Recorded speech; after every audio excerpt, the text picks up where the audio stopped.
There are things we can do. We bring in good news and we give it to you. We touch it for podcast and connecting people and culture from getting up out of the club. Qualified people who willing to sell. Blessing that time and that effort are rest. The brothers giving us the end of the rest of them. So welcome my life with African.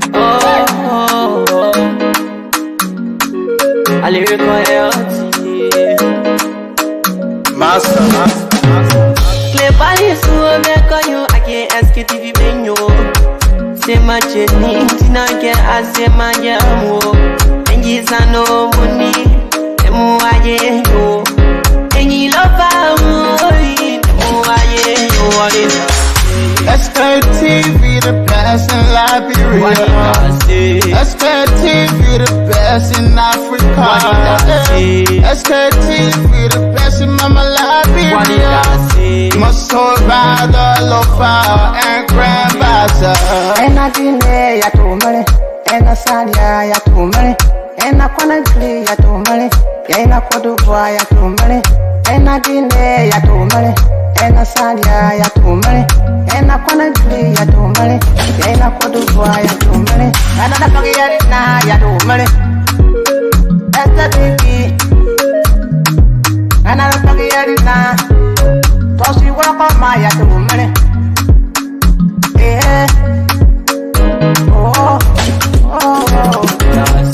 SKTV the best in Liberia. SKTV the best in Africa. SKTV the best in Mama Liberia. Must hold by the lofa and grand bazaar. There are things we can do. We bring in good news and we give it to you. We touch it for podcast and connecting people and culture from getting up out of the club. Qualified people who willing to sell. The flesh, that time and that effort are rest. The broadcast we giving a real and I promise my best. To work with my life with Africa.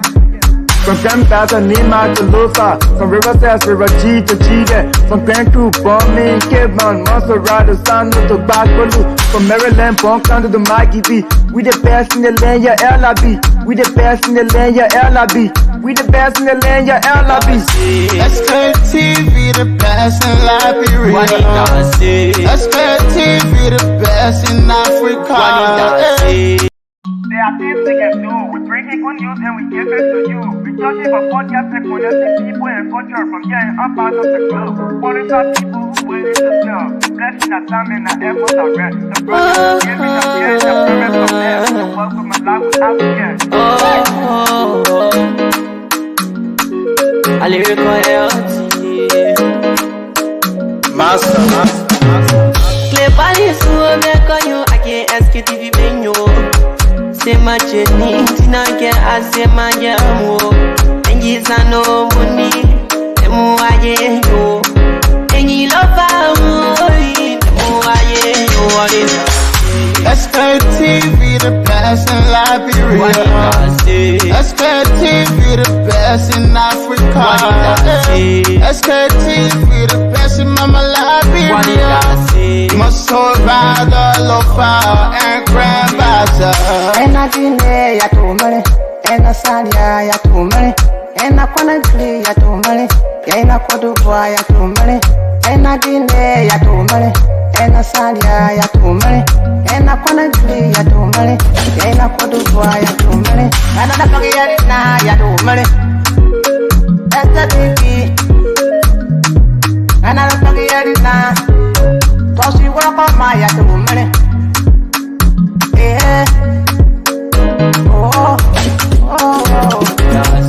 SKTV the best in Liberia. SKTV the best in Africa. SKTV the best in Mama Liberia. Must hold by the lofa and grand bazaar. There are things we can do. We bring in good news and we give it to you. We touch it for podcast and connecting people and culture from getting up out of the club. Qualified people who willing to sell. The flesh, that time and that effort are rest. The broadcast we giving a real and I promise my best. To work with my life with Africa. From Grandfather Nima to Lufa, from River Sass, River G to Chile, from Grand Crew, Bombing, Kidman, Montserrat, San to Bacalu, from Maryland, Bonk down to the Mikey B. We the best in the land, yeah, LIB. We the best in the land, yeah, LIB. We the best in the land, yeah, LIB. SKTV the best in Liberia. SK TV the best in Africa. There are things we can do. We bring in good news and we give it to you. We talking about podcasts and connecting people and culture from getting up out of the club. What is our people who waiting to sell? Blessing that time and that effort are rest. The brothers giving us the end, the premise of them. The welcome and life with African. A lyrical health. Master. Play Paris, who make on you. I can't ask you if you been you. Say my journey, Tina get I say my yamu. And yes, I know money. And more I yo. And you love me. More I yo. SK TV the best in Liberia. SK TV the best in Africa. SK TV the best in Mama Liberia. Must hold by the lofa and grandbaza.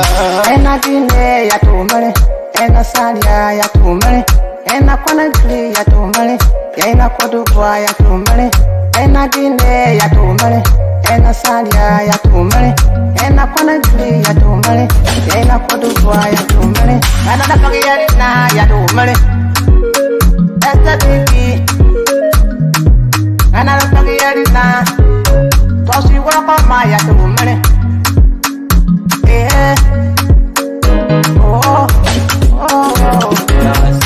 SK TV the best in Liberia. SK TV the best in Africa. SK TV the best in Mama Liberia. Must hold by the lofa and grandbaza. There are things we can do. We bring in good news and we give it to you. We talking about podcasts and connecting people and culture from getting up out of the club. What is our people who waiting to sell? The flesh, that time and the efforts are rest. The broadcast we giving are real and the premise my best. The world with my life with us, yeah. From Grandfather Nima to Lufa, from Riverside, River G to Chide, from Grand Crew, Bombing, Kevon, Monster Rider, San to Bakulu, from Maryland, Bonk to the Mikey B. We the best in the land, yeah, LIB. We the best in the land, yeah, LIB. We the best in the land, yeah, LIB. SK TV the best in Liberia. SK TV the best in Africa. There are things we can do. We bring in good news and we give it to you. We talking about podcasts and connecting people and culture from getting up out of the club. What is our people who waiting to sell? Blessing that time and the efforts are rest. The brothers giving us the end, the premise of them. The welcome and life with African. A lyrical health. Master. Play Paris, who make on you. I can't ask you if you been you. Say my journey, Tina get I say my yamu. And yes, I know money. And more I yo. And you love me. More I yo. SK TV the best in Liberia. SK TV the best in Africa. SK TV the best in Mama Liberia. Must hold by the lofa and grandbaza. Ena dine ya tumale, ena salia ya tumale, ena kwanagli ya tumale, ena kodubwa ya tumale, ena dine ya tumale, ena salia ya tumale, ena kwanagli ya tumale, ena kodubwa ya tumale, ena napagi na ya tumale, esta tiki, ena napagi na, tosi wako ma ya tumale.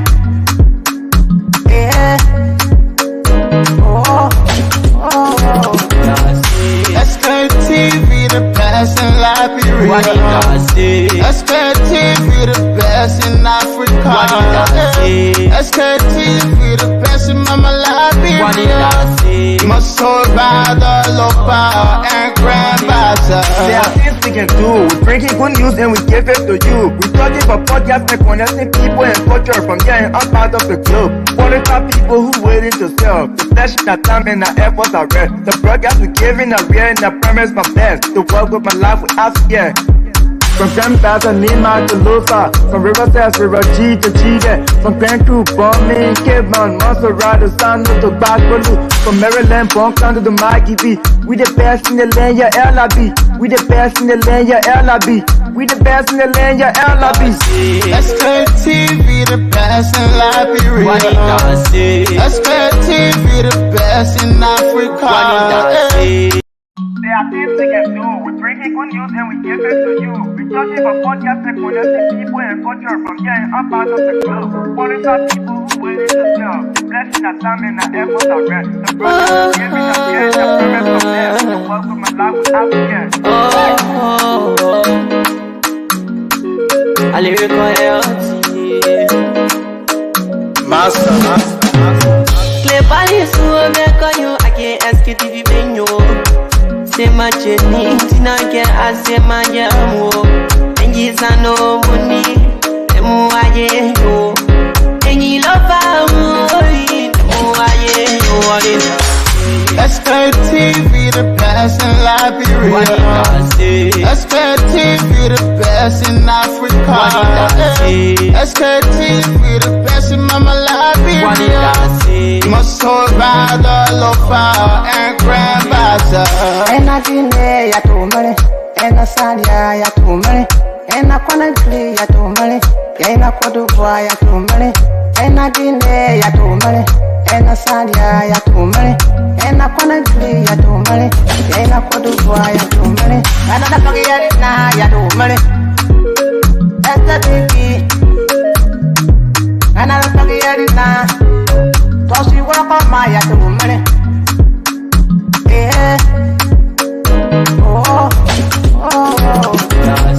SKTV, the best in Liberia. SKTV, the best in Africa. SKTV, the best in Mama Liberia.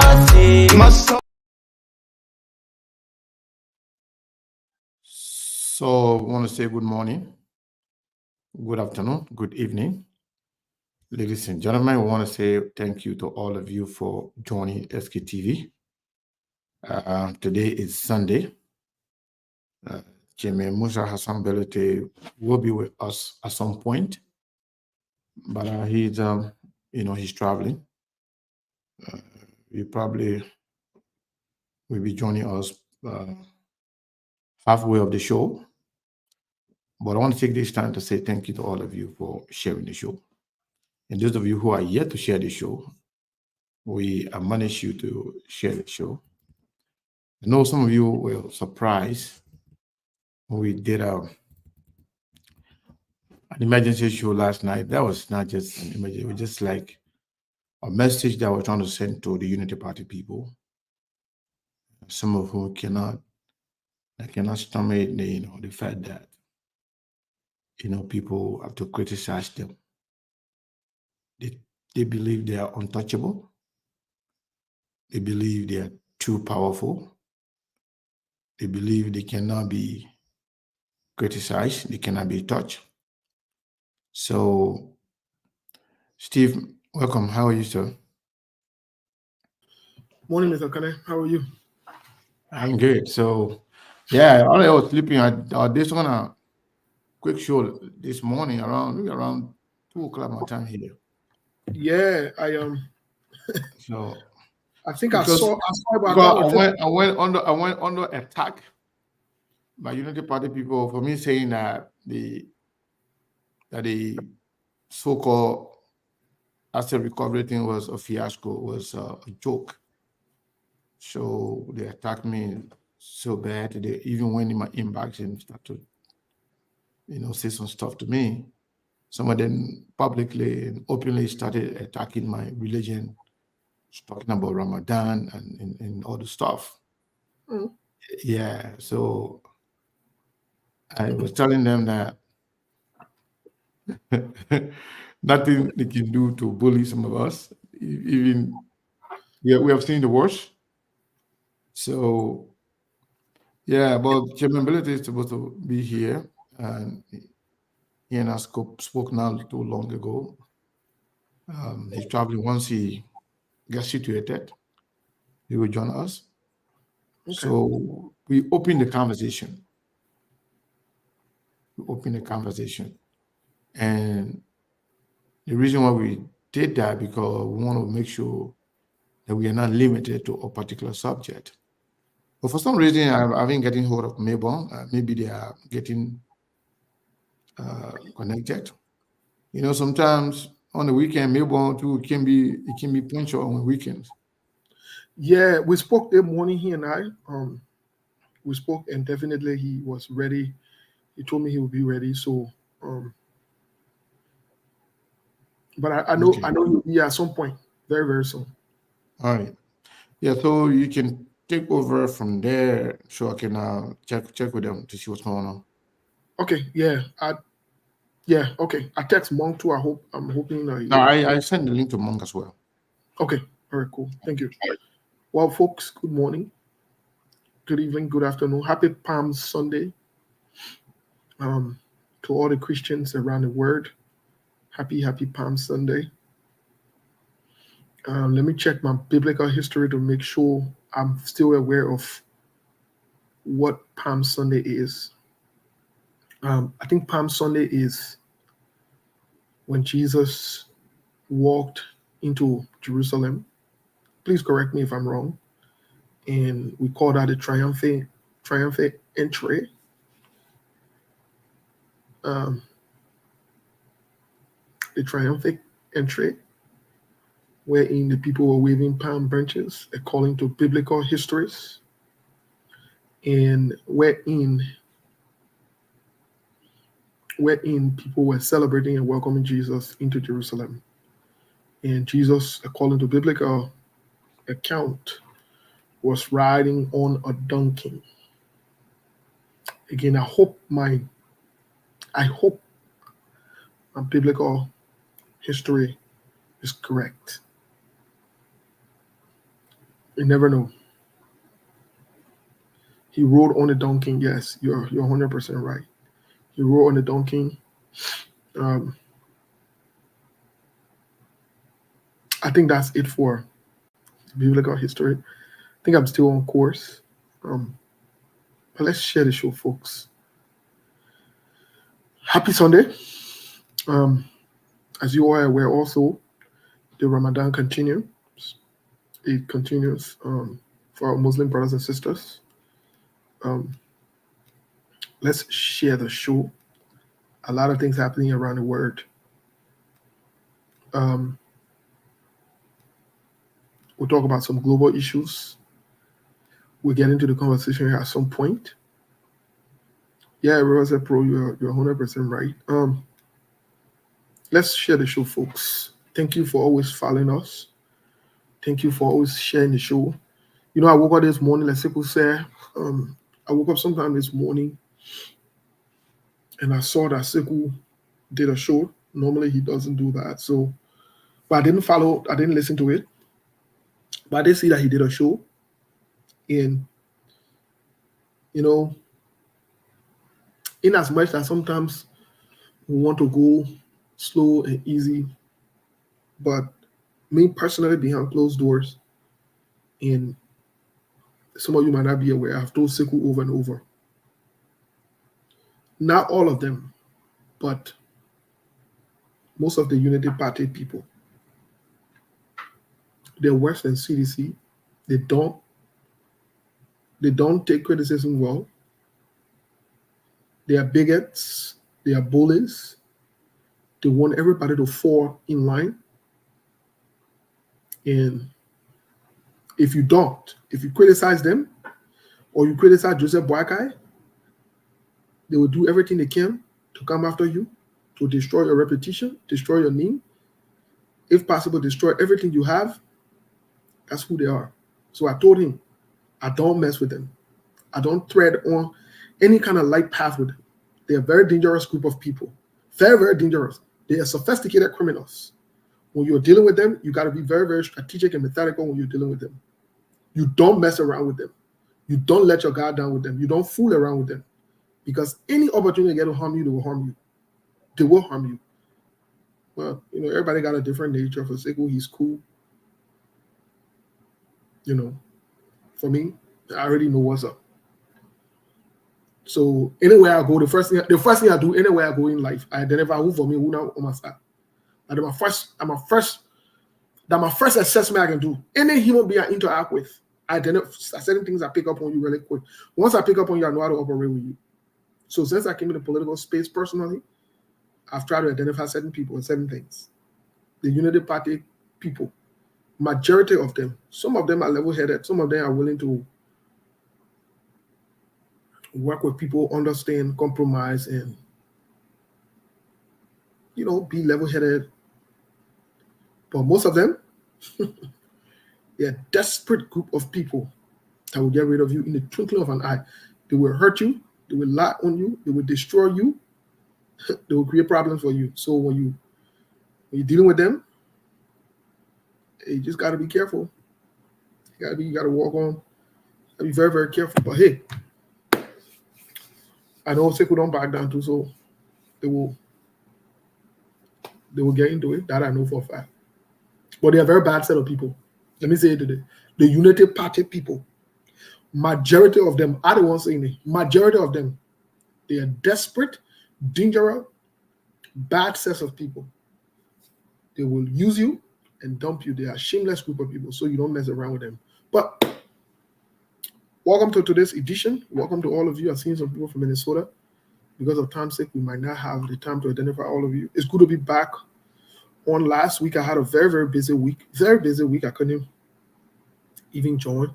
Some part of this week also, I had some things going on, so I ran late on the show here and there. But let's share the show, folks. Let's invite others. Let's share the show, please, as much as we can. Let's share the show, please and please. Welcome to today's edition. The East Coast weather feeling good though. Feels good. The East Coast weather feeling good. But let's share the show, folks, please. Let's share the show. Quickly, in other news around the world, we have been following other news around the world. Quickly. In Africa, there seems to be a lot going on, especially in terms of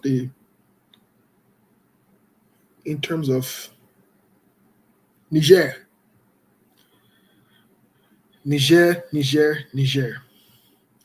Few days ago, Niger is a French-speaking country.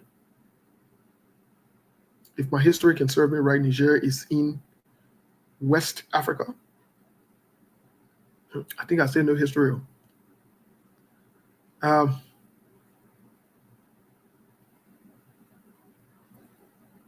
Niger, listen to this, because this is very important for some of the things that we got to keep in context when we see what's going on in Africa. Niger has if you all can recall, there was a coup in Niger, and the military took over some months back. Niger kicked out. But just for the context of things, some of the military personnel from Niger, listen, some of the military personnel from Niger were trained by the US. So that means America has a huge vested interest in Niger.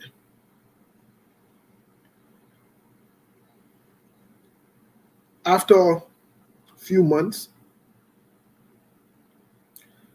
Niger decided, the military junta, they decided that about, Monk, check your what do you call?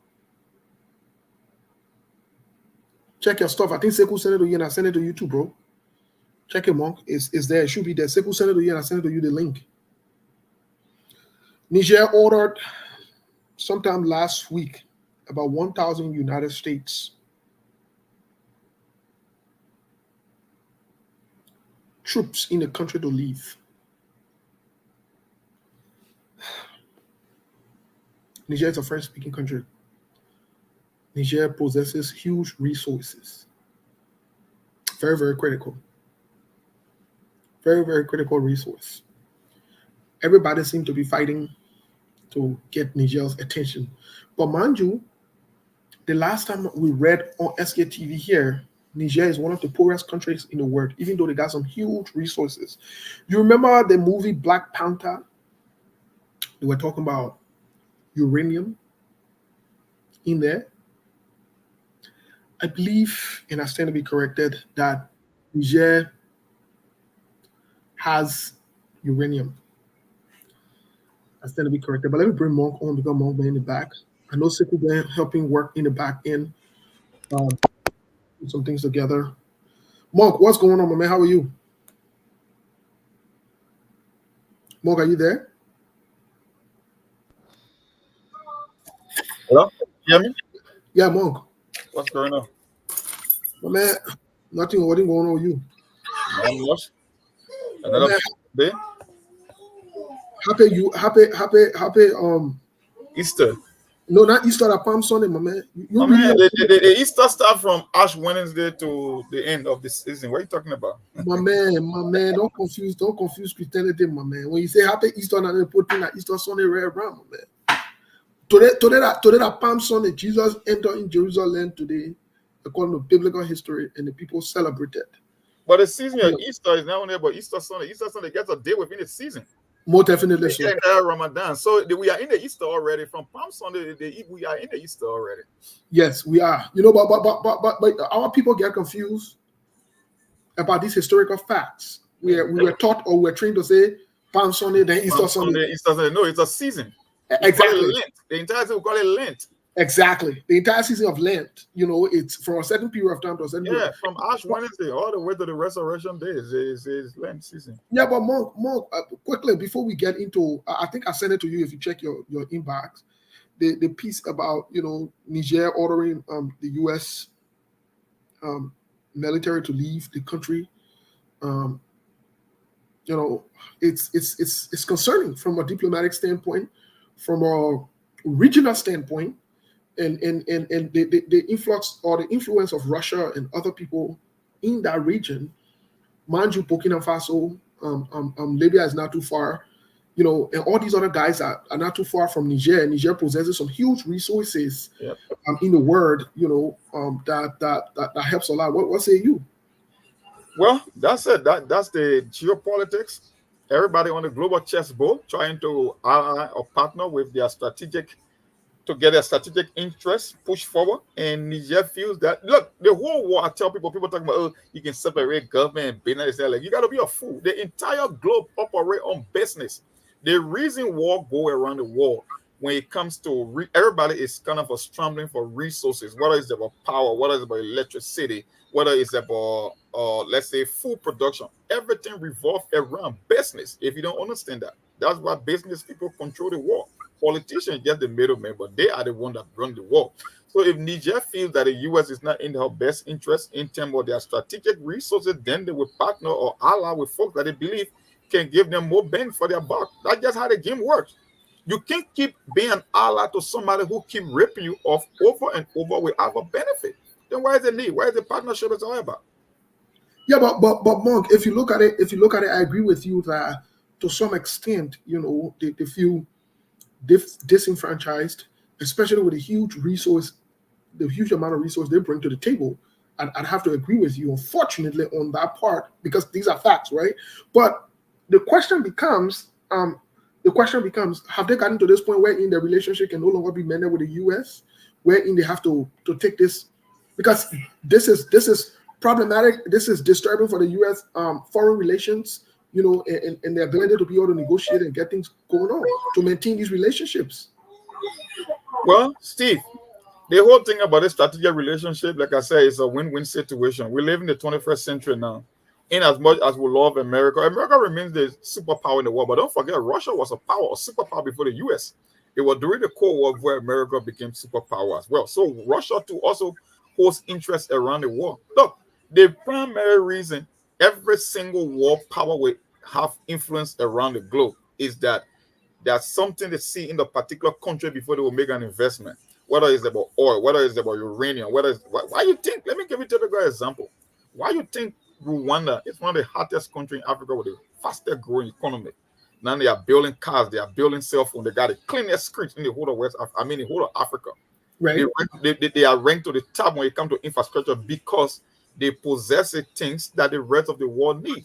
Very high grade minerals. The same way you Niger got uranium.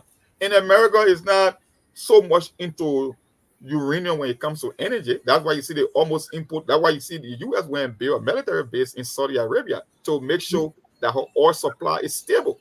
Why you think Germany will bypass Ukraine and build another pipeline with Russia they call the Nord Stream 2? It's to protect their source of power. So Niger is telling them, okay, if the Russian is going to give me more money, if we can benefit more from the Russian deal, then I might as well stick with Russia. So France, US, you can get out. We don't need to do business. We can do business in other areas, but when it comes to our strategic reserve or resources, I prefer doing business with Russia. That's just the name of the game. Yeah, but Monk, you also posted some of an interesting article about the worth of DR Congo. Yeah. $24 trillion. 24 trillion. They are the richest country on the planet in terms of mineral wealth. So I want to ask you this question before we get into maybe the Liberian politics or whatever it is, because we'll come to Liberia in terms of mineral wealth and the politics and all that extra stuff, right? But I read that article. It was very fascinating. That even to the point wherein I started to realize now that even to the point, even the issue of cell phones, the things that make up this cell phone and so forth, most of these natural mineral or resources, they are harvested from Cameroon. Cameroon split. They got the DR Congo and they got the other Congo, Kinshasa or Brazzaville, whatever it is, right? So my question to you now is, how does the U.S. leverage this relationship for 24 trillion? Yes. You know what I mean? That's almost, I don't know how many times almost 7-8 times the GDP maybe of the US or more than that. Yeah. Because Biden just signed 1.2 trillion for the budget most recently. That's just to keep the government running. Just to keep the government, yeah. Yeah, that's 1.2 trillion. I told you, whenever there is a store in Congress in America, when it comes to the budget, they are just trying to pull more things there for themselves. It's a cartel 2 years. They just do their operation another way. So at the end of the day, they will stay part. They're not going to shut their government down. They shut their government just for political reasons, but at the end, they know when to play politics and they know when not to play politics. That's the difference about them here. The thing with Congo, like you said, look, Congo possesses not only gold, not only copper, not only lithium, they got coltan and they get copper. These are high rich elements that are used in communication, all high form of manufacturing.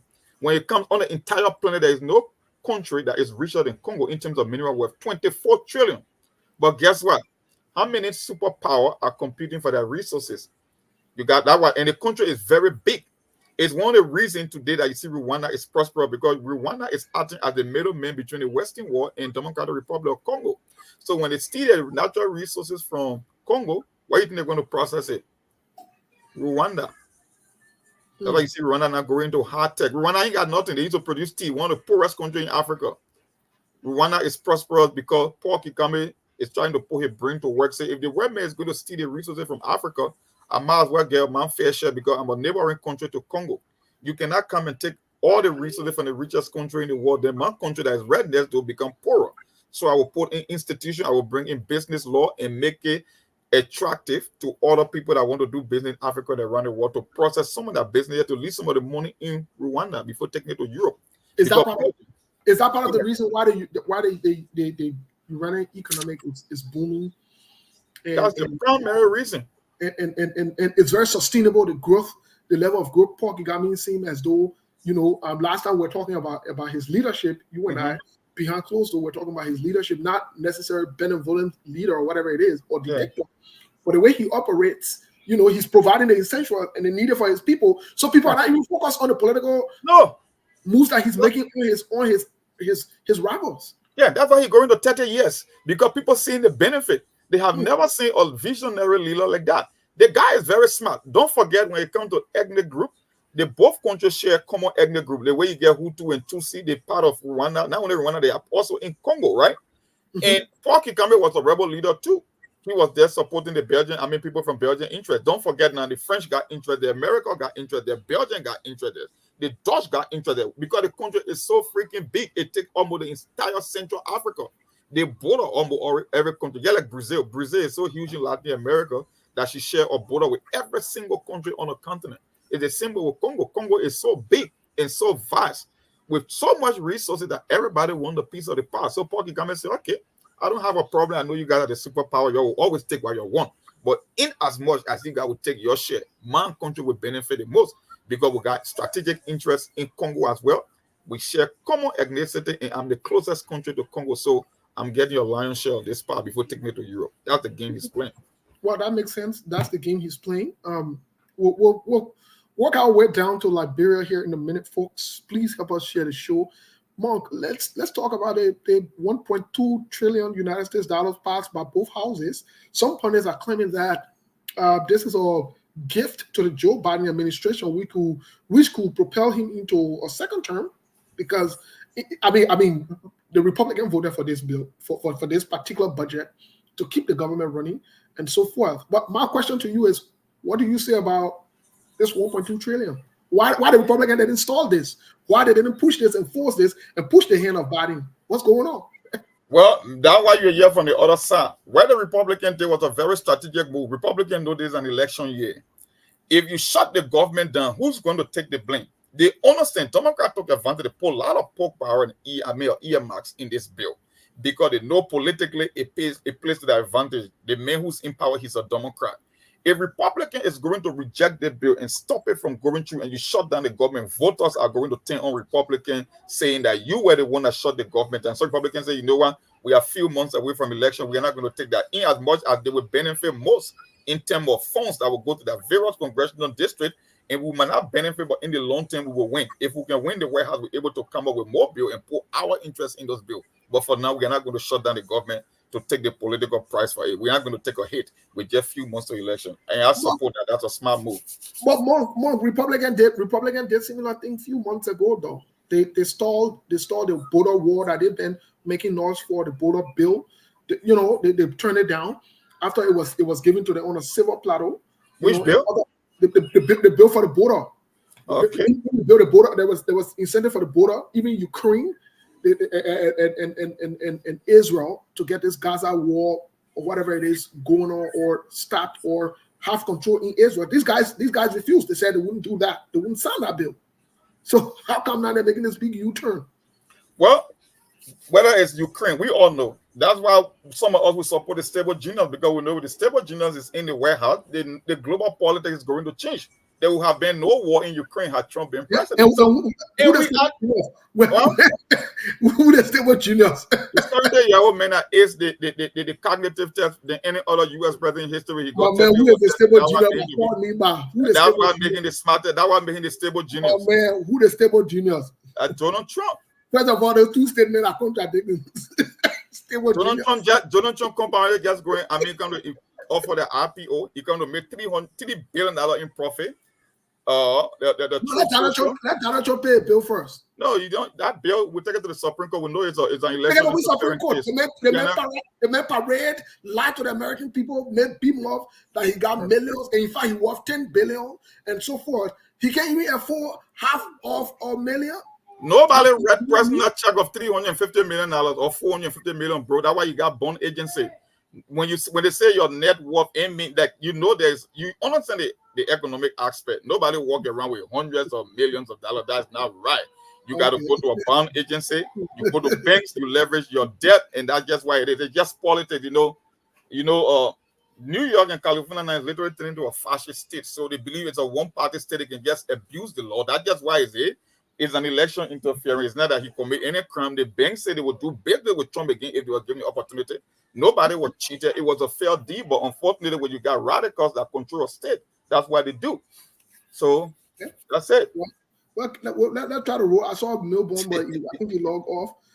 Let's try to. I like that term, stable genius. It sounds very The man leveraged the media in America, created a company and about to walk away with $3 billion. With 178 million shares in the new company worth $3 billion again. They ain't able to. Okay, no problem. Stable genius. No problem. No problem to the stable genius. No matter what you're a genius, people don't put label on it to say stable or not, right? But hey, we got Trump who is saying that he's a stable genius. Hey, guess what? No problem. We'll take that. But let's go down to the Liberian politics really quick. Seku's here. Seku, you heard about the stable juniors? Monk discussing the stable juniors. I was listening. I was listening, and Monk is Donald Trump business that he only bought the SKT people got on him. Oh, that one will be in there for a very long time.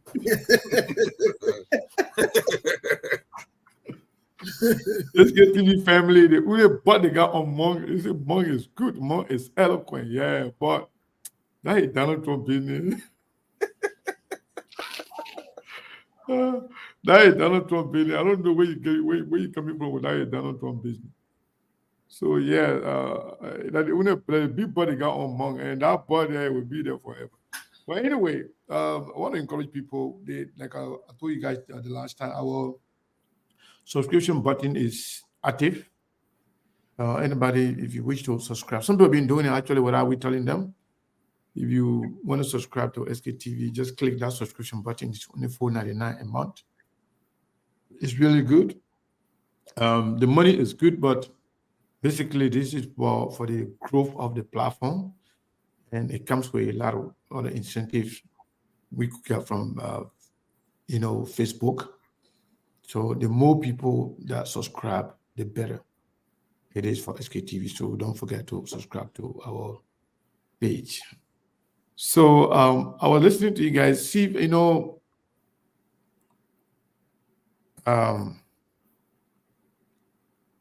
need for our radio station thing, it keeps getting important by the day. Not everything that happened behind the scene you're going to talk about in public, but I think if we were dragging our feet, we need to start to actually pay attention to it. But we were talking about both of you and Monk. Yeah. Yeah, but the need for us to actually pay attention to it is paramount. Being on the radio in Africa and being vocal as we are, you will face a lot of barriers. You will come across a lot of challenges. But we have to. People here share the show. So I don't want to dive into you and Monk, the stable junior conversation, because Donald Trump, if he's stable, he doesn't have to add any junior to it. If he's stable, he's stable. No, the reason we add is stable to it because of his age. If the junior is a junior, he doesn't have to add stable. The reason. That's the reason. No, second, that's the reason we add stable to it. When you age, your cognitive function decline. But for Trump, it looks like it's the complete opposite. Because if you can how would be opposite then when Donald Trump put his own foot in your mouth and destroy your own presidency? How Donald Trump destroy his own presidency? Donald Trump was the president. The reason why people voted against him because his mouth. No, nobody voted against Trump. It was you can agree that under Donald Trump, even though that was not his making, Donald Trump, the economy was good. Not only the economy, foreign policy there was no fighting anywhere. But the reason why the American people decided not to vote for him, that he mouth. No, the American people voted for him. That's why they told you that mail-in ballot token for the presidency. Yeah, but mail-in ballot people that voted are human being. No, mail-in ballot is now a fair system. It's now a transparent system, and they did it for a reason. It's legal. It's not legal. They did it under the pretense of COVID. It was not legal. That's why they changed. No, that's why they changed electoral law. That's why the people protested. That's why they told you on the other side. It was not fair. That's why COVID. That's why they use the COVID, the disguise of the COVID, to change election laws so that they can have mail-in ballot. No COVID now. Donald Trump going to be flogged again. Well, maybe they must steal it again, but we'll see if that will work. Man, nobody steal anything, man. Well, it's proving. Nothing is proving. It's proving by the court. Well, that's why they never took it to the Supreme Court. If it's not proven by the court, that means not proven. Because it's testing. They know it's not about what you know. It's not about what you can say. Let me give you one instance. 2000 between George Bush and Al Gore. It was only one county out of 6,000 in America that determined the election, Miami-Dade, Florida. They went to the Supreme Court. They gave up more than 35 days to go and do forensic audit. Why they never did it in 2020? Who did they now? I'm talking about the government going to the Supreme Court. So how the entire country will conspire against Donald Trump if Donald Trump is a stable genius? Well, that's why we tell you, say they get a cartel here. The same way they get cartel around the world, they get cartel here that control the system. That can go against if the cartel, the entire cartel in the whole country, and they're on both sides. Well, Monk, I know we're about to move on from that conversation and get to Liberia, because Sekou raised a point this morning from what happened in Liberia. He's been attacked for some of the statements that he's written or that he's made publicly. Here, and maybe Sekou can clarify that very simply, or make it, or bring it up to the public here. And this is in no way, shape, or form, trying to say, oh, people don't like the Unity Party, people don't like the government, or whatever it is. But there seems to be a pattern and a trend, whether from the Unity Party-led government or from some members of the Unity Party or other people who support the Joseph Human Boakai presidency. My question to both of you, Mr. Kane, what does that say about the freedom of speech that Bushi Ben Keita spoke about, that under this president, people will have, quote unquote, or I'm paraphrasing him, the freedom to speak, to criticize the government, to ask questions, and, even though Sekou never insulted, but things like insult or whatever it is, nobody going after anybody for it, people getting right freedom of speech, the Table Mountain Declaration, all of that. What does that say, though? Are we looking at a government who's going to be worse than the CDC going after people? You want me to go? No, more go first. Then Sekou will, because Sekou was impacted by that. So, well, the only thing I have to say is one of the many reasons Sekou keeps saying that we got to get our own radio station. From what I'm looking at, there will come a time in his administration that personal freedom and media freedom will be muscle. That's what I believe. If people keep highlighting the flaws in this administration, whether it's the abuse of power, they will start going after people within the media. Let me tell you something. The whole Miape Gondo story, right? And we talked about this before. I saw the picture of her with Prince Johnson again, that the same gamesmanship we keep talking about here. That the whole idea of Joseph Boakai not being controlled is a repeated pattern, because this news was leaked on audio with Prince Johnson himself. So you would think that out of respect for the Liberian people, even Joseph Boakai himself would say, you know what, even if I have plans of making her superintendent, I will not go that route. But stay. He pursued that. And we saw it with the press conference from his his so-called, how they call it, head for his legal affair, the same Bushi Ben Keita like you mentioned, right? Mm-hmm. And he gave her a hint about that they could care less about tenure position. They will use their power because they were voted for. And this is where the thing is leading. You can see it from the same asset recovery scheme. It's the same old things. For me, I hate repeating myself, but you're seeing the trend. So just understand, man, we just at the initial stage, the embryonic stage of Joseph Boakai presidency. When he got started operating at full potential, you think they will want people to be criticizing them all the time and showing their flaws and exposing them to the average Liberian? No, they will start coming after us. They will start coming after media houses, after individuals, and it will happen. Yega Koluwa Relefini gave you a gist of it. He's telling you. Why you think they want to get rid of Funatikova? It's just common sense to take over almost all level of government. Why would you not want an opposition? Because they want a one-party control. Because if you want to unleash tyranny and dictatorial tendency on people, you need all level of government. You don't want opposition. You don't want any pushback. And that's what it's all about. So that question there, brother, is as simple as and clear like ABC. Okay, Mr. Kane, what say you? I mean, you are on the receiving end of the, or you are, because I know that. So, besides the personal tag and the inbox, the threatening, and all the other nonsense, I'm not just the one person on the receiving end. This is an attack on SKTV. And the reason is because they are still living in the campaign era. They still think that the campaign is still going on. And some of the things that happen during the campaign still bothers them. And beyond that,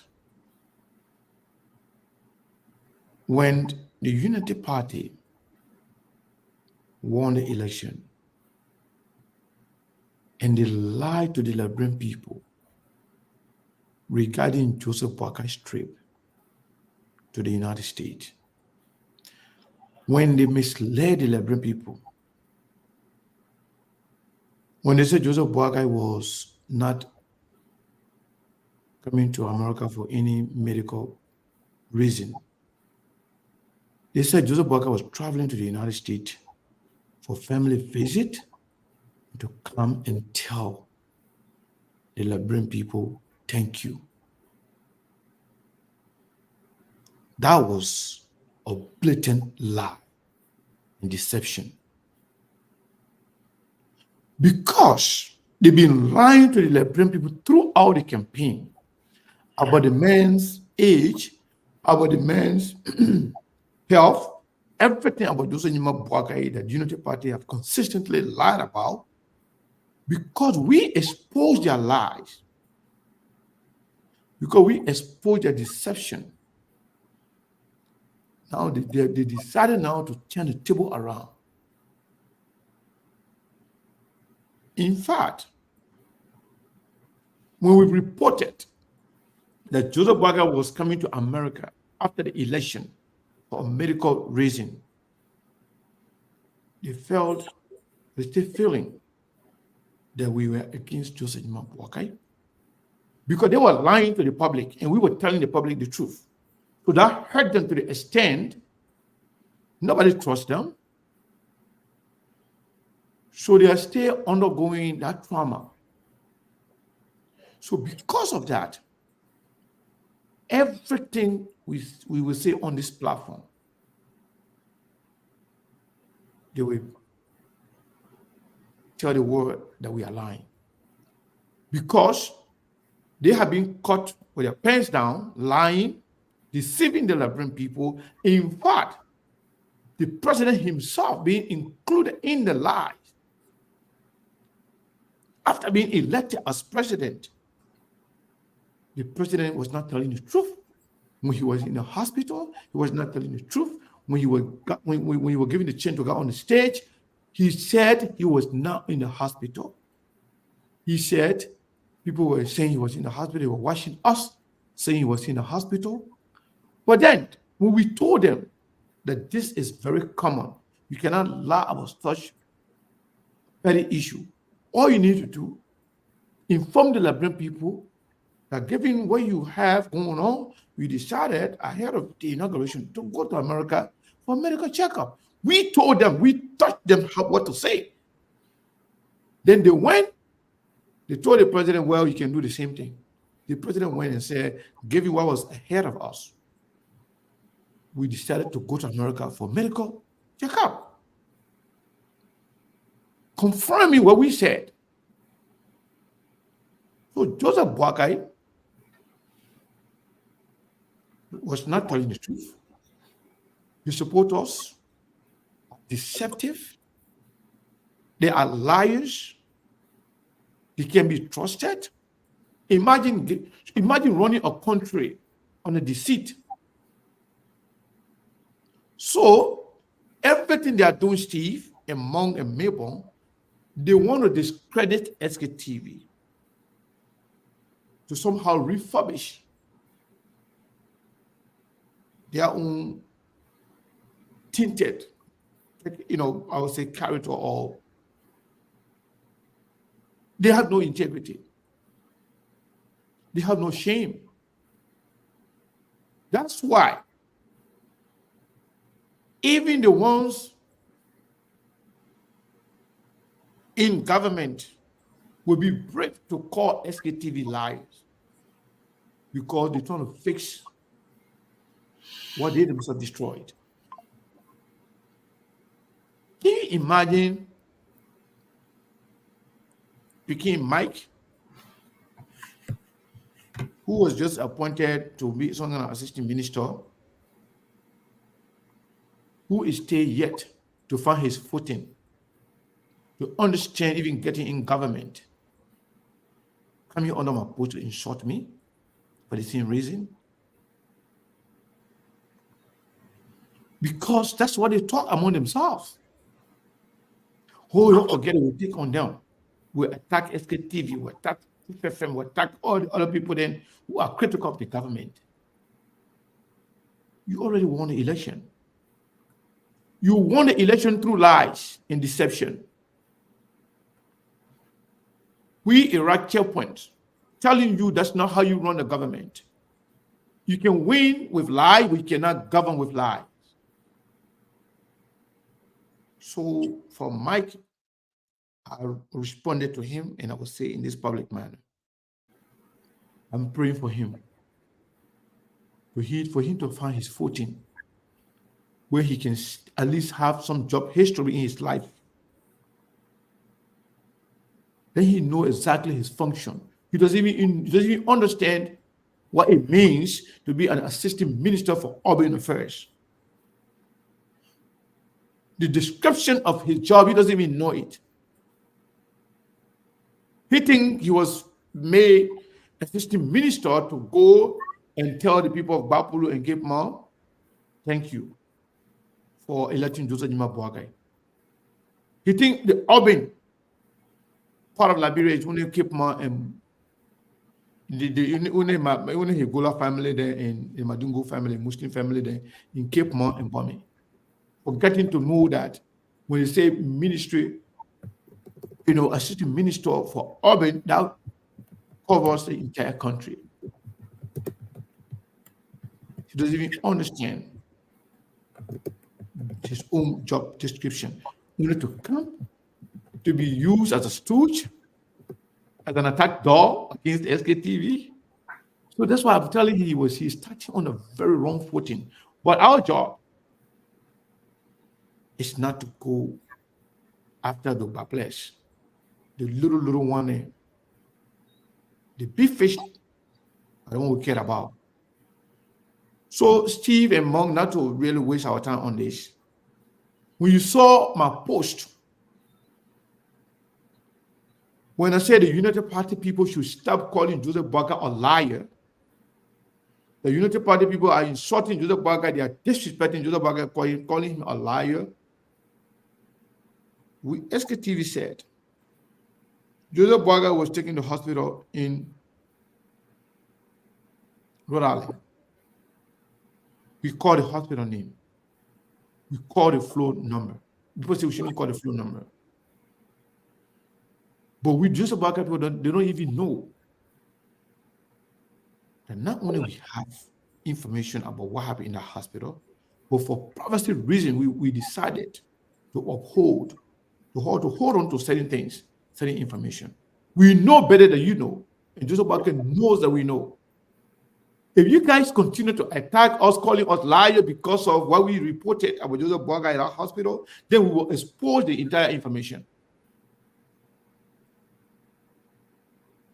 Joseph Boakai is not mentally and physically fit to be president. But we let it go because the Liberian people decided that's what they want. So if you continue to attack all SKTV, you are a liar, you are this, you are that, we will definitely expose you, expose your president, and expose all the ills. You can't do a jack about it. Joseph Boakai went and stood on camera. I'm glad that the Liberian people are watching and listening. Joseph Boakai went on camera and said, given what we know, given what was ahead of us, we decided, me and my wife, we decided to go for medical checkup. And then he said, fortunately, it happened in Providence, shamefully without mentioning Rhode Island, thinking that he can still deceive the Liberian people. Rhode Island is the capital city of Providence, is the capital city of Rhode Island. SKTV reported that Joseph Boakai was in the hospital in Rhode Island. We called the hospital name to you. We'll give you the address. Some of you wake up and go to that Rhode Island to go visit him, to go speak to him in the hospital. You know he was helpless. For 10 days, Sir Johnny had to be in the hospital with him. So when we reported that 2-3 months ago, you stay holding that against us. They want to discredit our platform. Or we want to discredit our hard-earned integrity. No, you can't do it. You cannot discredit us. We are one of the most, if not the most credible and integrity platform in the Republic of Liberia. We can proudly say that. And the reason is because we speak truth to power. We care less as to who is at the receiving end. So let Joseph Boakai, his supporters, his people continue to lie to the Liberian people.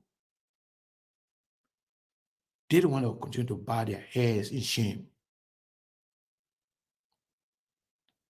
They don't want to continue to regret their action. Who want to have a president that you continue to have his title, continue to cover his title on a daily basis? You cannot even be brave to open to the public. You shouldn't make me to talk, man. I know more. I know a lot. Just stop it. I will stop there for now, Monk and Steve and Mabel, because I don't want these people to make me talk, man. We know a lot. If you make us to talk, we'll talk everything. Yeah, it's the same old thing we've been saying on this show. What's going on with the Joseph Boakai left hand will tell you exactly what's going on with it and what you are doing to it on a daily basis. Even when he posting for picture, what you told him to do, we know it. Just stop it. Seko, they got a common saying. They say, if you want to study a man, action, study his intent, because there is a method to every madness. There is a reason people do things. Anyone with the interest of doing the right thing, they won't be having issue with people that are critical, because when you are critical of someone, it tells you that someone there is watching, they want me to do the best. But it tells you that intention, because they want to lie, they want to steal, they want the public to be left in the dark. So when people provide, Seko, why you think that we're targeting upward of 1,500, something like 2,000, 1,800 before the election, and just after the election, everybody went into spoon talk because they feel comfortable with those information? What a year over there. When they come on SKTV, it's an open ball game. When you come on SKTV, it's about the fact. When you come on SKTV, it's about calling the government out. And they're not comfortable with that. It's the same thing that these guys are doing. Because if my president will come to power with the right intention to do the right thing, he will have no problem with people that are critical of him. Matter of fact, it's a leverage to even do far better. But like I said, it tells you a lot about their agenda and what they intend to do. So SKTV now is like enemy of the state as well. But we are not stopping. We are not going to stop. We're not going to change the business model here. We will keep doing it every day. Except our own viewers say, you know what? We done with SKTV or we don't want this, then that's a whole different thing. But if it's coming from the Unity Party, Rescue Train, I don't know, the cartel, man, who could care less about what they say? Every day we'll be on it. I think the House of Representatives, the House of the Senate, when they decide to make a decision as to what constitutes a president or an official of government being incapacitated, I suggest they should request the medical record. It's a fair game. You should request the medical record. They will know. They will see what we are talking about.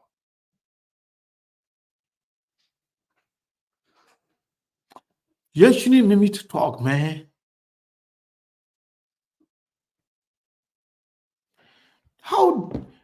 How did we know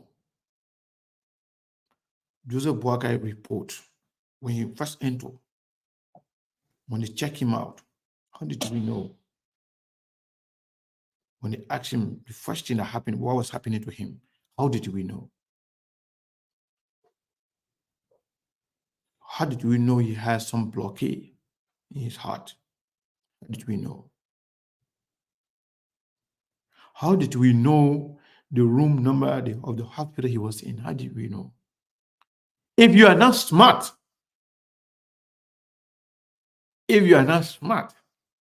to understand, to even have a second thought to say, you know what? How did SKTV obtain all this information?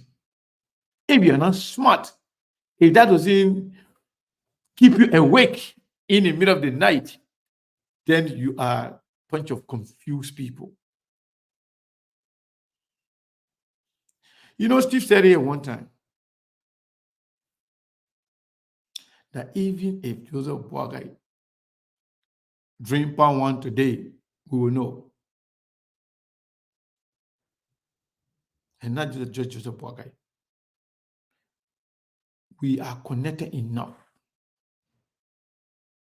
We have sources. How did we know what happened in Ivory Coast in the meeting that Joseph Boakai had with President Alassane Ouattara? How did we know? You be careful. You be careful. We don't want to make this government irrelevant right at the door. We don't want to do that. We got to respect the way of the Liberian people. They voted for Joseph Boakai knowing that he's sick. They voted for Joseph Boakai knowing that he is not well, knowing that he's old, knowing that he doesn't make decisions, knowing that Joseph Boakai was not going to control anything. They still voted. They said that Boakai we won. So we all have to respect that. But you got to stay in your lane.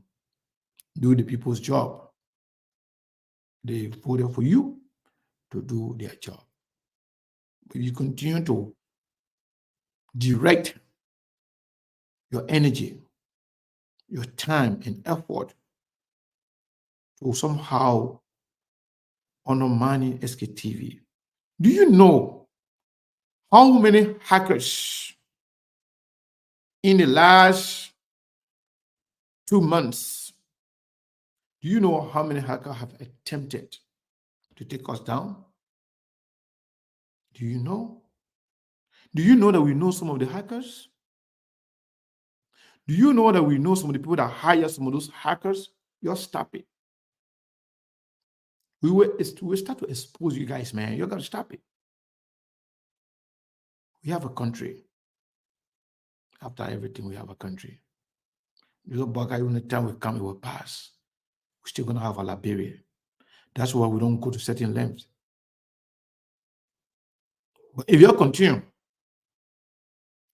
to attack us, to question our credibility, to undermine us, to fight, to do everything to destroy us, we will not relent.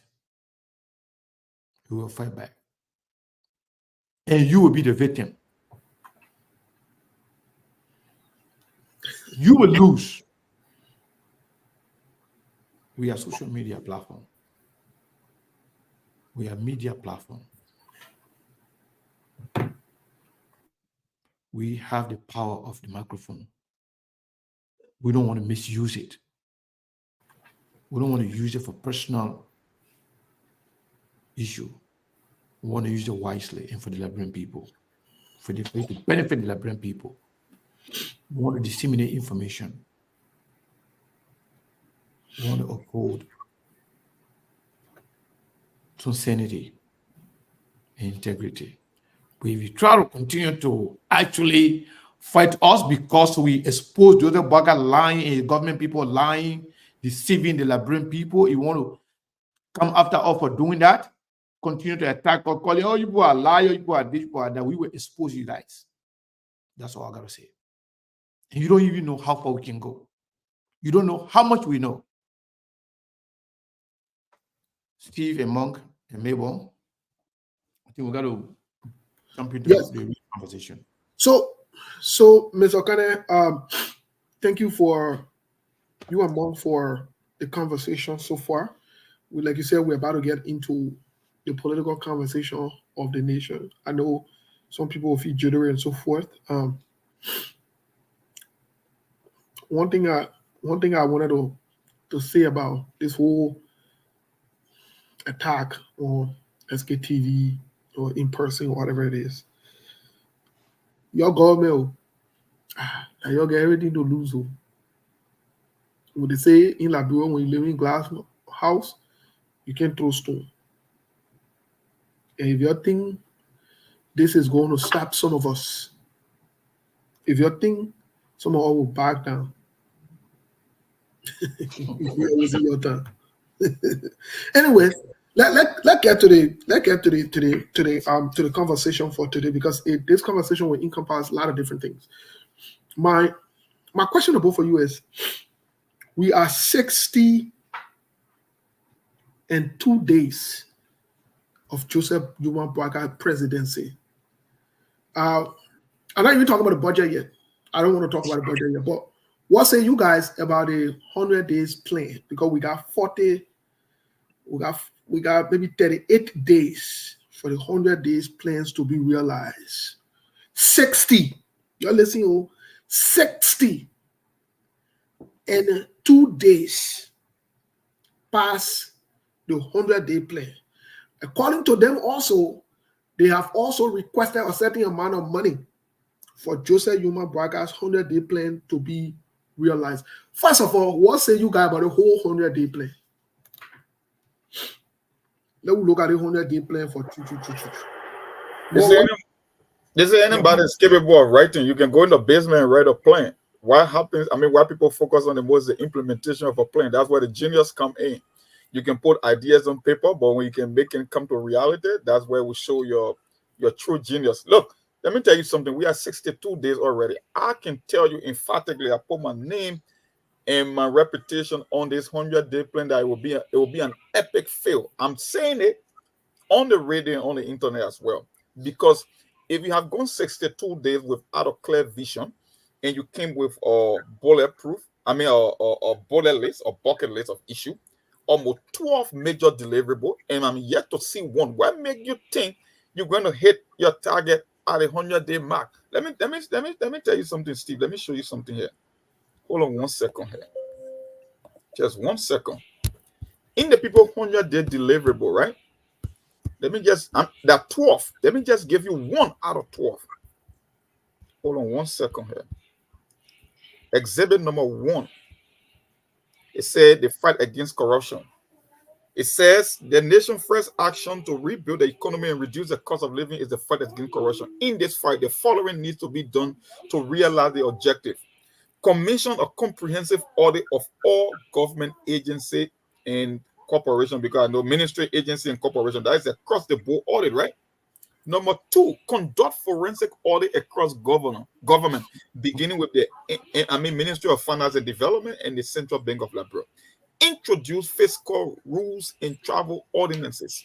Mark, I beg you, go back to the audit part. Read that part. Slow down. Read that part, baby, because you're running. What does that told the Liberian people they will do? What is it they will do? Commission a comprehensive audit across all ministry, agency, and corporations in Liberia. MAC, that's the abbreviation. They just get their marks. MAC. But that's what it means. I mean, they didn't define the acronym, but I mean, just common sense tell you that that's it. Ministry, agencies, and corporations, right? Number 2, conduct forensic audit across government, beginning with the Ministry of Finance, Planning and Development, and the CBL. Introduce fiscal rules and travel ordinances. commission audits of budget allocation and implementation, review of income and expenditure across all government agencies, ministries, and corporations again. Ensure effective strengthening of anti-corruption institutions. Can you imagine that one already failed because you can't even say strengthen the LCC, right? They even undermine the LCC. They're doing it in reverse. Number 4, review of HR personnel hiring process across all ministry, agencies, and corporation. Payroll, civil service, salary disparity, overstaffing, and salaries arrears. Transfer the existing payroll management system.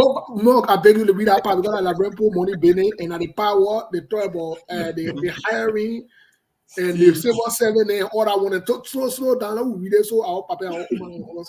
You said them I do what thing again? So review of, first of all, they say we should ensure the effective strengthening of anti-corruption institution. That's number 5. Number 6, and I'm only on corruption. Can you imagine there are 12? We are just on number 1. Review of HR personnel hiring processes across all ministry, agencies, and corporations, right? Payroll, civil service salary disparities, which is the reverse, according to the reverse harmonization. So that means they say they will take that harmonization part off and they will put our people the salary barrier. That's what I mean. Civil service salary disparity. Wait now, let me ask you because that people were using the civil, they not put our people the civil service that 2 months now they not get their salary back. No. They not even pay them? No. Okay, let's move on. But here is a catch on that provision. They never specify whether they will maintain the existing payroll or they will restore the pre-existing payroll, so they leave it open. Then the next one say, payroll, civil service salary disparity, overstaffing, and salary arrears, which means if the previous government were indebted to civil service, they were going to cover that as well. But yet they themselves are yet to pay on their own watch. I'm talking about the time frame on which they are governing. Then they say transfer the existing payroll management system, alternative temporary automated payroll system called the ATAPs, to the civil service module, CSN. I don't know. That's what they say. They're changing the payroll system. I think that the electronic system, whether it's money transfer or bank wire transfer, I think that's what they're referring to. The retrieval of all government assets from former government official in unauthorized use of that the founder. And that is just on corruption. I'm not going to the remaining 11, just one. And we are 62 days already into the 100 day. So I will stop there for now. So that the 100 day that just number 1 out of the 12. Out of the 12, you know what to do. They ain't even complete 50% on number 1. And we got 11 more to go, and they allocated $21 million for the 100 day initiated. Can you imagine that? So that mean they asked the government to gain $21 million so they could do this whole 100 day delivery 100 day plan, and they not even do anything yet with it. Yeah, they not even touch it yet. Mr. Kane, what say you the 100 day plans? I know Monk read from the plan just to kind of refresh our minds and the Liberian people to bring them back to what Joseph Boakai said will do in 100 days. Even looking at what Monk read that they were going to commission audit and do the one, they not even do the audit. Benio, guess what they jumped to? They already get asset recovery team. What say you? Okay. The reason why they get asset recovery team is to cover up the failure of what they announced to the Liberian people. They just want to create noise. They want to distract the Liberian people. Everything that they said they want to do, or they were going to do, they don't know where to start from. So, because of that, they want to target certain people, thereby creating noise. You know, they're loving what Jefferson Koji and other people are doing, are saying. The threats that they're making. This will not happen, that will not happen. This will not happen, that will not happen. They are doing those things because they want to be distracted. They want the country to be distracted. They want the country to be in chaos. So they can say, because of the chaos, because of the lawlessness, coming from the opposition, we were not able to achieve our goal. So they're trying to use that. They destroy the Liberian people, knowing that they're not going to do anything about it. We're just trying to create an alibi, just to create a scenario wherein they can say, well, we wanted to do X, Y, and Z, but because of the opposition, because of the fight, because of the noise, because of the manner in which these people are actually reacting to what we're trying to do, the country is not stable. We're not able to achieve our goal. It's just about distraction, Steve. I mean, in fact, if you look at it, if you look at all of those things, they said in the middle of the 100-day, there are certain things that they said they were going to do. So in terms of updating the people as to where they are, whether that the road construction, whether the audit. All right, let's take audit. That was going to be the first thing. Have you seen any audit or audit report? No. Have you seen any active audit going on currently? No. The decommission, the audit that they the decommission, the audit that they announced previously. Yes. They even started decommissioning. So they will decommission the 100-day plan. The whole plan the whole day plan will fall in yearly too late. the whole 100-day plan, that fiasco. I mean, this is the reason why they're trying to distract everybody, attacking anybody who will be smart, who will, in fact, see things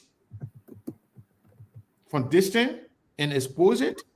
So they want to attack you, bully you, insert fear in you so that you can't talk.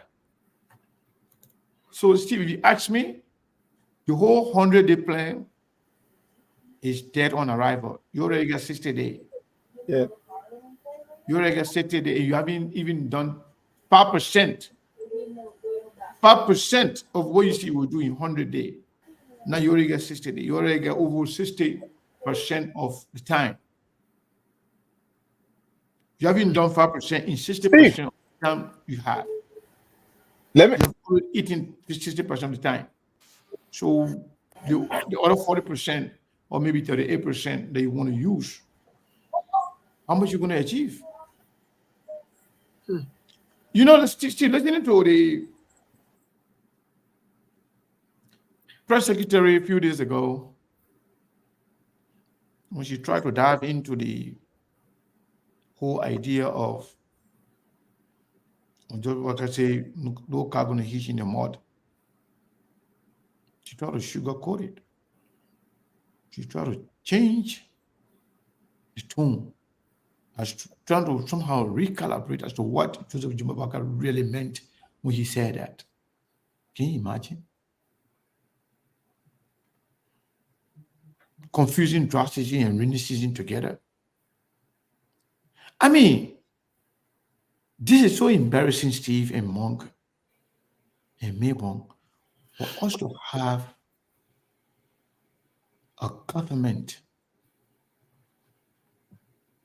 that's supposed to know better, a president that's supposed to know better, to see that government being engulfed in so much confusion, to see that government in so much disarray, no sense of direction, people not knowing their function, and then every agencies and ministries are complaining, no money for them to operate. So you can safely say that the entire rescue mission is a failure, unfortunately. And this is something that a lot of people will not be surprised, but people will be shocked as to how soon this is happening. Well, I think Sekou said it all.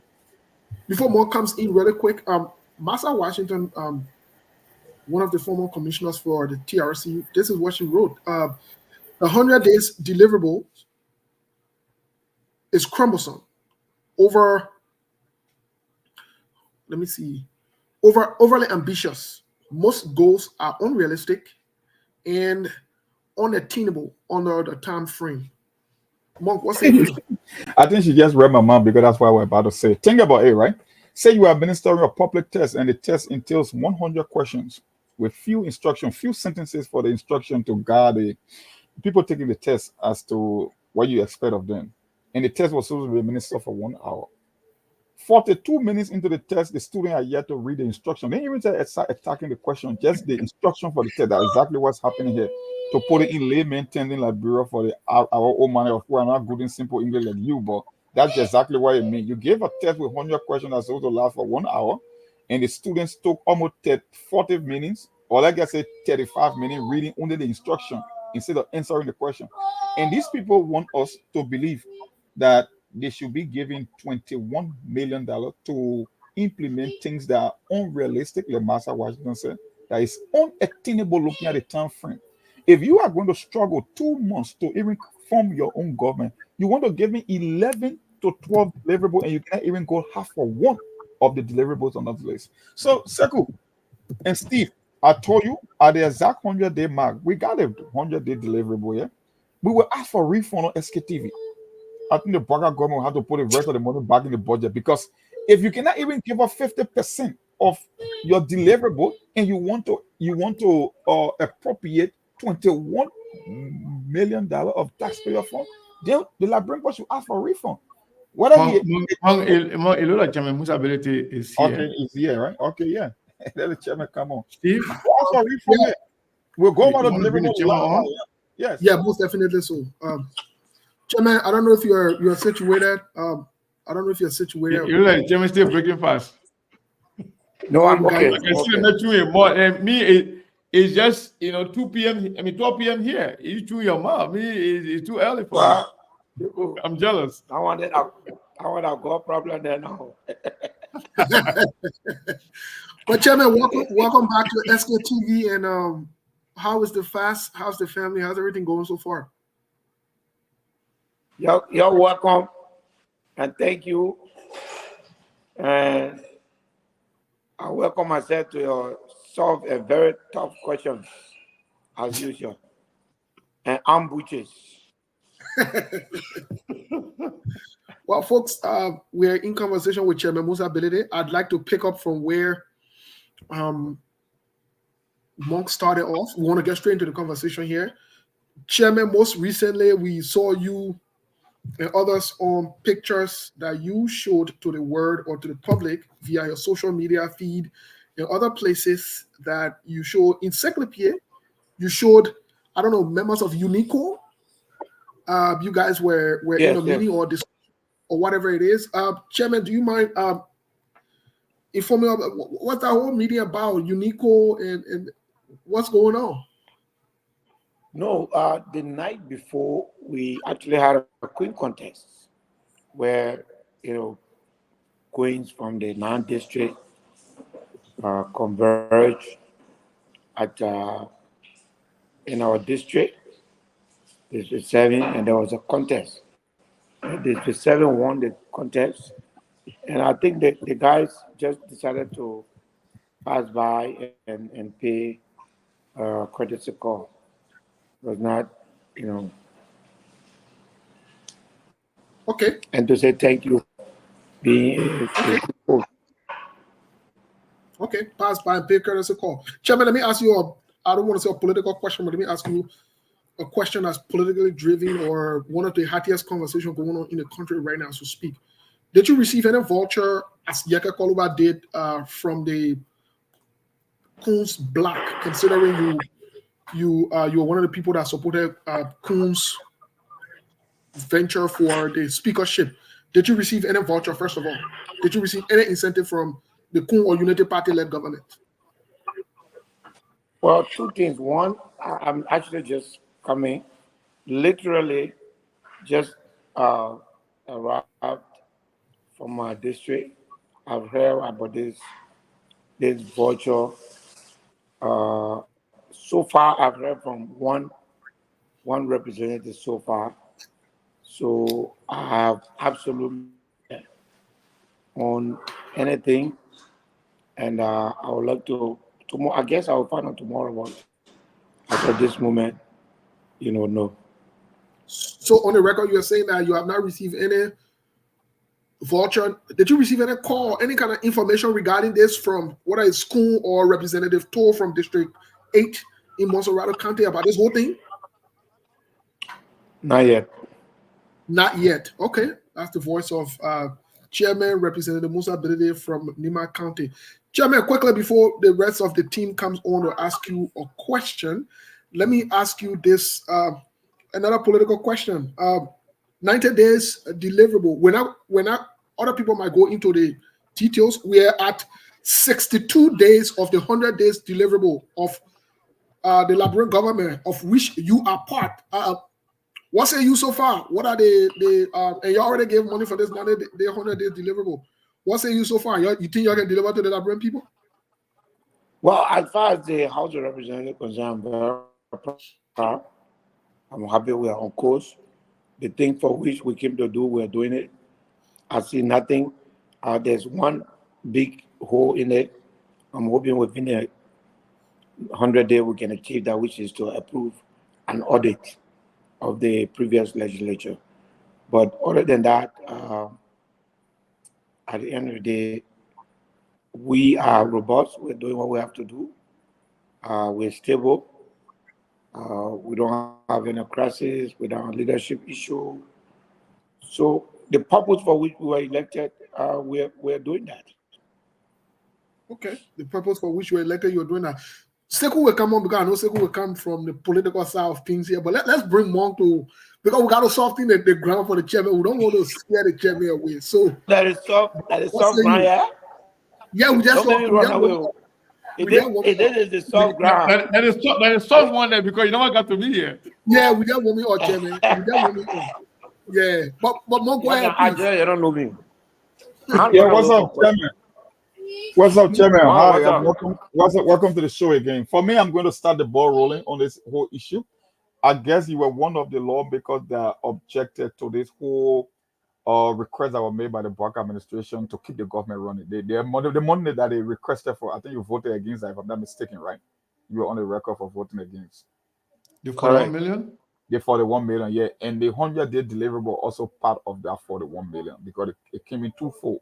The 100-day deliverable and to avert a shutdown in the name of paying civil servant salary. So looking at this 100-day deliverable, Steve asked, I'm just gonna put a different twist to that question. What will happen?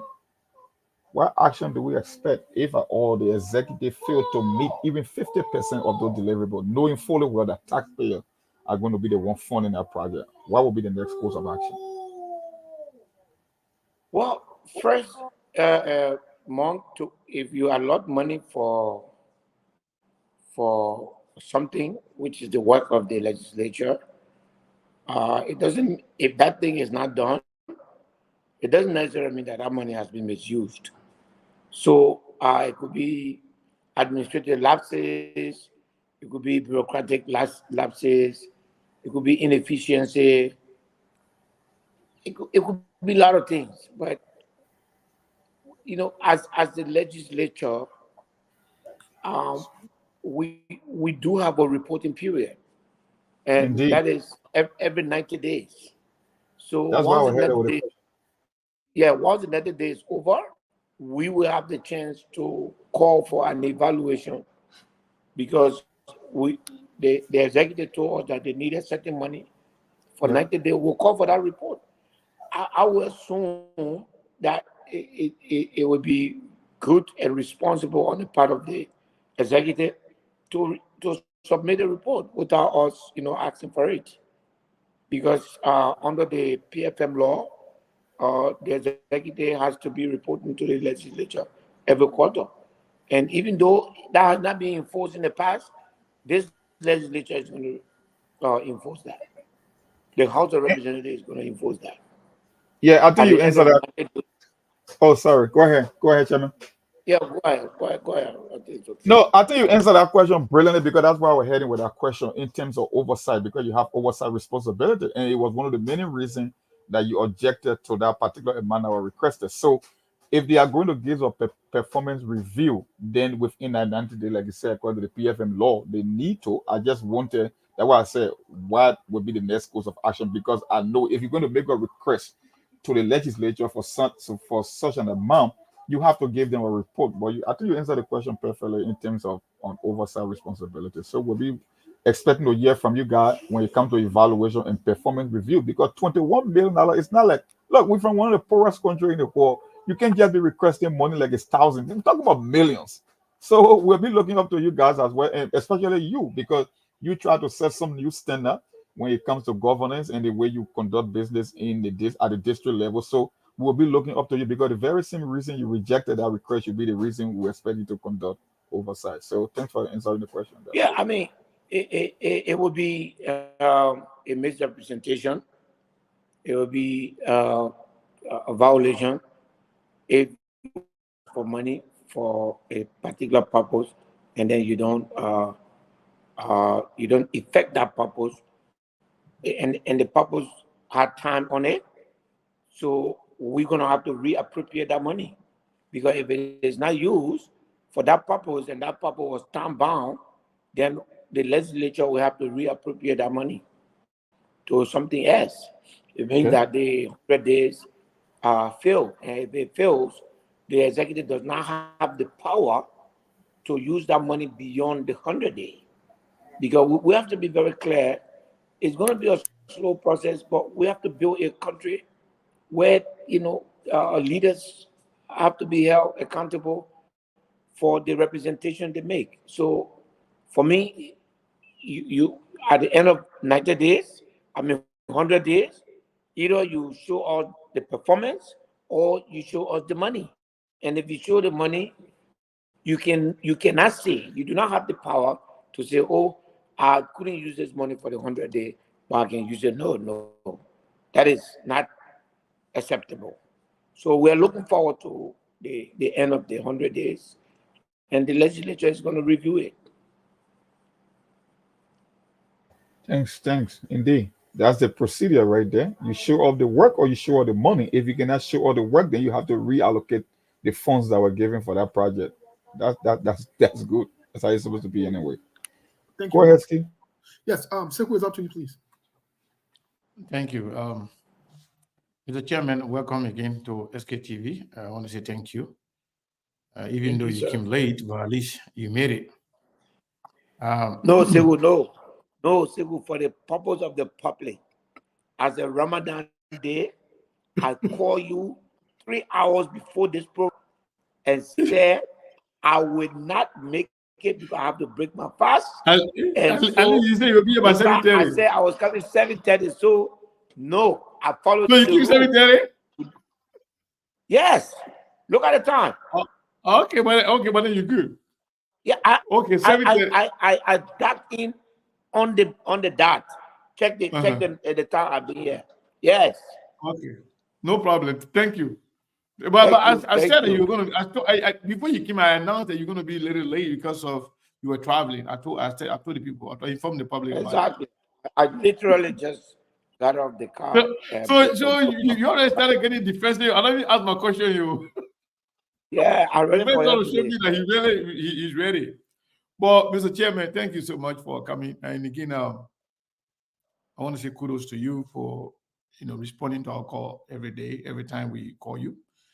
So I want to start with this national security concern. You being the chairman on National Security Committee in the House of Representatives. And anything that has to do with national security concern, I think you should have some control when it comes to, the decision that you guys, makes when it comes to national security. So we were informed, and also Yaga Koloba came here and said it.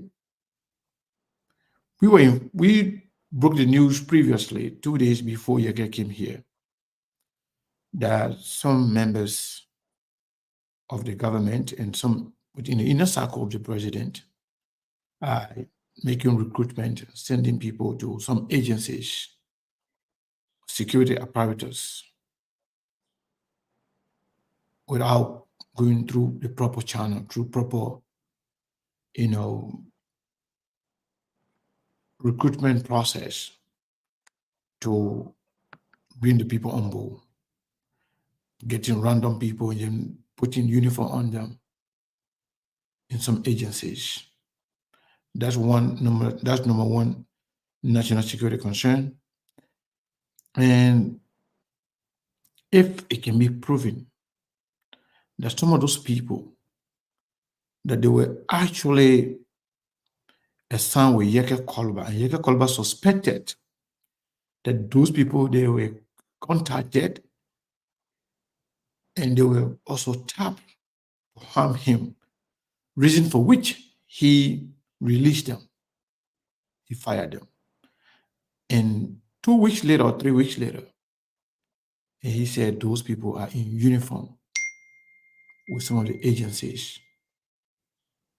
Do you think that warrants a concern where in your committees you actually try to dig deeper to know exactly whether there's some truth to this information? And if so, what will you guys do about that?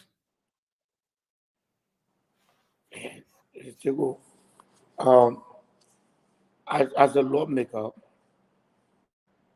I would like to perform a duty in the arena where it is designed for me to perform. Honorable Yeke Kolba is a member, is a colleague. I should not be answering questions regarding him in this manner, and I will not do that. If he has such security concern, he knows those are open to him. And if he brings that report to me, I will immediately swing into investigation. But I will refrain from conducting the business of national security in such a forum. Where I am, as chairman of national security, I do receive confidential national security briefing every day. I'm no longer, the most ability that's supposed to say everything about everything everywhere. There are certain things I cannot deal with that, in certain manners. So if Honorable Kolba has concern, I would be, as a colleague, I would be able to deal with it immediately, investigate it, and go to the bottom of it and get back to him with a report. But I cannot respond to this, in this public manner. I will be conducting the issue of national security in the public, which is honestly, beyond politics. It's the people that I deal with, they are not politicians. So do you think this information is a cause for concern? You think it should be concerning? Look. Or you just sweep it on the carpet because it has not been officially sent but to you? if he hasn't brought it to me, then I don't think it's a serious concern. Because if this SKTV now, forget about Honorable Kolba. SKTV is reporting. In this manner, I can't forget about Honorable Kolba because you are referring to him. I'm gonna give you the question, in a different format. Okay.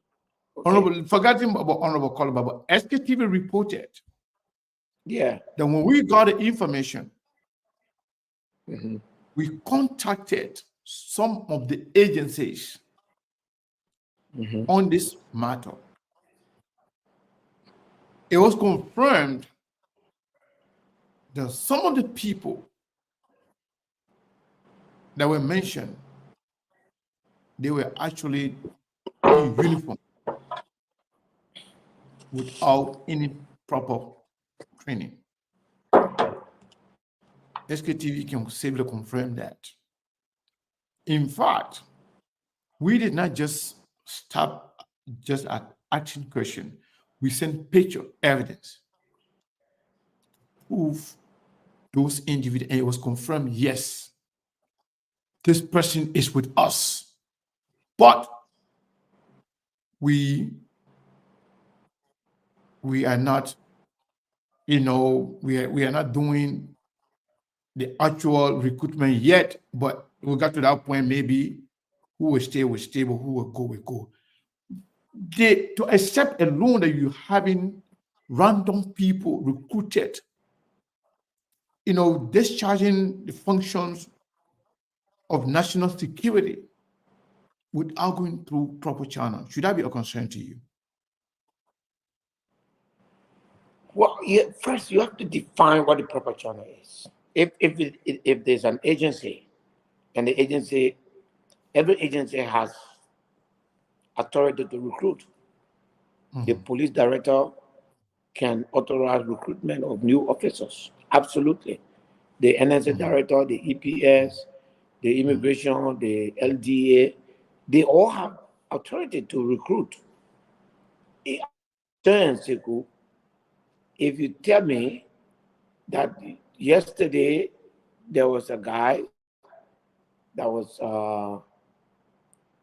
just a civilian, and tomorrow or today he's in uniform, he's probably armed, and therefore the process of his recruitment was almost non-existent, then I would like to know what kind of a deferment was used to take somebody without, and these are also possible because there's a possibility that we just change government.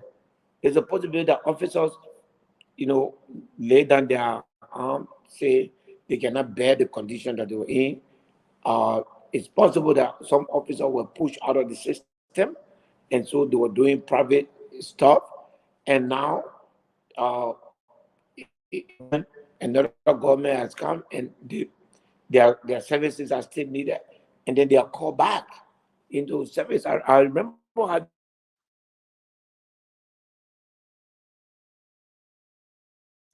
Hopefully, the boss who said that they are.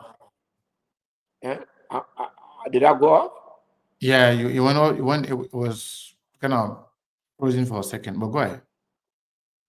Okay. Just conclude your statement, then I will do a follow-up question. There was a similar situation. So at the end of the day, my argument is a recruitment procedure may vary from institution to institution.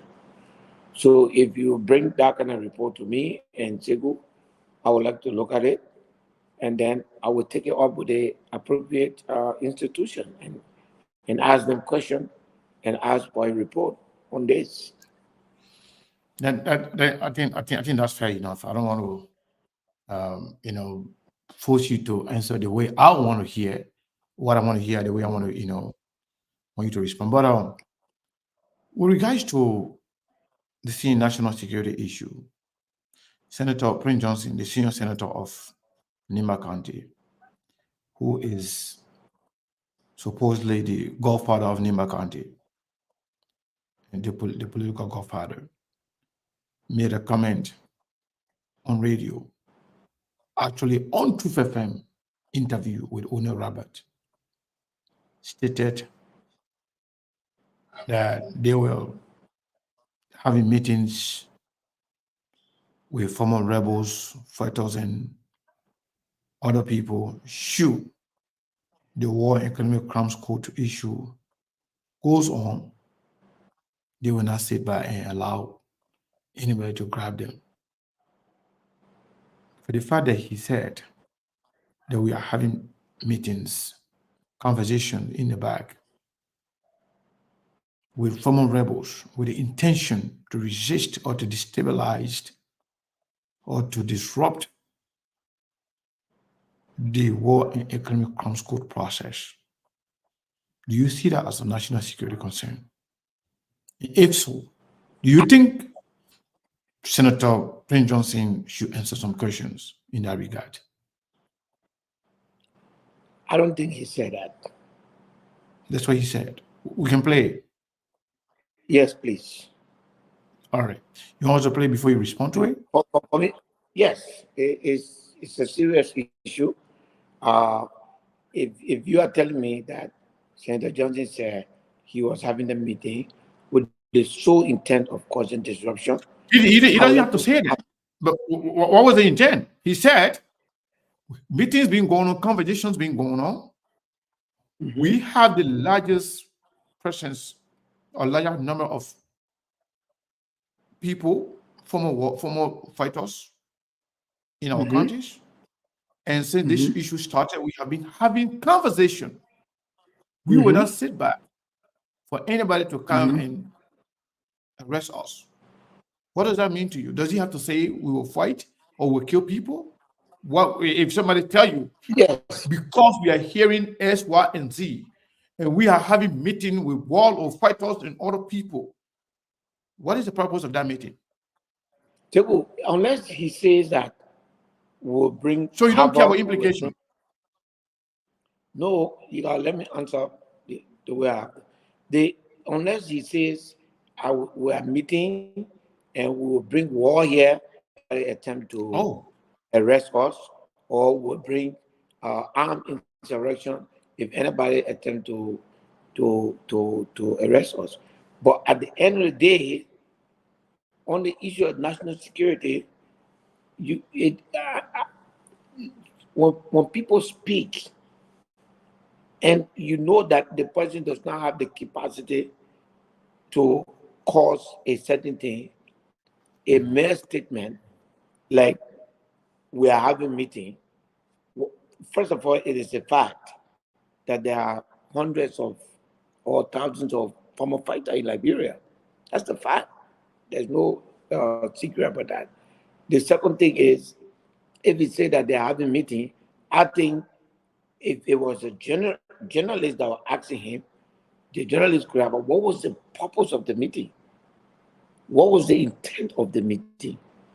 If somebody say, we'll not sit down for people to come and arrest us, that is subject to interpretation. Because I'm sitting now here, I can say I will not sit down for somebody to come and arrest me. But it doesn't mean that I'm going to wage war. I may revert to legal action. You understand?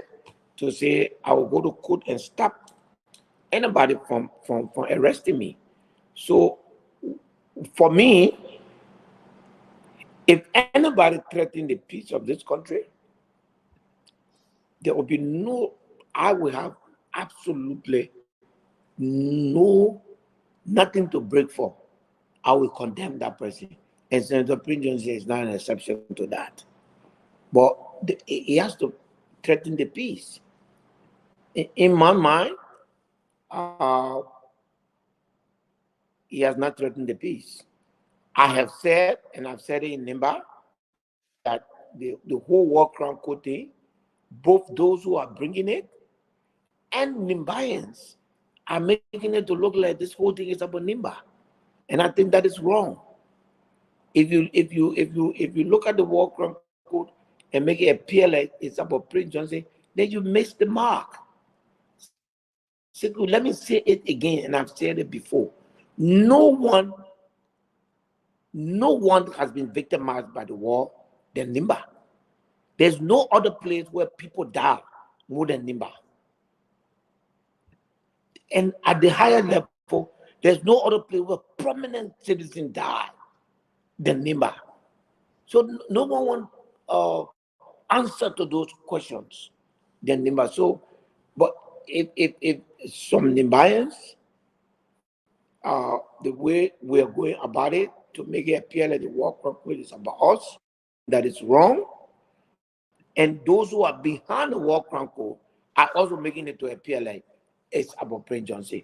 That is definitely wrong. You are killing the rationale of the war crime code. You are killing the reason why people want justice.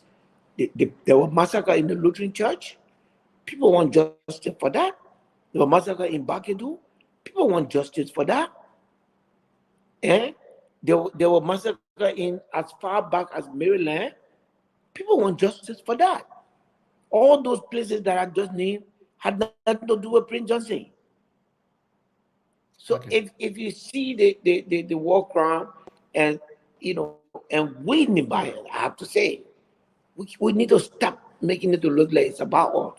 For me, when it comes to the war crime code, I'm I'm saying, one, we need to consult our people. Two, there are existing law on the book that prevents this from happening. If you want to put a war crime code, you have to repeal that law.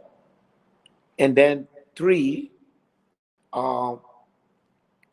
we need to wait between what we want to do and what we want to achieve. I'm not an opponent of the work on code. So, not to cut you off, but you just said something that kind of like caught my attention.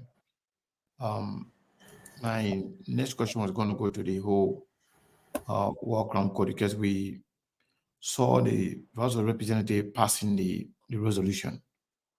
I believe you voted abstained, and prior to that vote, you said that you're going to need you're going to need to consult your people, but the vote was taken prior to that, and you voted um, abstain. Have you consulted the people of district number 6, I mean district number 7, and what are they saying? Do they want a work around code or not? Chico, I have embarked upon the process of consultation. I am on it, but they have already finished passing How their far? How far? How resolution. far are you with that? With the consultation? You say you needed 1 week, and it has been almost a month. So how They far? think How far are you with that? they are, I'm no longer in a rush. They have passed it, they've carried to the Senate.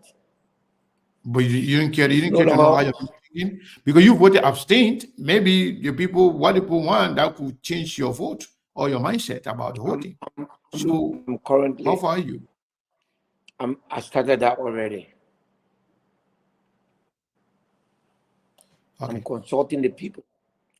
Chico, the other day I was on one of the other network, and two highly educated people in Sam Jackson and Albert Toba were arguing with me when I said you can't prosecute a president once the person has left office and they were not removed from office. Those men with the level of education they have were on that network literally saying that I didn't know what I was talking. And the Constitution is very clear.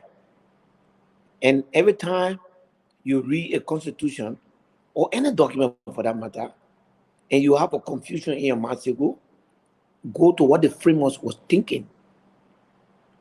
You have to remember that when the PRC was being encouraged to relinquish government and back to civilian rule, that's when this constitution was passed. And one of the conditions they lay in order to go back to the barrack was that anything they did as members of the PRC, they will never be prosecuted. So, do you know in Article 92, I think 92 or 96 of the Liberian Constitution, says specifically that nothing any member of the PRC did, will, they will be prosecuted for it in our Constitution. And in the same vein, the person who was the president needed the assurance that when he leaves the office as president, as head of state or whatever, he will not be prosecuted. And it was put in the Constitution of Liberia. If that Constitution, Article 62 said, if you want to, if the president violates and you want to prosecute the president, you need to remove them, impeach them, and then remove them and then prosecute them. But when that president leaves office, forget it. All right. So the same thing happened way Yeah, back. yeah. I think we got to the constitution. We got to the constitution and the budget in a little bit. So Just in one all last that, question. I'm picking back on what you said earlier in your deliberation in answering some of the first questions that I asked you. You said there is something in the constitution that has to be repeal in order to approve the War and Economic Crimes Code. Is that what you said? I want to make sure I got you clear. Yes, Sekou. And which provision of the Constitution is that? No, not the Constitution, Sekou. Which Charles law? Taylor government. Charles Taylor government under Moses Blah. The legislature under Moses Blah, when Charles Taylor left, passed a resolution granting amnesty. You know, when people think what is wrong with our country is that we're just we're people of the moment. I'm telling you, if you establish a war crime code, somebody will take that piece of paper and go to the Supreme Court. The Supreme Court will not throw it away. But you got a legislature. If you are serious about those things, and you cannot leave that law in place. You cannot leave that law in place and establish a war crime code. You have to deal with that an law. amnesty resolution, you mean that amnesty resolution is powerful than the Constitution? Because the Constitution, No, the Constitution does not talk about war crime code. But the Constitution allow the country, the president, to be signatory to conventions, treaties, and other agreements. And the Constitution says those treaties are binding on Liberia as long as we are part of those agreements, as long as we are signatory to those agreements. So if the Constitution says that, does that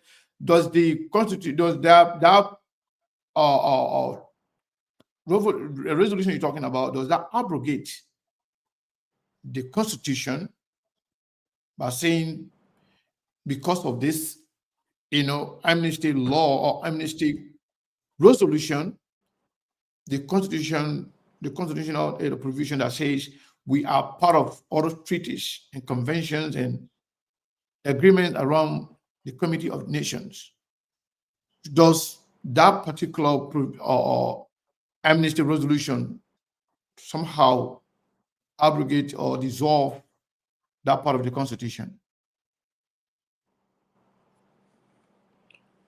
No. What I'm saying to you is that people have to understand, Sekou, we're not running chicken. We're running government.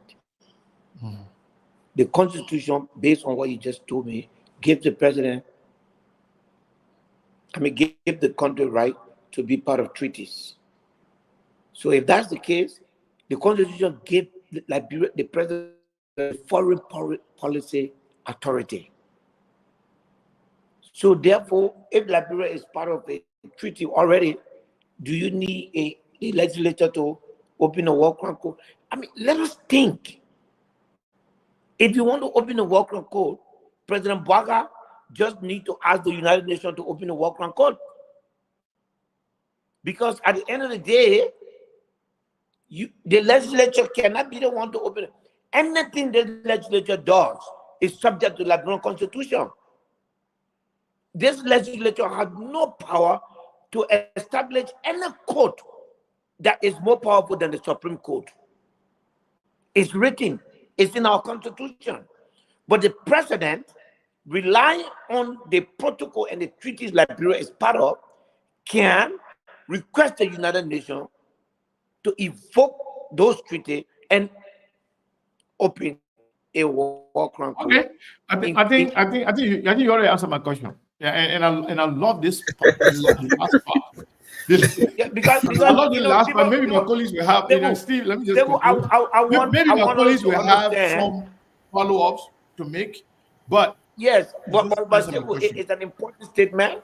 So I want to make it clear that go ahead. Go ahead, make it clear. All these things that are going on with resolution, opening work, they are all shenanigans. It's complete shenanigans. The legislature of the Republic of Liberia has no power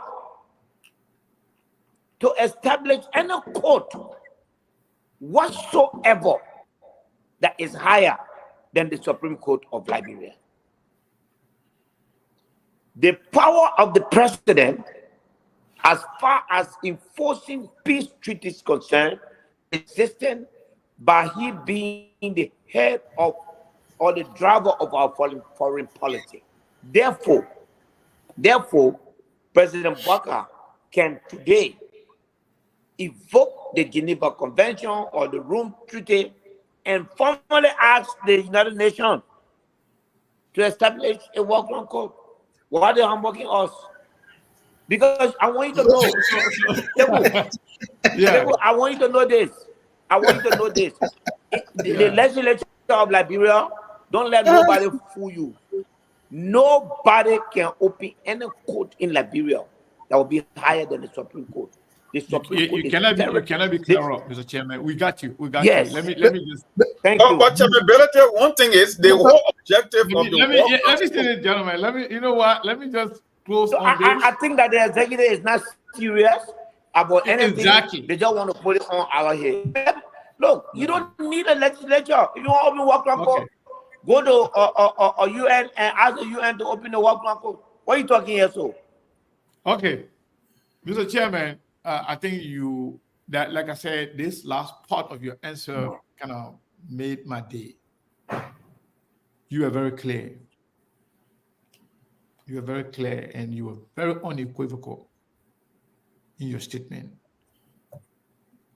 You are telling us clearly what we already know, what we were told, what the United States Ambassador at Large, Beth Van Schaik, said that Joseph Nima Boakai already have a draft executive order by way of respect. They may try to seek a consent of the legislature, whether the House of Representatives or the Senate, but by virtue of the presidential power and being signatory to those agreements and conventions in the Rome Statute, gives the president the power through an executive order to establish the court, asking the United Nations to do so. Simply, from what I heard today, and you are very clear about this, you are just telling us that Joseph Boakai doesn't, he doesn't have to borrow the legislature for anything if he really, really wants it. And that as he promised the United Nations, the United States, and call Dr. Allen White to Liberia and asking him to help him in this process, he should just go ahead and just sign that executive order and publish it, and then you form the United Nations, the elaborate ready. So you guys will not have any blockade or any problem with it. You just let it pass. Let me end the statement. And let us be fair. If Liberia is a member, a party to a treaty, the president of Liberia does not need a legislature to authorize any action that fall within that treaty. Only when you sign new treaty. So we're not taking here. We didn't come here to come sit down here and listen to people. Yeah, that the people stop the whole. Look, people die, and if you want them to get justice, the president of the Republic of Liberia know how to do it. Nobody can come here and talk about work. Because it is a part of an international convention, and then they can take it there. To come here and ask us to open a court, a subordinate court that will be subject to the Supreme Court. Then you call that one walk-around court just because people want to grandstand and look super duper to America so that they can look like, no, it's not okay. If we want justice, the president of Liberia can go to Rome. He can go to Geneva. And he does not need any approval from the legislature to open the war plan. These are all Fiamomo. Thank you, Chairman. Chairman Musa Belete, we, I like how you referenced on other platform you visit or you visited before. They had some educated people. You guys had some interaction and so forth. On SKTV, we don't know both yet, but we can fact check. And the thing that we're not educated yet, you understand. But we can go into the issue. First thing first, I want us to digress. We'll come back really quick to the whole conversation about immunity and so forth. But article in the Constitution here, Article 62, I think you referenced it briefly. And this is in regard to the first question I asked you about the vulture, whether you got a vulture from the Unity Party-led government through the Minister of State, Minister Grisby, and through Prince Stoll, who is currently a representative as well as member of the legislature. Your counterpart, your friend and brother in the House of Representatives, Yeke Koluba, brought a voucher or receipt of the signature of Minister Grisby on it. Let me read Article 62 really quick. It's very short, so let me read it quick. The play getting too hard for the chairman, so the chairman needs need more room. Yeah, man, go ahead, man. I'm listening. So Article 62. Article 62. This is what it states, my people. You're listening. Article 62 of the Constitution of Liberia states, the president and vice president may be removed from office by impeachment for treason, bribery, and other felonies violation of the Constitution or gross misconduct. Mr. Chairman, Yeke Koluba provided an evidence of the Minister of State directly bribing him through the presidency. The signature of the Minister of State is on the voucher. One member of the legislature, Prince Stoll, who is a representative from the Unity Party, is also part of this allegation. Do you think this particular move from Yeke Koluba vis-a-vis the executive warrant investigation and, if possible, impeachment of the president? There are 72 members in the House of Representatives.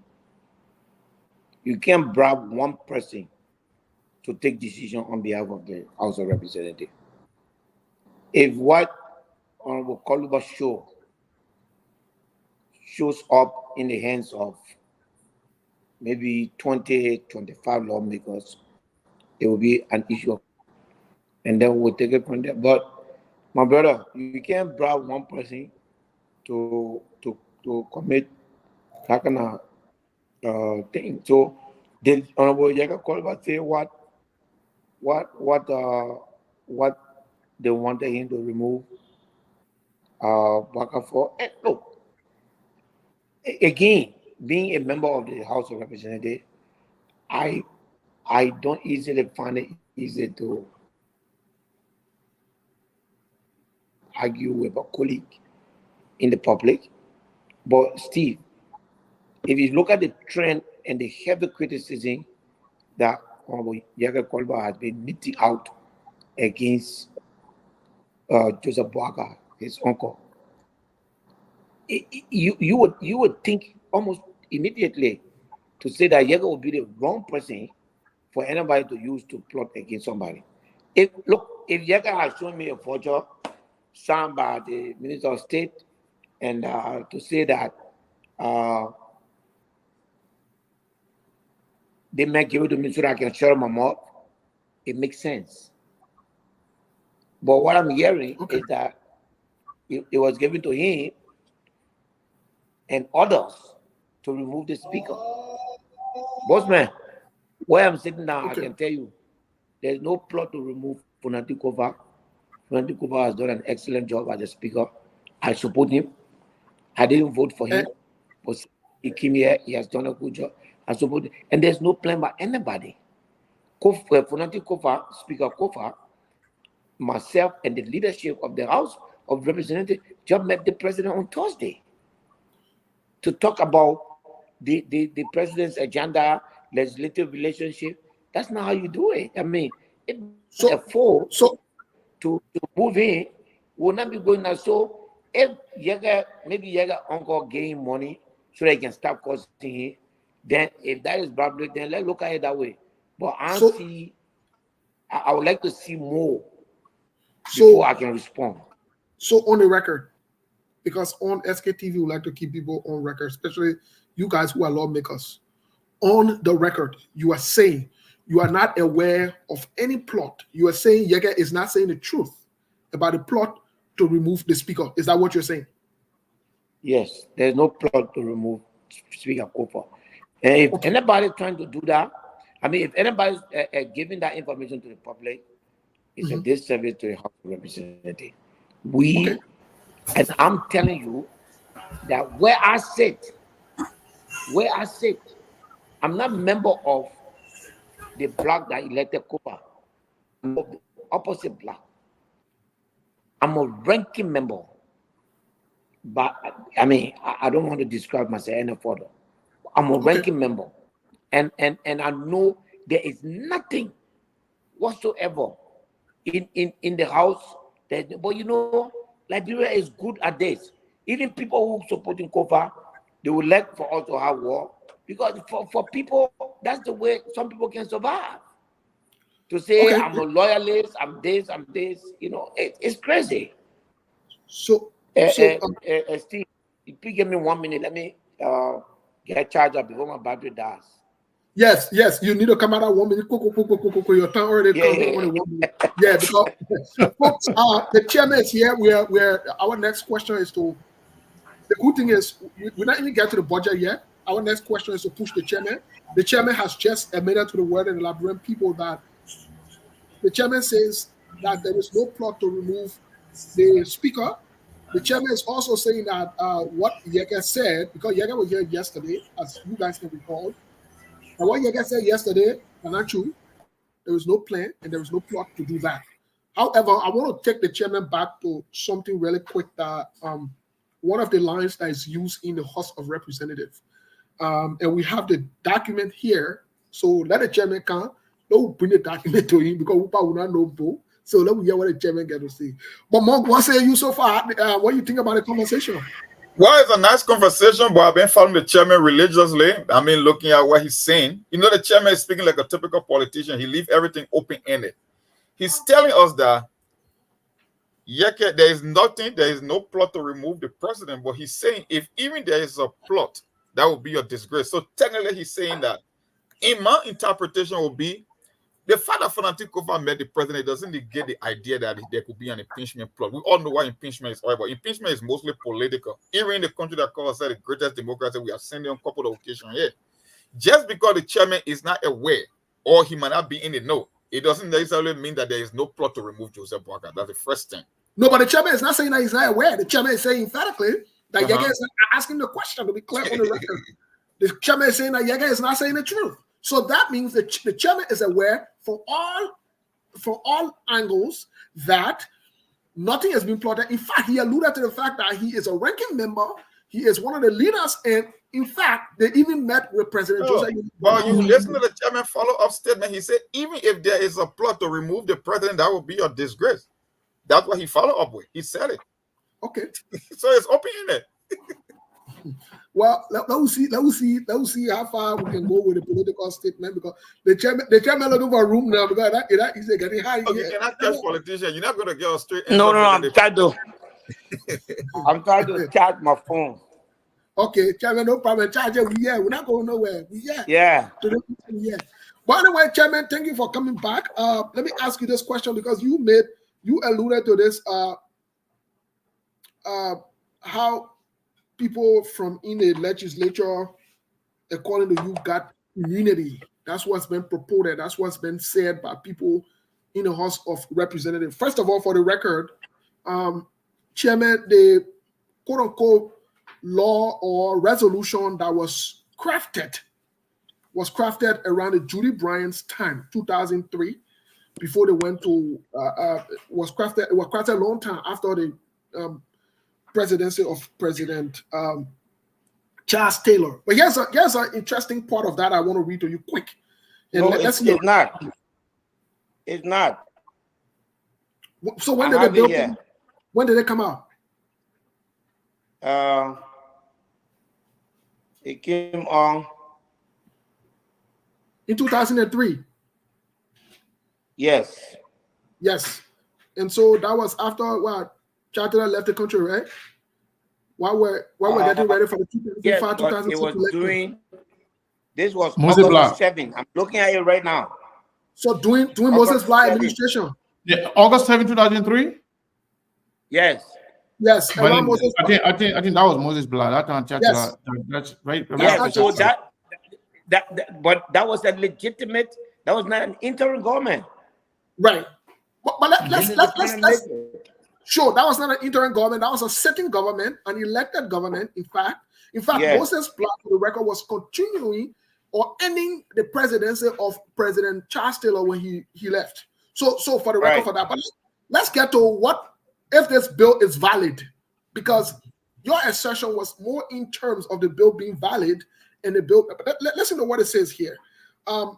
Listen to this quote, Section 1.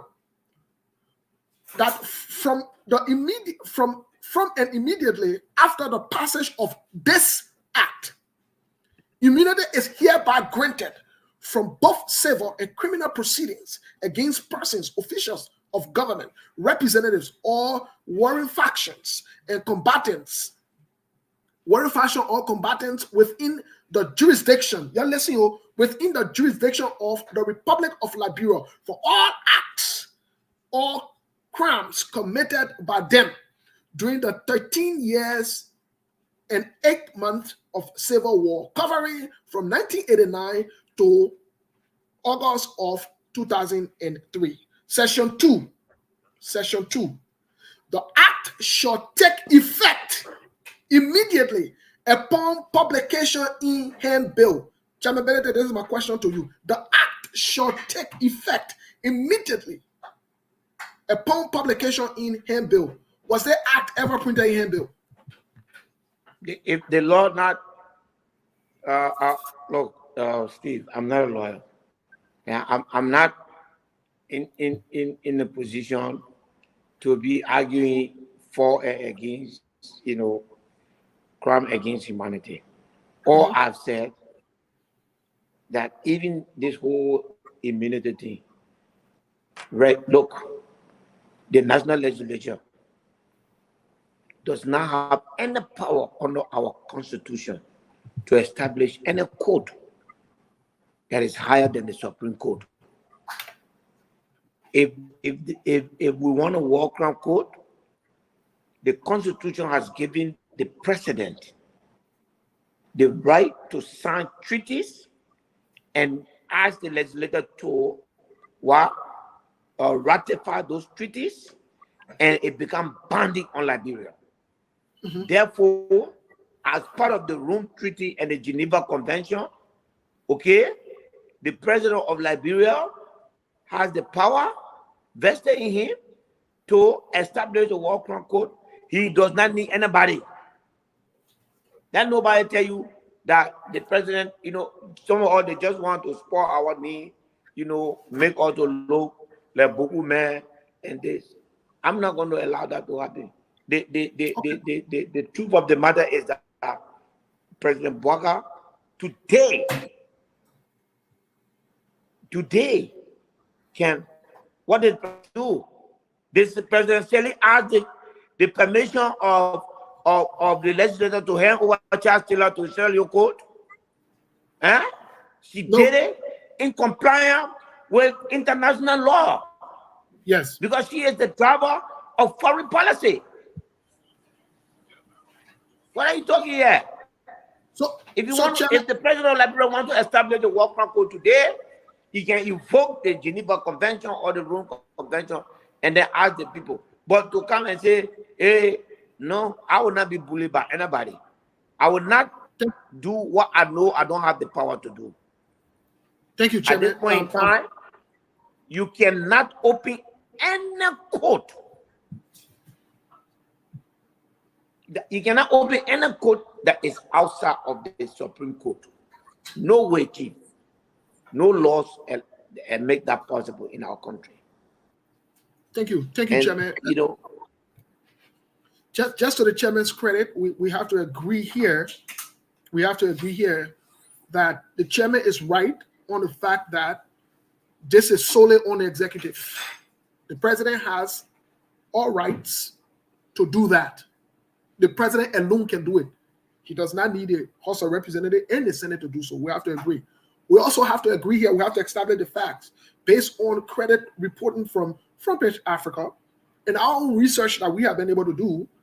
This law of immunity that some are pushing does not exist.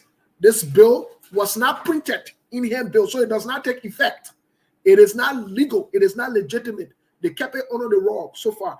Chairman, we just wanted to make sure we make those no, parts Steve, you could be right, and all of the legal requirement for the law to take effect is written.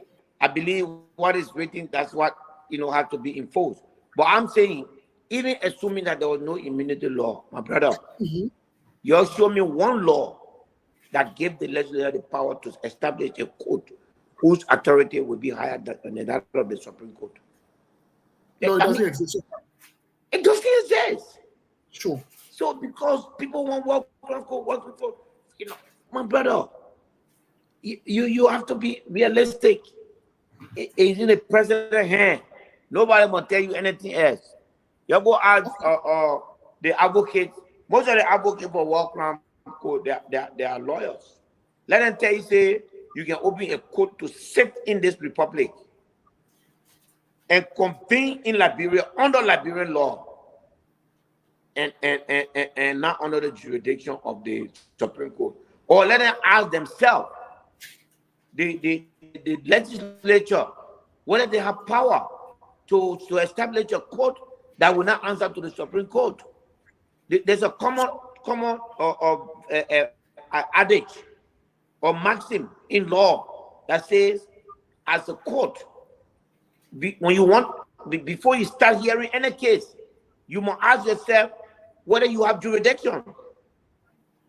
So we as lawmakers need to ask ourselves, what power are we relying on? What part of the Constitution gives us authority to establish a court that will be higher than the Supreme Court of Liberia? Okay. Only treaties. The Constitution says when we sign treaties, anything that in there, we are open to it. So they don't want open. They don't want walk around. Nobody want to bring it to us because it's not for us. Thank you for clarifying that, and thanks for your position on this issue. Let me ask you a question here before Monk comes in. Let me ask you this question. Looking at the new bill that was the budget that was proposed by the executive to you guys. I'm not sure if you had the opportunity to review it. So far, we haven't even gone into detail yet. We've just been touching on the surface. Let me ask you a general question about this entire budget. If you hadn't had a chance to review it, or you had a chance to review it, have you had a chance to review this budget? Chairman Billy, have you had a chance to review this budget, the new proposed budget that was submitted to the House of Representatives? Yeah, we're reviewing it now. Okay, you are reviewing it now. I spent the whole weekend. We're back and ask another question. So far, from a general perspective, from a general standpoint, as a voice of the people from District 7, Nima County, what is your view? And nationally, what is your view vis-a-vis what the government proposed, the executive branch of government proposes? What is your general view so far? I don't know. The budget seems to be weak. It seems to not have ambition. Steve, I like to push myself in the world that I live in. I want to become a lawmaker. I wanted to be speaker. I don't like to look at things from the small perspective. You are what you think. So for the government to reduce itself to another 600 and change budget, I was disappointed. We can raise $1 billion. The budget is not ambitious enough. And it looks like an activist budget. You know, that's what happens when you spend all your time on PR. And that's what the United Party is good at, PR. So all they want to achieve, I believe, is that at the end of the budget year to say our budget balance. You see, we ask for this is what we got. But better than that, you want country. Push yourself. The Minister of Finance and the LRA can go sleep, and this budget will be achieved. It's nothing. We can raise the money without doing anything. Thank you, Chairman. Let's go to Monk. We'll come out of Sekou because I know now we're coming to talk about the money billion. Monk, it's up to you, please. Well, for me, I got a different take on the whole issue of a war crimes code, and that's the gray area. That's the whole loophole that these guys keep playing the balls on, like, bro, between the president and the legislature. That's the gray area where they can bamboozle our people for no reason. Yeah, it's a thing. When the whole idea of the war crime code is not to come and impose it to make it superior to the Supreme Court. That's why they say a hybrid code. You are working in the war crimes code will be working in consultation with our domestic code. So it's not like they're giving an upward authority. The only reason, Mom, are you something? saying that when somebody is found guilty in the war crime, they can take appeal to the Supreme Court? Say that again. Are you saying that when someone is found guilty in the war crime code, they can take appeal to the Supreme Court? I don't know about the appeal portion, but I know it's a hybrid system. But according to if I can help, I know it's a hybrid system. Monk, not to cut you off, let me just answer the question the chairman asked. According to what we know, as far as the War Crime Court establishment, we are informed that the court will have two chambers, the trial chambers and also the appeal chambers. The court should have about 8 judges. 3 will be on the trial chambers and 5 will be on the appeal chambers. In the appeal chamber, the president of the court will be the person who's going to be the head of the appeal chambers. So, pretty much, if the court is going to be constituted or established by the way they have explained it, where you have Liberia providing 2 of the judges out of 8, and then others being appointed by the United Nations, United States, the ECOWAS, the African Union. This court will be predominantly international. So it has nothing to do with the Supreme Court. Exactly. That's the answer right there. That's okay, go ahead. In fact, that's a red line under our jurisprudence. No one who is not licensed to be a lawyer. They're going to be licensed. It's also, Mr. Chairman, it's also stipulated that no one will be accredited, will be given the opportunity to serve, whether judge or member of any count of the court, that will not be, that you must be licensed and also be allowed to practice law in Liberia. So that also answers that question. So there's no red line there. Everybody over there will be allowed under the law to practice law in Liberia. Whatever will be required of them to meet that requirement, they will do that and make sure everybody is in line with the law. So if you say that, because that is Supreme Court can give you lesson. Yeah. To be a lawyer in Liberia. So if you said, I mean, that court is subject to the Supreme Court. That's what you're saying. Not necessarily. Yes. Not necessarily. Simple. It's like you're telling me now. Why are we trying to do things differently? Mr. Chairman, The Sierra Leonean asked the United Nations to open a war crime court for them. That's all they did. Yeah, that's what I'm telling you. But because that special court, UN-backed special court, open, and they used the facility in the Netherlands, in The Hague, in the Netherlands. I was privileged to go there to go and watch that stuff, right? When I went to England, when I went to Europe, I went there. I went to The Hague to go see that trial, right? I'm telling you, not because that facility is in Netherlands, not because that facility is on their soil, so that the Supreme Court of Netherlands controls the ICC. No. The ICC is controlled by the international body. No. So if any court that is established, they're going to be having some appointments, finance by other international actors, including the United States, the United Nations, the AU, the ECOWAS. That is beyond Liberia. That will make it international. That's why they say it will meet all international standards. No, simple. Listen now. I don't disagree with you.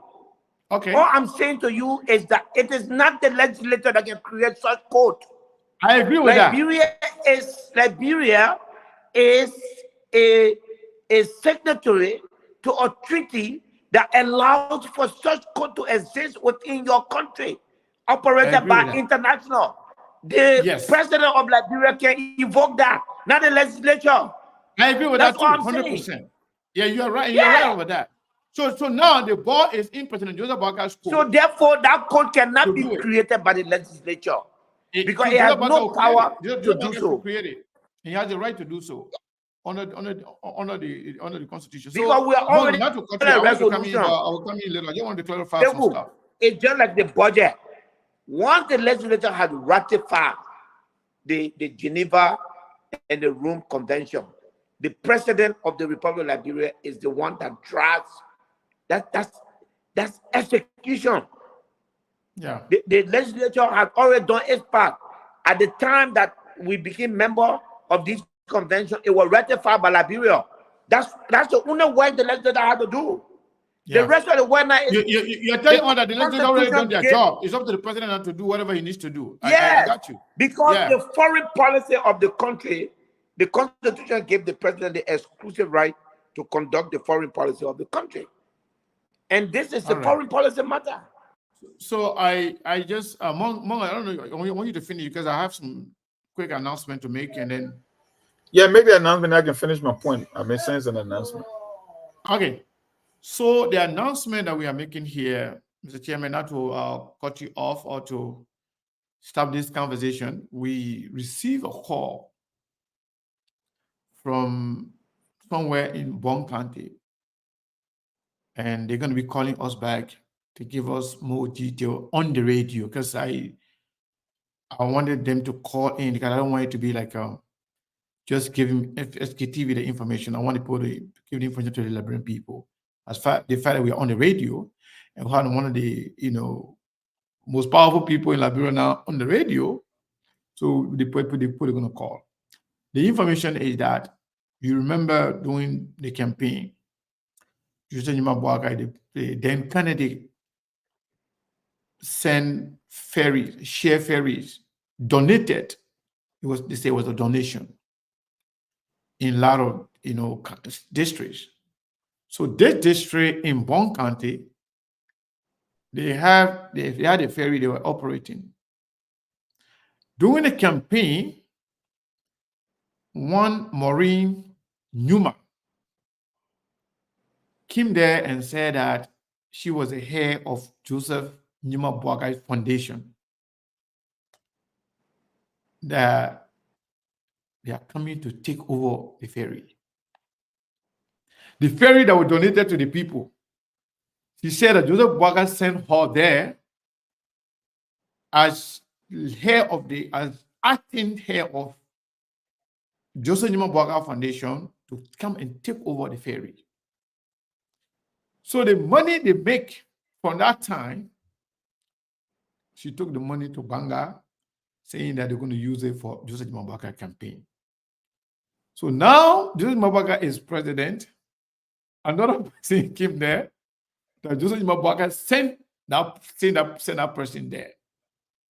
So the ferry that was given to the people is now being taken over according to the information by Joseph Nyimabwaka and his people. In fact, as a result, somebody has been ordered to be locked up right now because over the control of that ferry that was given to the people. So the person that called us is one of the old men from that district. So I told the person, say, the other one here, come on the radio and call in.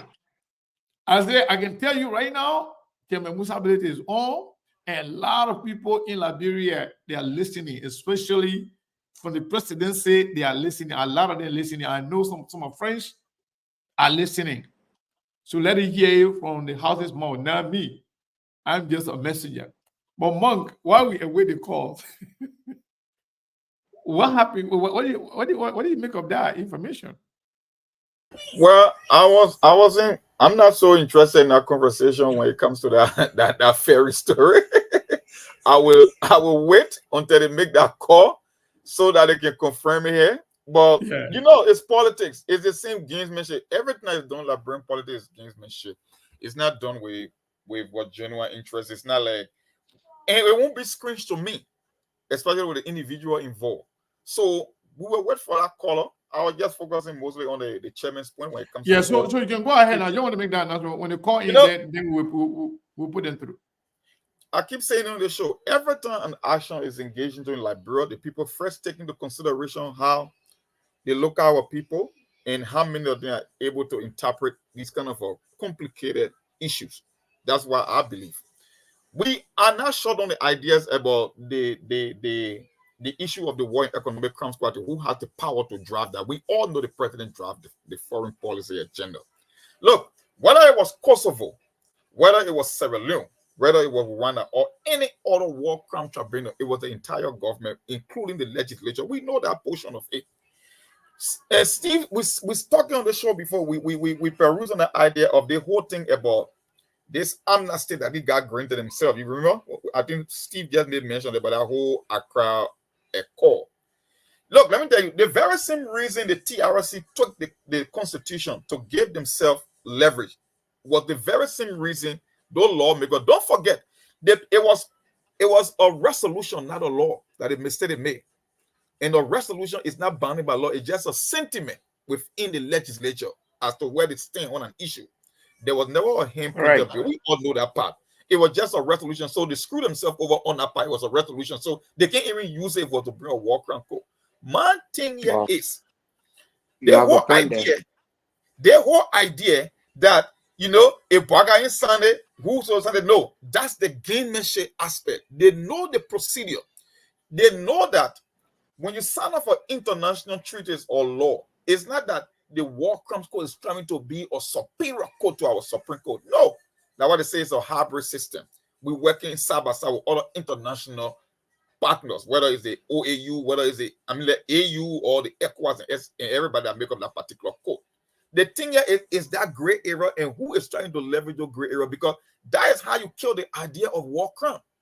When you push it one side, the other person pushes it one side. So we all know the lady said Joseph Boaga got a written executive order already on his desk that he wrote already, that is drafted. The question is, and Chairman said it right, why is he not pushing forward?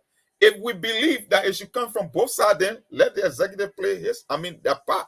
Then we'll see how a lawmaker will respond. But here's the thing, you can still get the blessing and the consent of the legislature if you want to push for a war crime code. Like in Sierra Leone, the president pushed in the UN to establish a war crime code, but equally so, the legislature were also on board.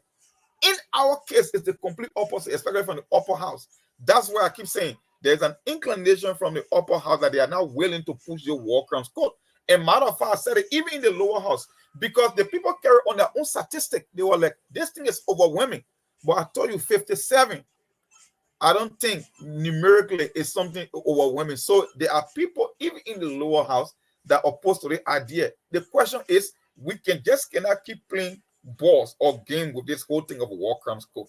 If the president, we can put your president on the bus and say, okay, you got your executive order drafted, then push it forward. Let's see what the guys in the legislature will do.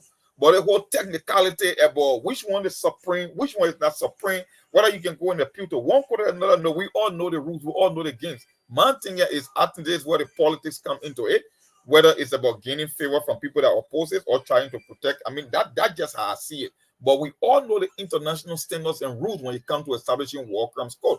The thing here is, who is going to be the big guy in the room to first push it? That's where it is. And he said it right. I agree with him on that part. You cannot put the legislature up to Joseph Boakai to first get the ball rolling. If the legislature jump on board, okay, then so be it. It's an added bonus. So that's my point on the whole war crime code issue. Because the issue of the code, you have to remember, Joseph Boakai is the only president that was elected by the whole country. I was not elected by the whole country. I was not elected by a segment of the country. He carries the mandate of the country.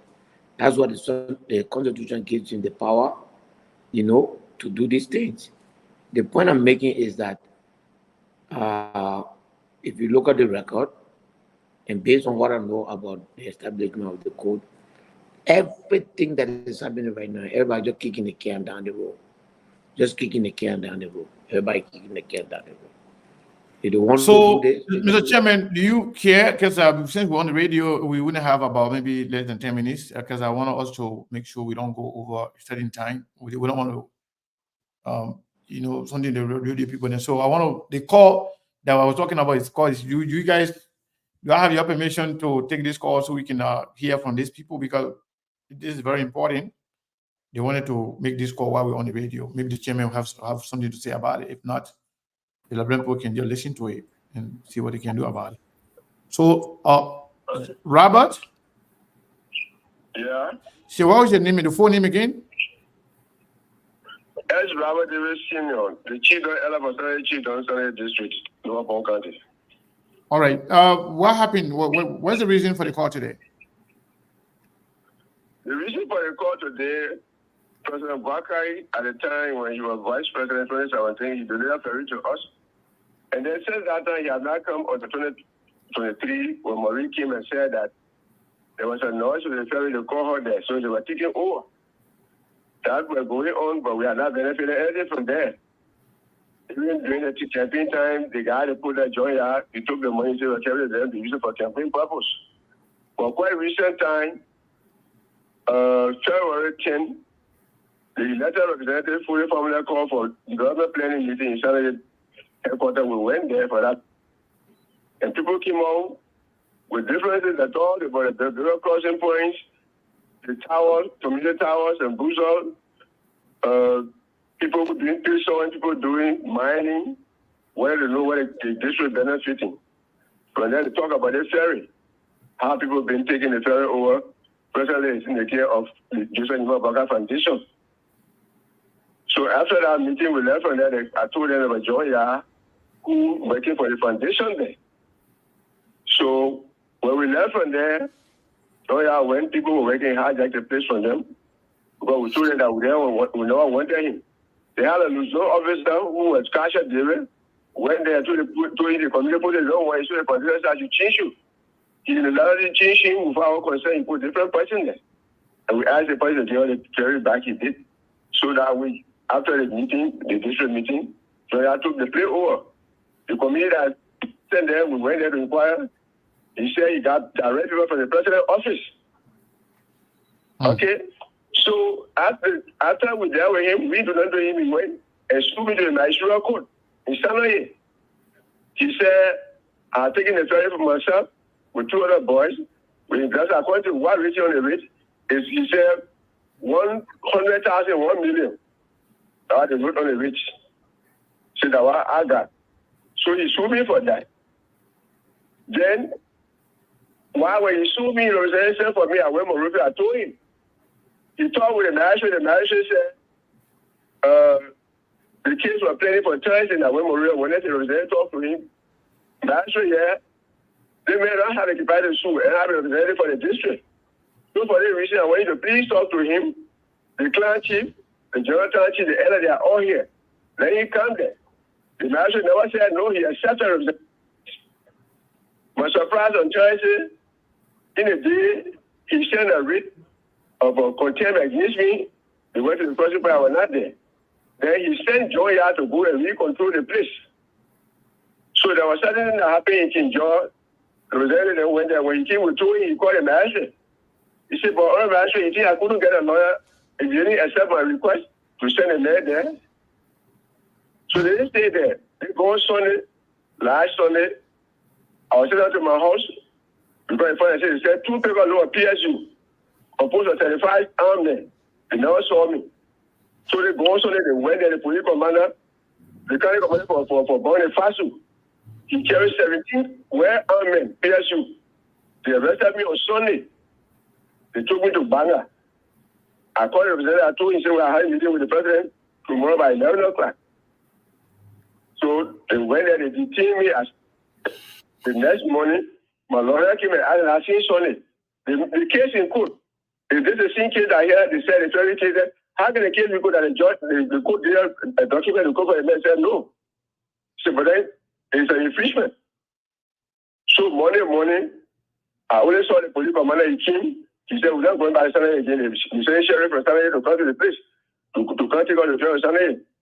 What I saw was, only a commitment they sent to the police. They sent me to a public to Geopolitics. Yes, sir. In the prison compound. So my children have to run after it. And then I slept there Monday, Tuesday, Wednesday for the fire ball for me. And he said, I feel like a fire ball, I had to pay 200,000. But I my children went there.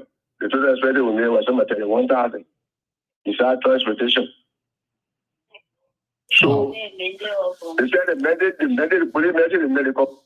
This came for the medical for the police RG. My lawyer told to him, he said the only way he can release me except he get order from the police RG for the like bro. But he didn't message to him from the president. So hold on. So what is the purpose of the? I want you to be brief with that. What is the purpose of the call, and what do you want the president to know, or what do you want the public to know? I want the president to know as to whether the family is us. He donated to the district 7 former salary for development. What he do to us, because according to what I told you, he has not come there. If that's anybody besides 2017, 2023 election, the people coming there to say they want it over. Okay. So I heard that he told the representative told me that the fool were mentioned in the paper and did the post because the boys, my own nephew, then they went there and lied. Maurice took them to the president. They told him, say, I had built 3 concrete houses for the Ferry. I take it for myself. So they say the president gave them document to run the place. They got to show the document. Okay. So you wanted to inform the president of what's going on there, and you have been informed that people... inform him. Yeah. Yeah, go ahead. So I want you to conclude because we are about to... Yeah, so when you know what the donation gave us, he are taking it back to do the different people instead of the country authority, I mean, district authority, including the representative, the district representative. Okay. Is it up to the person? So that one, the one got of money. All right. Thank you so much. Thank you so much. We'll talk about it. I hope the president is listening. Let's go back to the chairman. The chairman is our guest. Chairman, Relative, you say, I know your camera is off. Hopefully you are live. So I'll stay for a minute. The lawmaker for that district also called him back to back. I don't know whether you care for him. Who is the lawmaker? Family. Okay, family is on the line? Yes. All right, but you can put him through. All right, so Honorable Famula, you are live. Hello? Oh, we're not hearing him. We're not hearing him. So the purpose All of right. his call, it will not be useful if you can hear him. Maybe you need to go to another studio. Honorable If you Formula, can, I if you feel, let like. me just text you. Let me just text you the guy on our number so you can call I me mean, when let we start text doing him the a number. setup. Let him call me so we can All put right. him to. Let him call me on WhatsApp. All right. Text him my direct number. Yes. And let him call me on WhatsApp so we can hear him. So Steve, So Steve, Chairman Billy is Chairman also. Billy is also. I mean, you see, a You lot of see, people a lot of listening all over the country, and you see the allegation that was just levied by one of the resident or one of the senior resident of that district who was supposedly controlling the ferry. Their concern is that the president getting the ferry since 2017. He was vice president. He was running for president. They never came back, never did anything with it. But all of a sudden, according to him, they show up during the campaign time to come and take over the ferry. So they want to know whether Joseph Boakai donation that he donated to them in 2017, whether he's taking it back.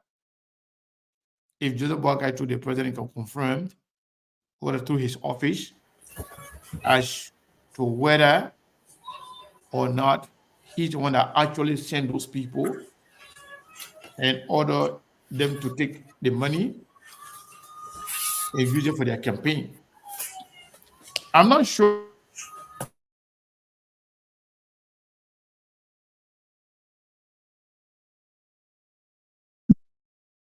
some serious issue of trust and confusion.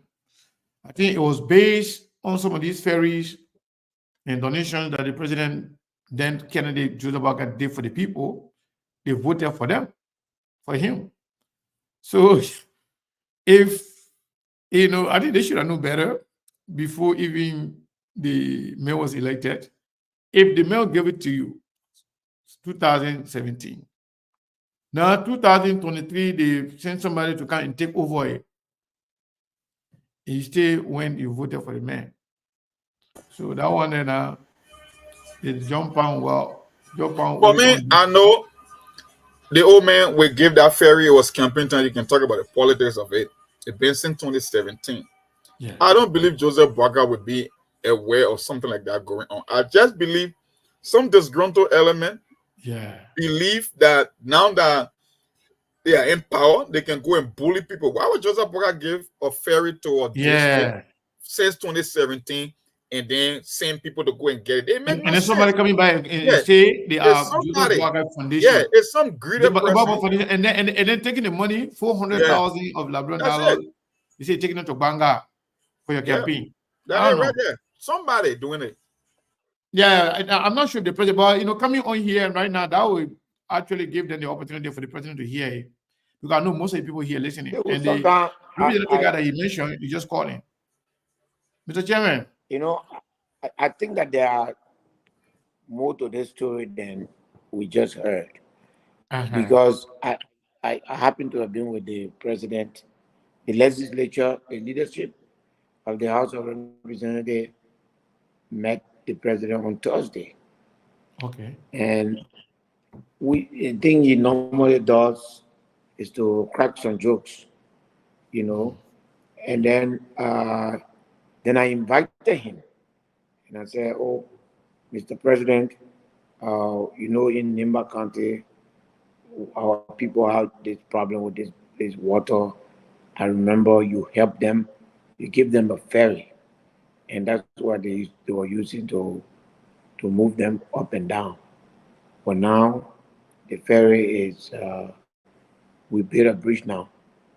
Then he said, "Oh yes, I heard that you built a bridge. In fact, we gave the ferry to some people in Bonkante, and then there was somebody who was making thousands of dollars out of that ferry and taking it upon themselves." The president himself said that. Yes, so that means the president is aware of this. He's aware already. So the story, I believe, Monk, that kind of like take away your belief. But no, I mean, Yes. it's not about talking about what my belief is. The proceeds that is being generated. Somebody want to agree. That's what I'm saying. But So well, among to say that it's somebody from the president office, you might want to investigate a little more, Yeah, because the in president the is end, aware. yeah, the president is aware that somebody in Bon County was using this yes, and making tons of money. yeah. But He he said didn't it even give it to the jokingly. district. He said it jokingly, but he said, thank you. I will go to Nimba to attend the opening of your bridge. And then we started laughing. And then he talked about the bridge in The Bon ferry. County, Oh. the ferry in Bon County. Somebody So is raising funds from that ferry. if the representative from the district there that was calling, if he's not getting through, send me his number. I will call him just to make it easier for him. Well, my personal opinion, it might be very unpopular, is, I think the guy has a good story, but I also believe that we needed to focus on the budget with Chairman Musa ability for her to. He's a representative. We can let it go and have to a discussion. prioritize that, and then this guy, we can focus on his issue tomorrow to bring it to light, because Chairman Musa ability is here for us to really asking some of the tough questions about this budget. You know? And I'm not downplaying this guy. Let's continue with that, Steve. Yeah, that's not my goal to downplay, but I also don't want it to overshadow for Chairman Musa ability to escape us today. Yeah, but we don't have enough time for Chairman Musa ability anymore. Okay. So just check your WhatsApp. I just send you the number. Yeah, so then we can set for Chairman Musa ability next week, because they project here we will get inside. If we don't want that's what I'm saying. So we don't have enough time, because we already spent more time with Chairman Musa ability, and then this call came in. These are also concerns, and the Chairman is here, so we could just conclude this information today. Okay. Then Chairman Musa ability will be here anytime he will come. That's a good thing about it. So we got a representative on that district who was trying to call in to say something, so we can hear from him. Okay, sure.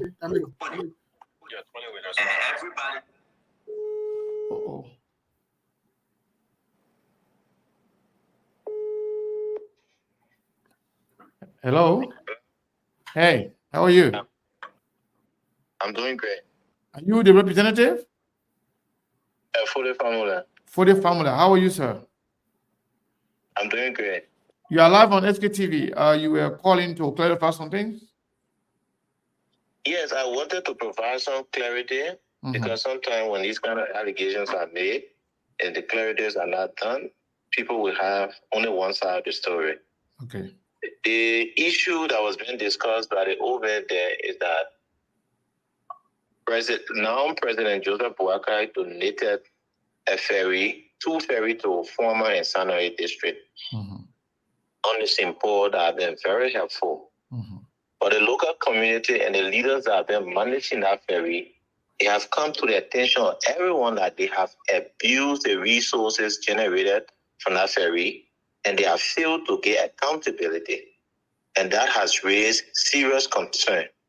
And Oben Robert David has been one of those who have been involved with the management of that ferry, and his name has been flagged as an individual who has corrupted millions of dollars from the ferry. When I met him, I raised it in his face and told him, man, while we are trying to do proper investigation and we have just taken over, but it is alleged that you have squandered millions of dollars from the ferry, and there's no proper accountability. In the process, the foundation thought it wise to be able to set up a management team, and that management team was then monitored by the current Senator Moy, and that process was put in place. You have one John Yard serving as the management team here on the ground. But a similar issue of money being generated and no proper accountability has been a problem.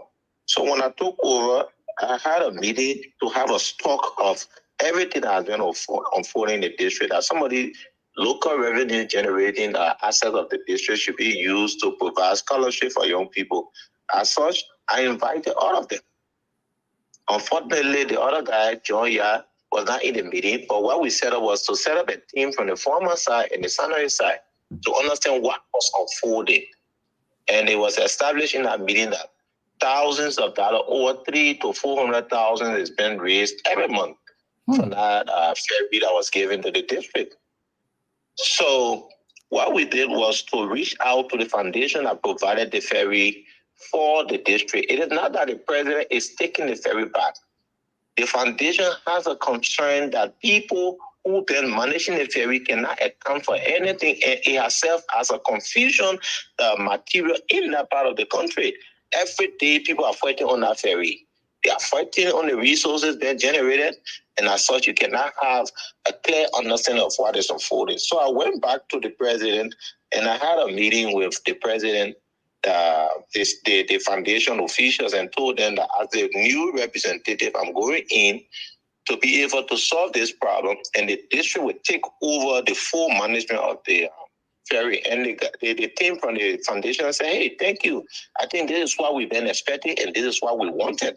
I even reached out to the president and told him, and I said to the president that we're going in to be able to find a solution to get a proper management team from the district angle, and the president gave his all to it. He said, family, the first thing is that all we're wishing for is for the community to benefit to the extent where one of the ferries is even down the one at the Gingaman crossing. So I don't see, yes, there are issues with the old man Robert. I think he's in court. The reason why he's in court is that there was, prior to me being elected, there was a memorandum of understanding put in place, and that memorandum of understanding was signed and giving authority to people. And it is the same people who went to the court to issue a writ against him for millions of dollars that they believe that he had not been able to get account of. So I'm taking over as inform all of the party within a week time that I will pay a visit at the waterside and be able to investigate what is unfolding. It's just unfortunate for him to be able to come on the radio and spread out wild allegations on issues that he's aware of the fights. And that is why I'm compelled to court to provide the basic information that yes, money has been generated, and the both management has failed to give any report to the district. So it's not that the president wants to take back his ferry, it's because they who been managing that ferry has failed to give any proper accountability to the district, and the past leaders have not been concerned to put this issue to rest. And for us coming on, that is why we're trying to put every mechanism in place that we can find a solution for the small running of that ferry that been given to the district. Because if you have a ferry or such that is raising not less than $400,000, which is not less than $2,000 US, it could provide hundreds of a lot of money. People, not for a few people to only be investing in their personal property and building financial gain for themselves. So it is because of that I'm calling Mr. Conner, that you can understand what is unfolding, and we have a foundation that we are stepping in to bring this issue to book. So, Representative Pamela, we thank you so much, and we will invite you to SKTV to have a whole show, to have a conversation, a clear understanding about the whole thing and what you intend to do, and what I just listened to, and the public is listening, the entire country is listening, and people are listening to you around the world. It seems like you are trying to resolve the problem there. So, but one of the concerns now is that he's in court. He could potentially go to jail. Are you guys going to also resolve that so that way you can have some amicable resolution? Because the fear here may not be about getting the money now, but may be afraid of going to jail. Is there any plan to resolve that? The first issue is that as the leader of the community, as I have said to the president, I'm going in to find a solution for the problem and get back to him. Okay. I would now appreciate him coming on the radio and spreading out wild allegations of the president wanting to take a ferry that the president do not have an intent to do so. So the next issue is that while the case is in court, we need to go on the ground and ask the both parties that the district is stepping in, the district leadership, the representative is going to work along with the foundation and the agreement made before going to be amended, that the district leadership will take cease of this ferry, and it will not be seen as a community managing it. It was given to the community, to the district, and the district will manage it. And that was what I informed him. That I'm not coming into the case to defend him rather, nor the other guy, because an attempt to go about doing that, meaning I've taken a side. Mm-hmm. So all of what I will want from him is for him to be very peaceful.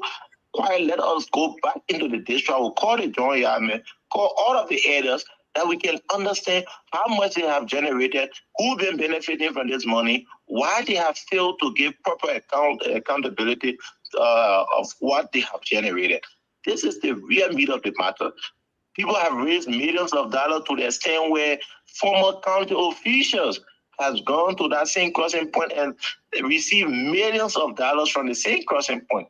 Within every month, they generate not less than 300,000 to 400,000. So within 3 months, you raise not less than $1 million. That money could keep hundreds of students in school. Why there's no truck in Sanoye? So as a representative, it is from that background I have come in to find a solution that everyone will find a way forward. If it is John Yah, who has received millions of dollars and he has not accounted for that money, we will take action against him. If it is Mr. Robert, who has been alleged of receiving millions of dollars without proper accountability, the course action that is against him will continue with it for him to be able to provide the money that he received.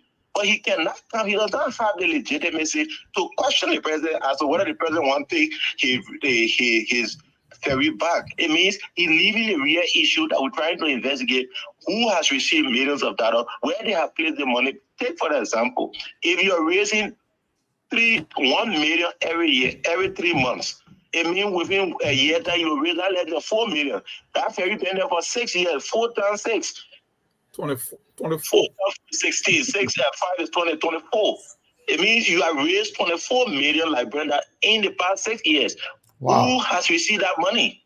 It's only serious. So you come and the community take an action against you. I will not come and say why they're taking an action. I need to investigate. I need to investigate the committee. Why I'm telling the president I'm going in to solve this problem, I should not take a side. So it's not enough imagination to see him calling and raising issues, alleging issues that are not factual. Thank you. Let us go in and find a solution for this problem. Okay, thank you. Maybe my colleagues may have a question for you, if you don't mind. Just can hold for a second. Yeah, we'll stay by and wait for his question. All right, Steve, want to say something? Maybe the chairman also here. So go ahead. I don't want us to spend most of the time on it, but the representative on the phone raises a lot of questions as well. Because my question to the representative is, we need to know the full detail as to the ferry that was given by Joseph Yuma Boyka. What is the structure that was put in place to benefit our people? Now you are saying that you're calling the senator's name in it, and you are saying that you are investigating the situation, and you're saying that this man is accusing the president of doing this and accusing. How far is the investigation for you to be coming with all these allegations against the older gentleman who is making these claims? How far is the investigation?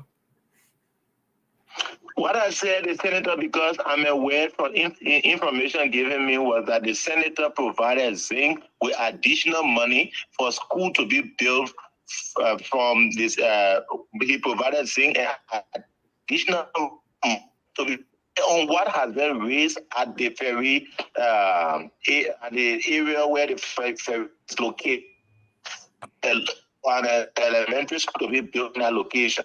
And the senator was trying to see whether that school would be held to the community. It is from that background I called the name of the senator.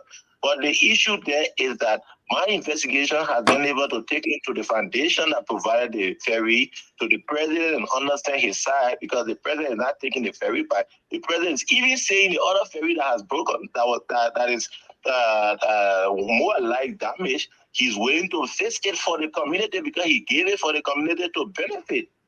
But money raised from the ferry, those who've been managing that ferry has taken the money personally. And it is the confusion between them, because this person will manage the ferry today and take the money provided without putting that money in an account.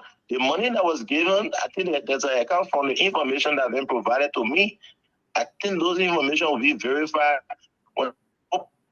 in the district on the weekend. I'll be there all the weekend. I'm planning to be there Friday up to Sunday to ensure that all of the parties can understand who has received what. Can we have a conversation with you on Monday to get some clarity as to what you actually inquired during the weekend? Yeah, let's dig into this thing a little bit. All right, maybe Chairman Musa Bele want to say something to you. Chairman, want to say something to you? No, I mean, I just told you all that. The chairman said you're aware already. Because what Formula is saying is exactly something similar that I heard from the president. Like somebody had literally taken it upon themselves to start generating money from this whole ferry without accountability.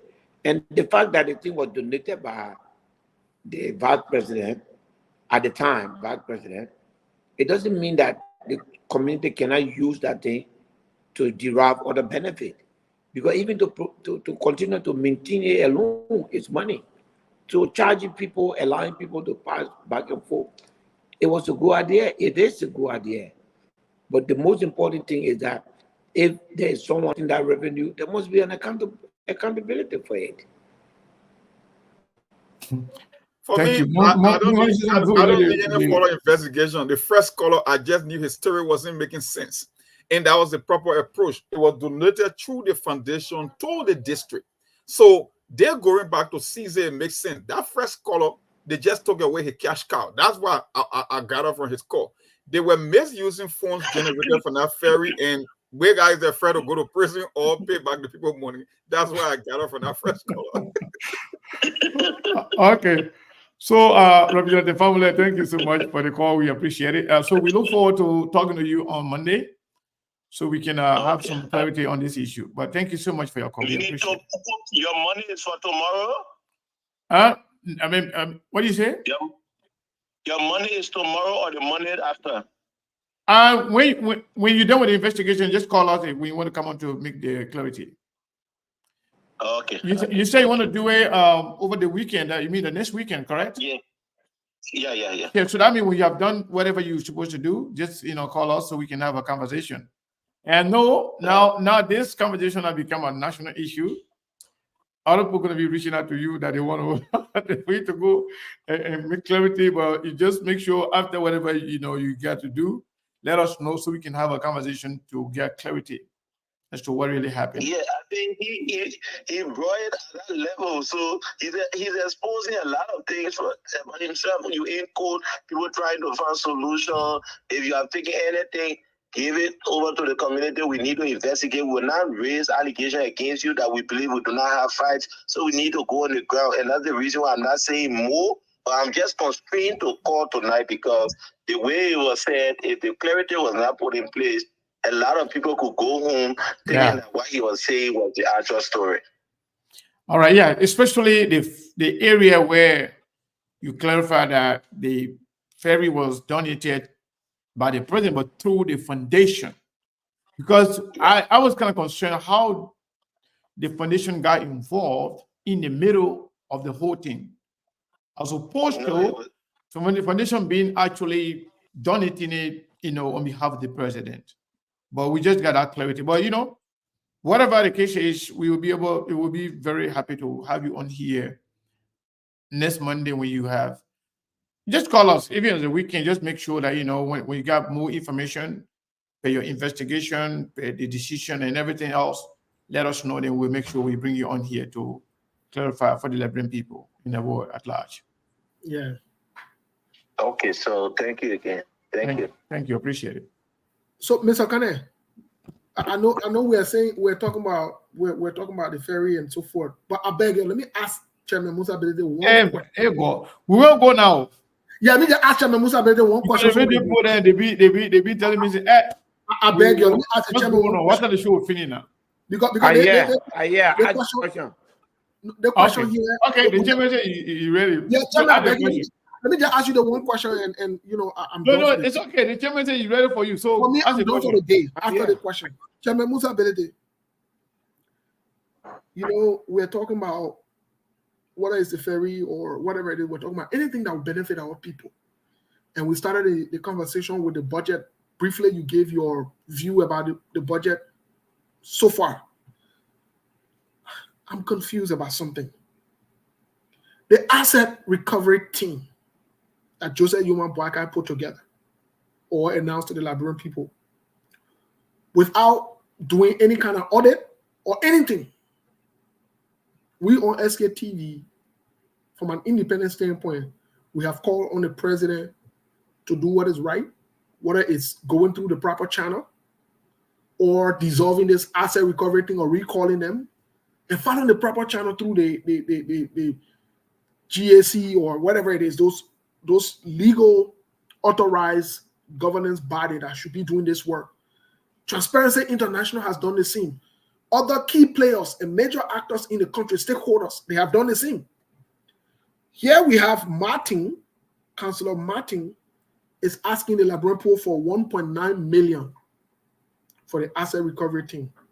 What do you say as a sitting representative, as one of the leaders in the opposition as well? What do you say about the whole asset recovery team and the money they are requesting? Well, first, I don't have both sides on this whole asset recovery. They are off the mark, both sides. CDC,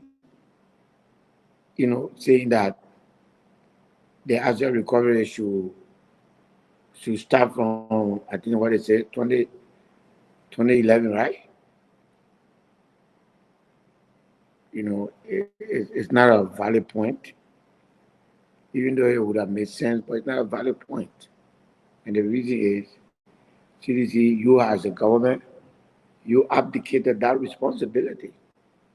You had a chance to audit the people before you. You could have done that. You should have done that. The fact that you didn't do it, it doesn't mean that if someone wants to do it to you, then the president has violated the law. So I'm in favor of asset recovery. I think when people got money and ill-gotten wealth, they should account for it. I'm just concerned about the process. I think this thing can be done through the Ministry of, not necessarily through the LACC. The Minister of Justice has special power under our Constitution. He can set up a special prosecutor. You remember General Reno under Bill Clinton? He set up a special prosecutor to investigate Bill Clinton. You remember that, right? Mm-hmm. So these things are doable. But I'm wondering, where would the assets recovery team, as currently constituted, derive its legal authority from? If you write me a letter, it's simple or Steve, if two of you put together, if you are mailbound to A, you write me a letter, say, tell how you got Truth FM. Do I have to answer you? No. Not necessarily. So for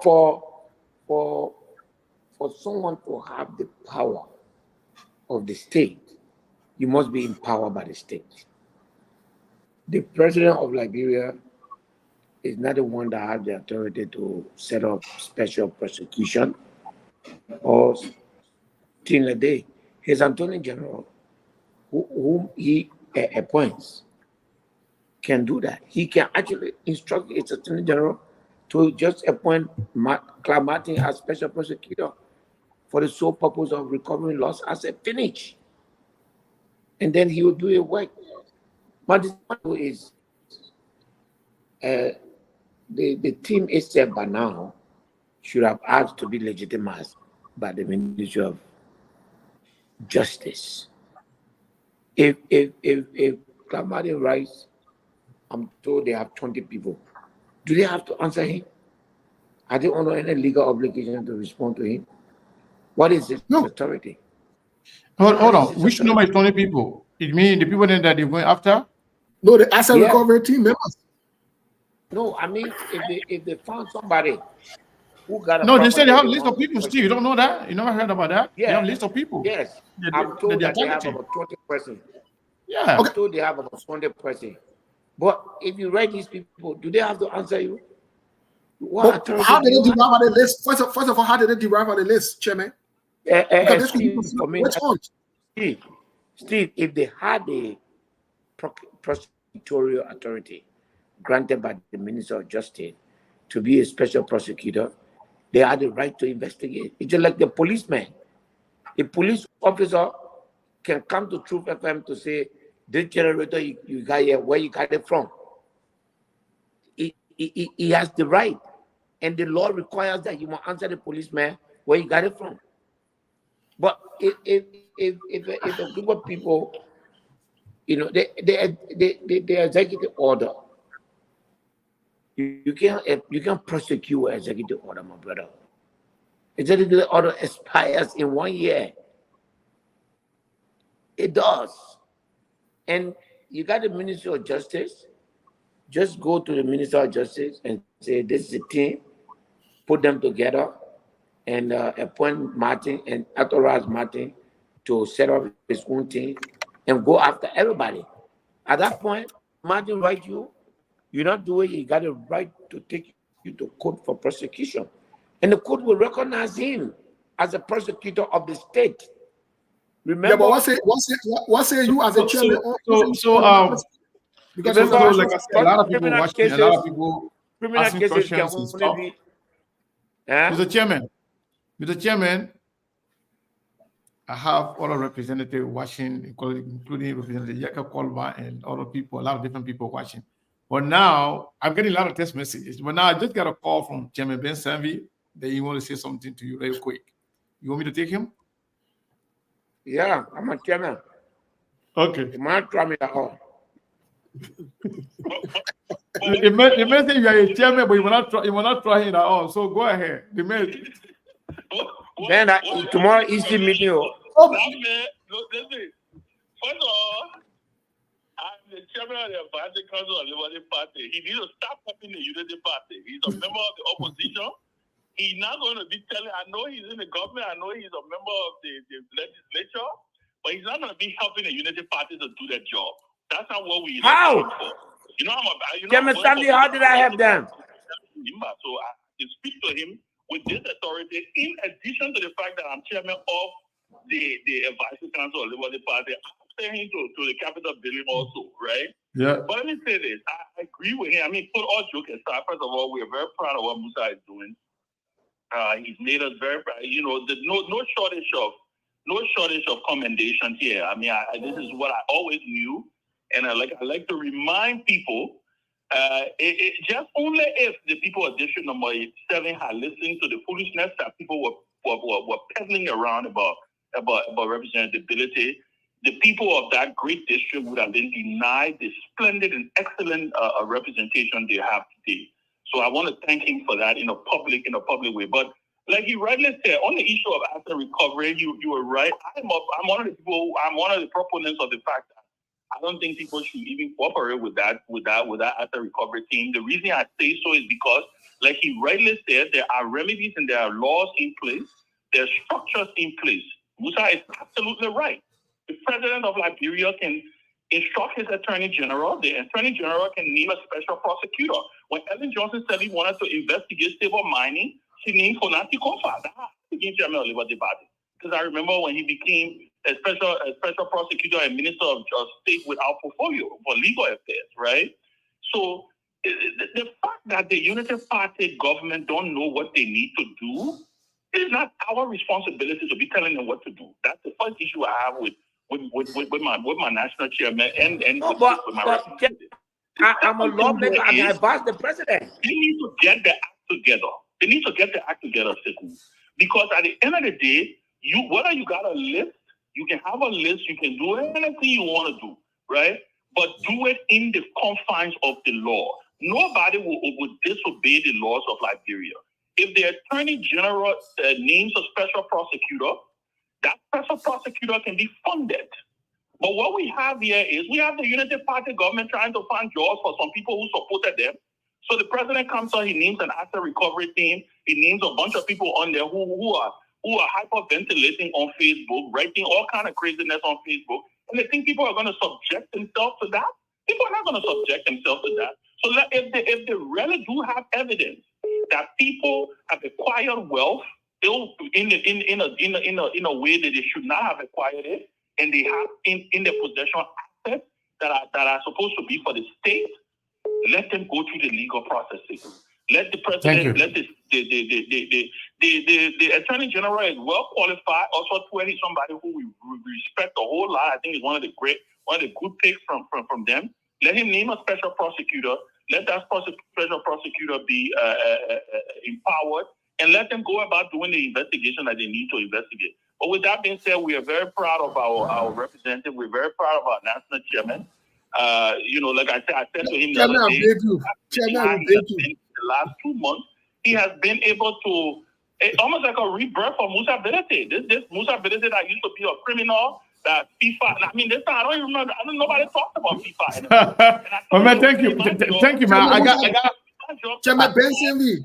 My job to keep reminding them. But Chairman Benson V. Chairman Benson, thank you so much, gentlemen. Yahoo, 1 second. While Chairman Benson was speaking, Honorable Kolba was calling back to back. I want to make sure I say his call. I didn't want to cut the chairman off. I want to make sure we speak to the representative. Honorable Kolba.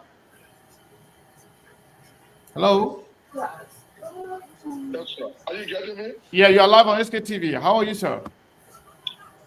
I'm okay. Let me say good evening to all of you people. And let me say good evening to my chairman I respect so highly. And I listened to him on the show when you asked him about the 4,500 US. He said he had no idea. And I want to tell Chairman Bilete, the reason why I voted for Richard Kuhn, it was because of him. I believe we were coming to join us to make this country straight.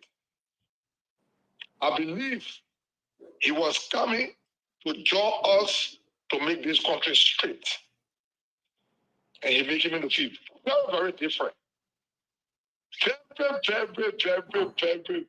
Very different. And beginning to have a second thought. Let me say this to the chairman that I respect so highly. When people call me, oh, don't vote for a Muslim man.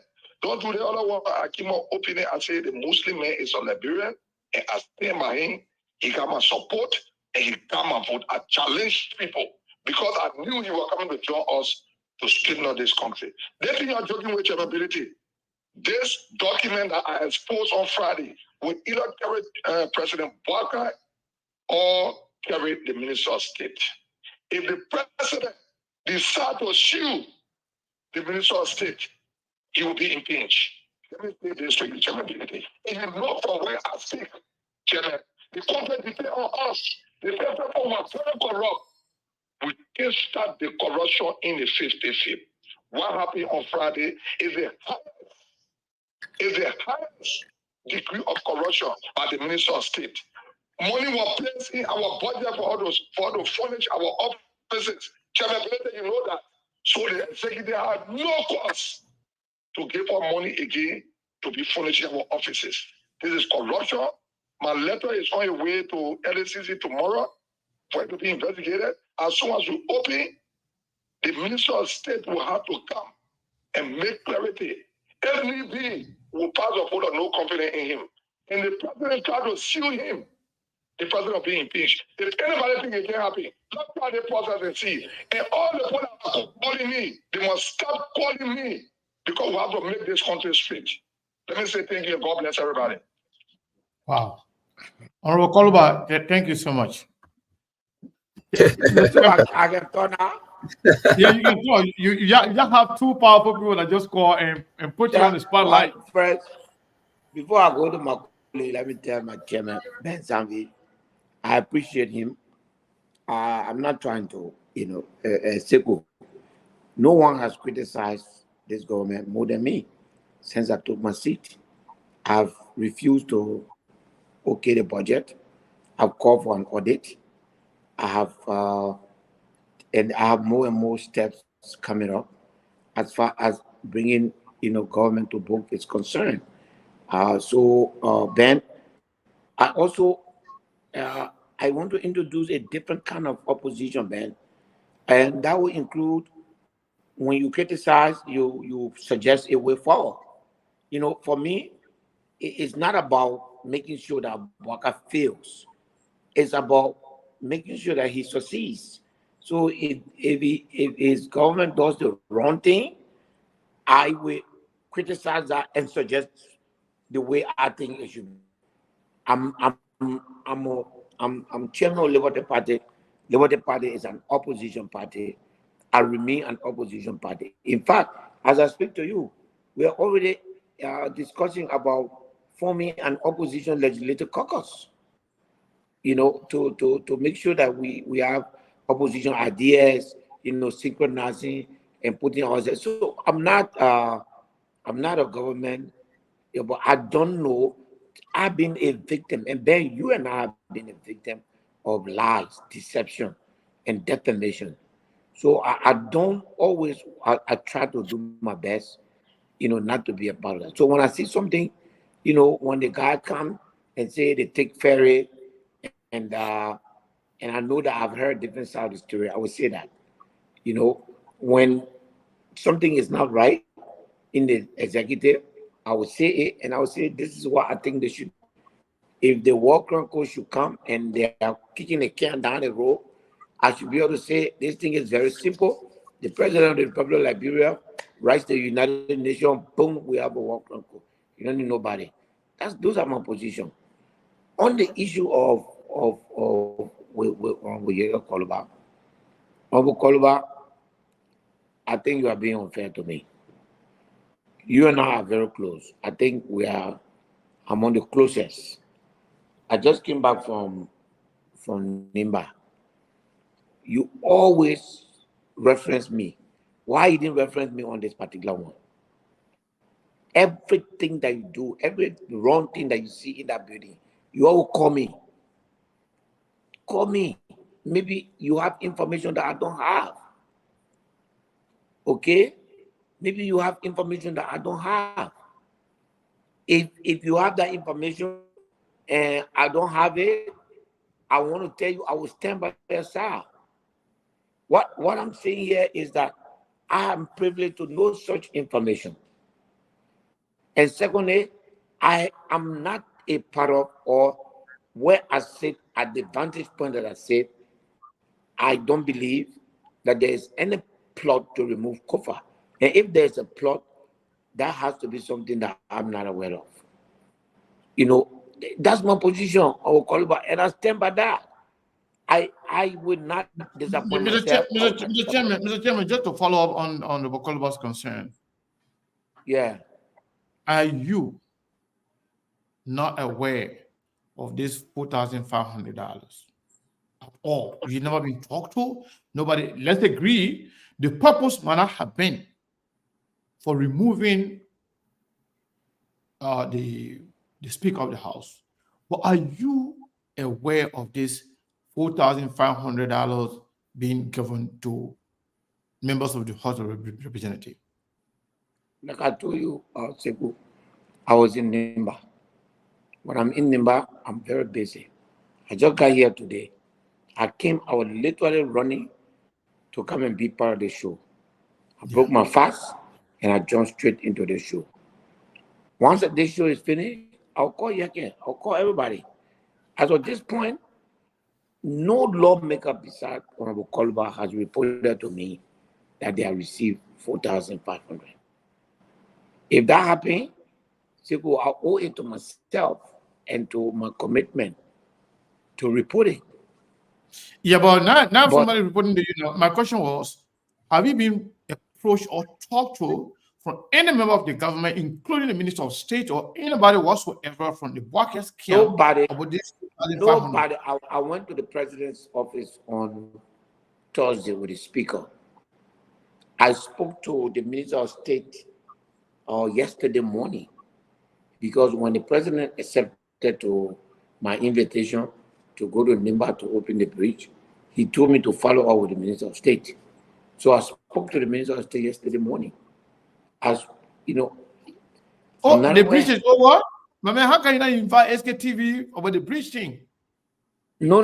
You will receive your invitation. No, we're not political party, so we're not invited. We're not political people. That's fine, no problem. How can SKTV? Okay, on call is calling back. I think he has no something. Problem, Chairman. We'll take it. So I will call you back. If he has the information, Yes, I want to ask the chairman one question. You know, the chairman is my chairman. I believe in him.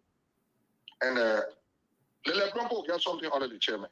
Mr. Chairman, were you in the leadership meeting when you went to meet the president concerning the local leadership when this 4,005 came out? When the CDC lawmaker wanted to talk, you said it was for the black, it's not for everybody? Was it not your exact statement in that meeting when it came out, when Richard Kuhn was talking, according to my source, that this is for his black, it's not for everybody black, and in the midst of sedition, when yourself acknowledge that this is for the Richard Kuhn black, is not for CDC black? In the meeting with the president? Yeah, when you went for the meeting for the local governance, when the leadership went there, the local government, not local government, the local government meeting. Were you in that meeting, Mr. Chairman? Well, there were two meetings here. I was in one of them. And the one that I was in... The recent one before you went to Nima, were you in that meeting? No, the one to the executive marshal? Yes. No, I was not there. I did not go to that meeting. Okay, I rest my case. Mr. Chairman, I respect you. Thank you, sir. All right, thank you. Thank you. Wow. So,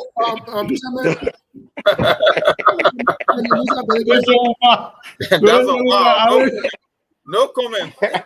So let's go over is a different show. I think Steve, let's talk about that. You're getting something, man. You're getting something, man. You just gotta give it to him. so Chairman, I know we're about to leave because we've been here for almost going on 4 hours. Yeah, going to we have 3 hours, 40 minutes. We'd like to get a commitment from you, so that at least we can delve into the budget. And also, we'd like to, in this public forum, also announce that I'm not saying your chairman, Ben Senvi, cannot come and do all lavish praises. But if that ever happens, you will have to pay fine because now on SKTV, you're going to do your promotion. Yeah, let me be honest. Because your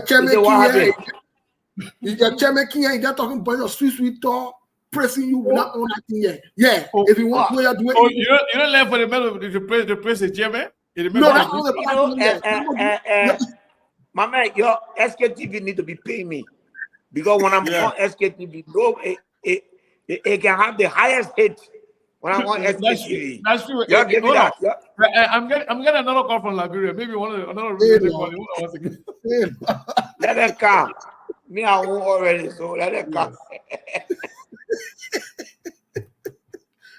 Well, Chairman, it's always good to have a conversation with you, but we're looking forward to having you so we can discuss this budget in detail.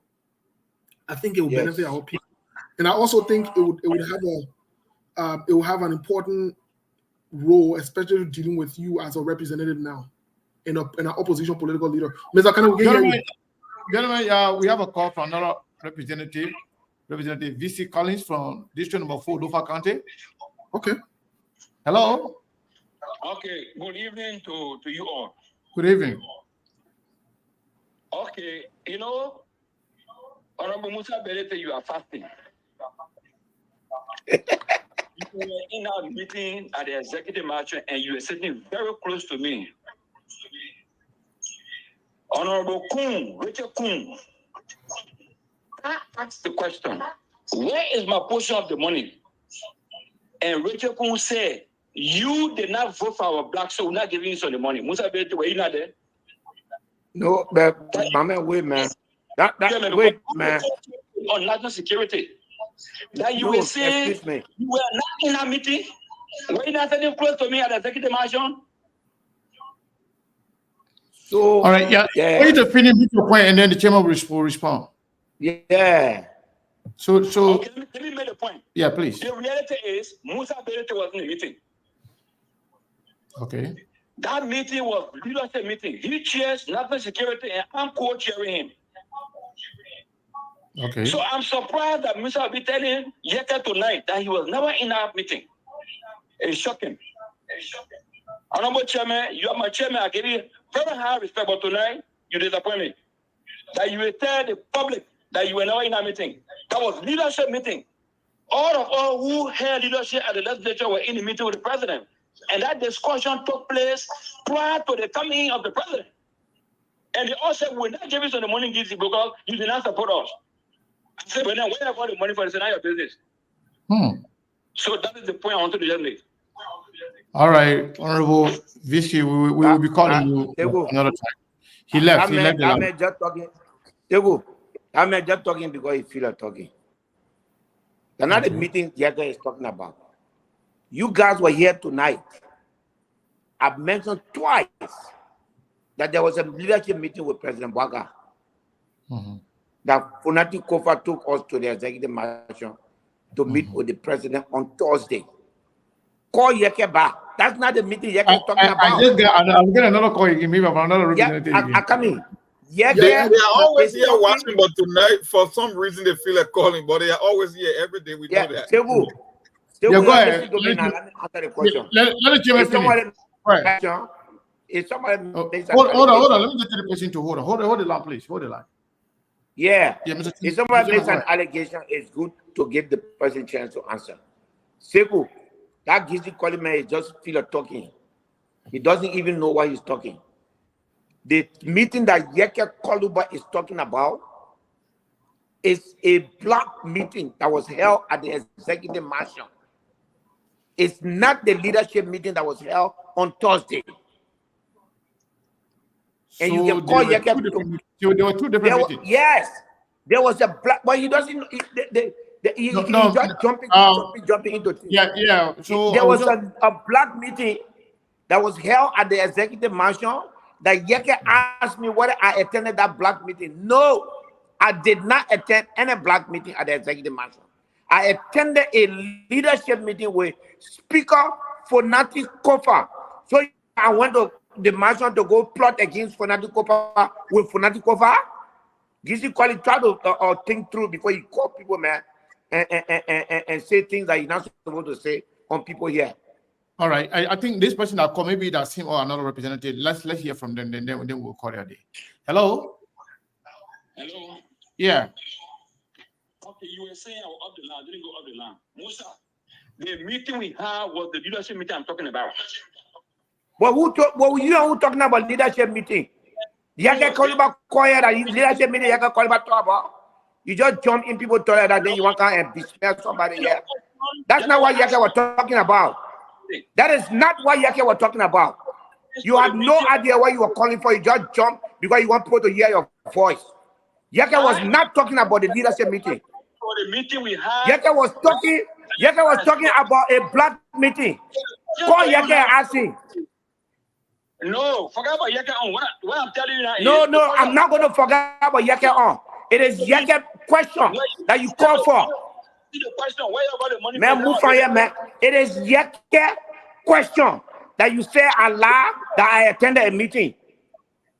You think you can just come here and try to step in people's reputation? The meeting where you're sitting next to me. No, excuse me. You and I attended. Wait.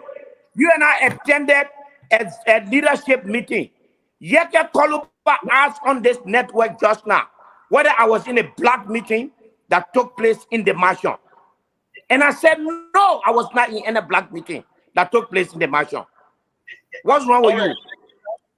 Okay, go ahead. Can I come in? Yeah, go ahead. Nothing is wrong with me. No, something wrong with you. Something wrong with you because you should have listened to the question. You said the question. No, you ask the question. You, when I asked you, where did people get the money from? Did you tell me it's not your business?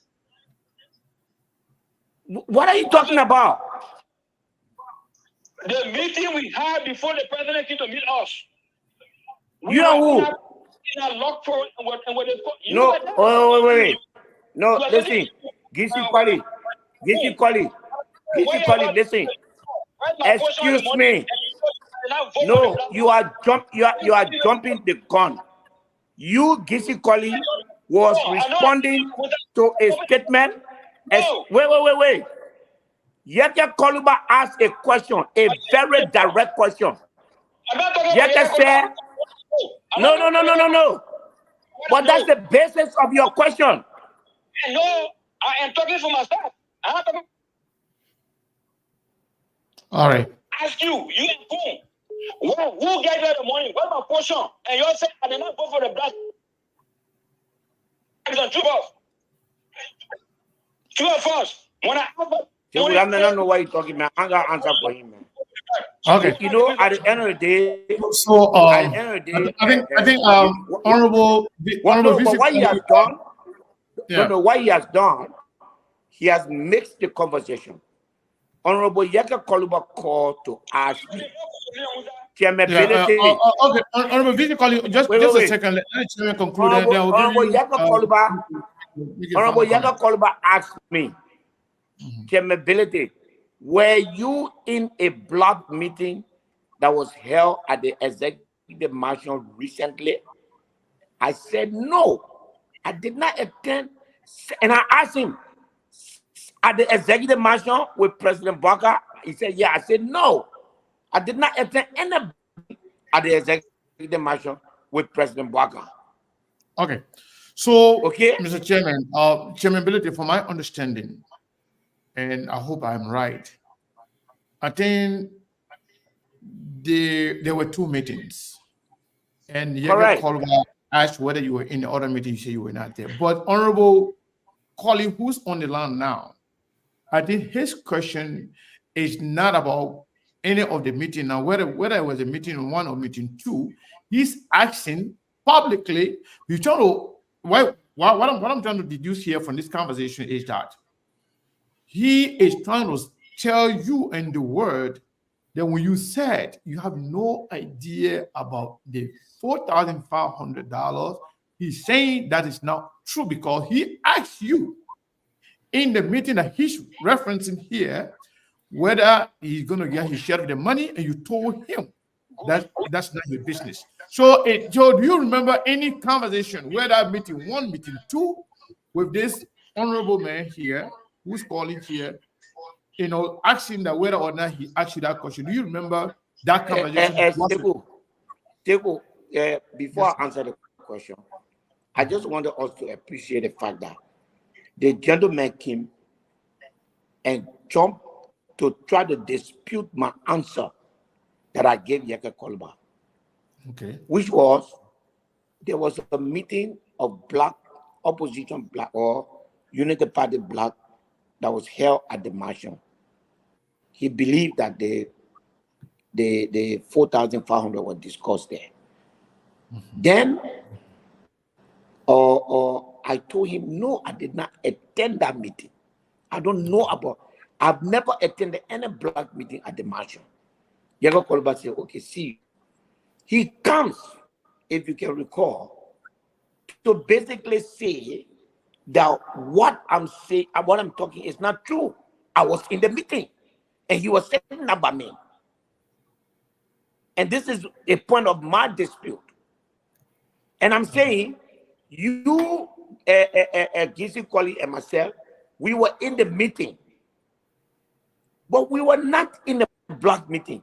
You are not part of the United Party bloc, and you know that you are not part of it. How do you expect when Yeke asked me about a black meeting? Are you the one to dispute that? Have you ever attended a United Party black meeting? No. Why is he trying to make himself a part of the case? So do you remember talking to this man, this representative? About yes. 4,500?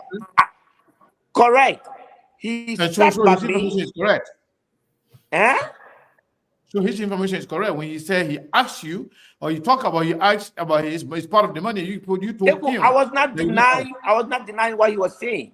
I was trying to say that he is trying to link one case to another, which is not the case. So you're only denying the fact that you were in the block meeting, but you're not denying the fact of being in the know of the. He came in the room before the president arrived and said to Rachel Kuhn, where is my money? Where is my share of the money? Then Rachel Kuhn said, what kind of money are you talking about? Then I asked him, I said, what kind of money are you talking about? Then he said, the money that you are dividing. I said, well, DC, you're not part of the people black. Why must you ask money if they divide money in their black? How is that your business? Chairman Musa, let me ask you a question. Okay. Let me ask you a question. Let you conclude, and then we'll take we'll put the steer there. Yeah, I mean, this man, he just talk because he feel like talking. You know, at the end of the day, there was one question asked, and then you jump to the other one. Mr. Chairman, let Honorable Colley conclude. Honorable Colley, how are you doing? And then, he got nothing to say. Make your last comment so we can call it a day. All right, can I come in now? Yes, sir. Thank you very much. The chairman and I entered together. We sat together when Member Bridge said, leave 4 spaces. Because the people who work on the president may have seat to even maybe attend our meetings. And we all had just that dress. Later, Rachel Kuhn came in. And then the money when they came out in the gallery while all Lawmaker was seated waiting for the president. I said, oh, so you put sharing money then where is my portion of the money? And I had to say, you now voted for our black, so we're not giving you a damn. Then I said, but then what is the source of the money? Chairman Benjamin said, I want to have business. He is lying. You are a liar. You are a freaking liar. At the end of the day, I only told you that why you asking this man for money when you are not even part of his group. That's what I told you. I said, he said, I don't know my business. All right. Let me ask Mr. Representative Colley a question. Representative Colley, you listening? Yes. Oh my God. Representative Colley, Representative Colley, we are hoping to maybe have a conversation with you, Representative Colley. But here's my question to you. You laughing? Hold on, Mr. Chairman. Let's keep asking the question. Representative Colley, is the president aware of the $4,500 that were distributed? Is Joseph Yuma Boakai aware of it? I cannot speak to that because in the room where we're discussing at the time the president and I arrived, we were sitting as lawmakers and then, chit-chatting, having some discussions, and then money really came out. So who brought it up? So yeah, that's what I was going to say. No, be transparent. Don't lie to the Liberian people yet. Who brought the money business out? I mean, in our waiting room. Who? No amount of chatting we are generating. You know. No. Who brought the money business out? Don't not lie to the people yet. Be open. Musa will not save you. Okay. So Honorable Colley, my last question to you before we let you go. Yeah. You said the money business came out. You talk about the distribution of the money. Was the purpose also revealed in that conversation as to why the money was being distributed? The thing is just clear. The man said you did not vote for our black money. No. When you say money benefit, I just want to know who brought it up and what they said about the money. Why were they giving the money for? Because you voted for the block? Okay, and so, gentlemen, yeah, we were lawmakers in the lobby or in the conference room and waiting the arrival of the president. And then, when men or people are together to discuss, and then somebody attacked president and said, "My man, that money you're sharing, we are opposition." So I said, "Oh, you're sharing money? That's about on my own." Just like, you voted for our black, so I come and get you money. So, but then what is the source of the money? And then Musa said, "I have a business." So who all were there as far as representatives? Good question. Honorable Kofa was there. Honorable Gostua, Honorable Stefa Koto, Honorable Rachel Kuhn. We were almost 20 some person. Hold on. Honorable Kofa were there. Yes. And other people were there. Say the money was distributed to This remove. money is allegedly was given in order to remove Honorable Kofa. Yeah, and he was there. Did you hear yourself? Because That was not discussed, right? what was mentioned was you did not vote for our black, we're not giving you some. Okay. All right. Thank you so much. Thank you for the call. We appreciate it. Maybe we'll be reaching out to you to for more conversation. Yeah, let's have a conversation with him. Yeah. We definitely need to get to the bottom of Mr. Chairman, I want to say thank you for being here, for being patient with us. For almost, we got 1 minute to hit 4 hours. This is one of the most. Yeah, this is a special edition. And you're right, Mr. Chairman. You're right when you say SKTV is going to be the one to pay you. Because when you come on, you can draw a lot. Yeah, don't mask you. But the key, Mr. Chairman, I like this conversation. And one thing I like about you, you never dread back from answering questions. So it's good.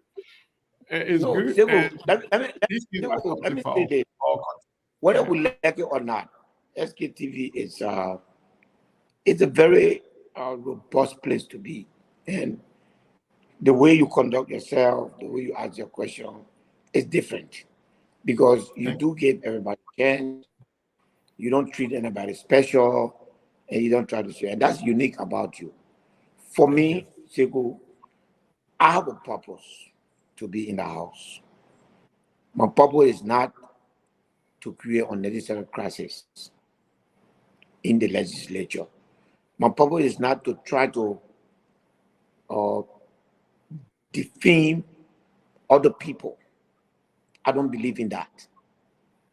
And my advice, and like I told you, and from after this call, I will call Honorable Koluba. My thinking is always that when something is not right, we should talk to one another first.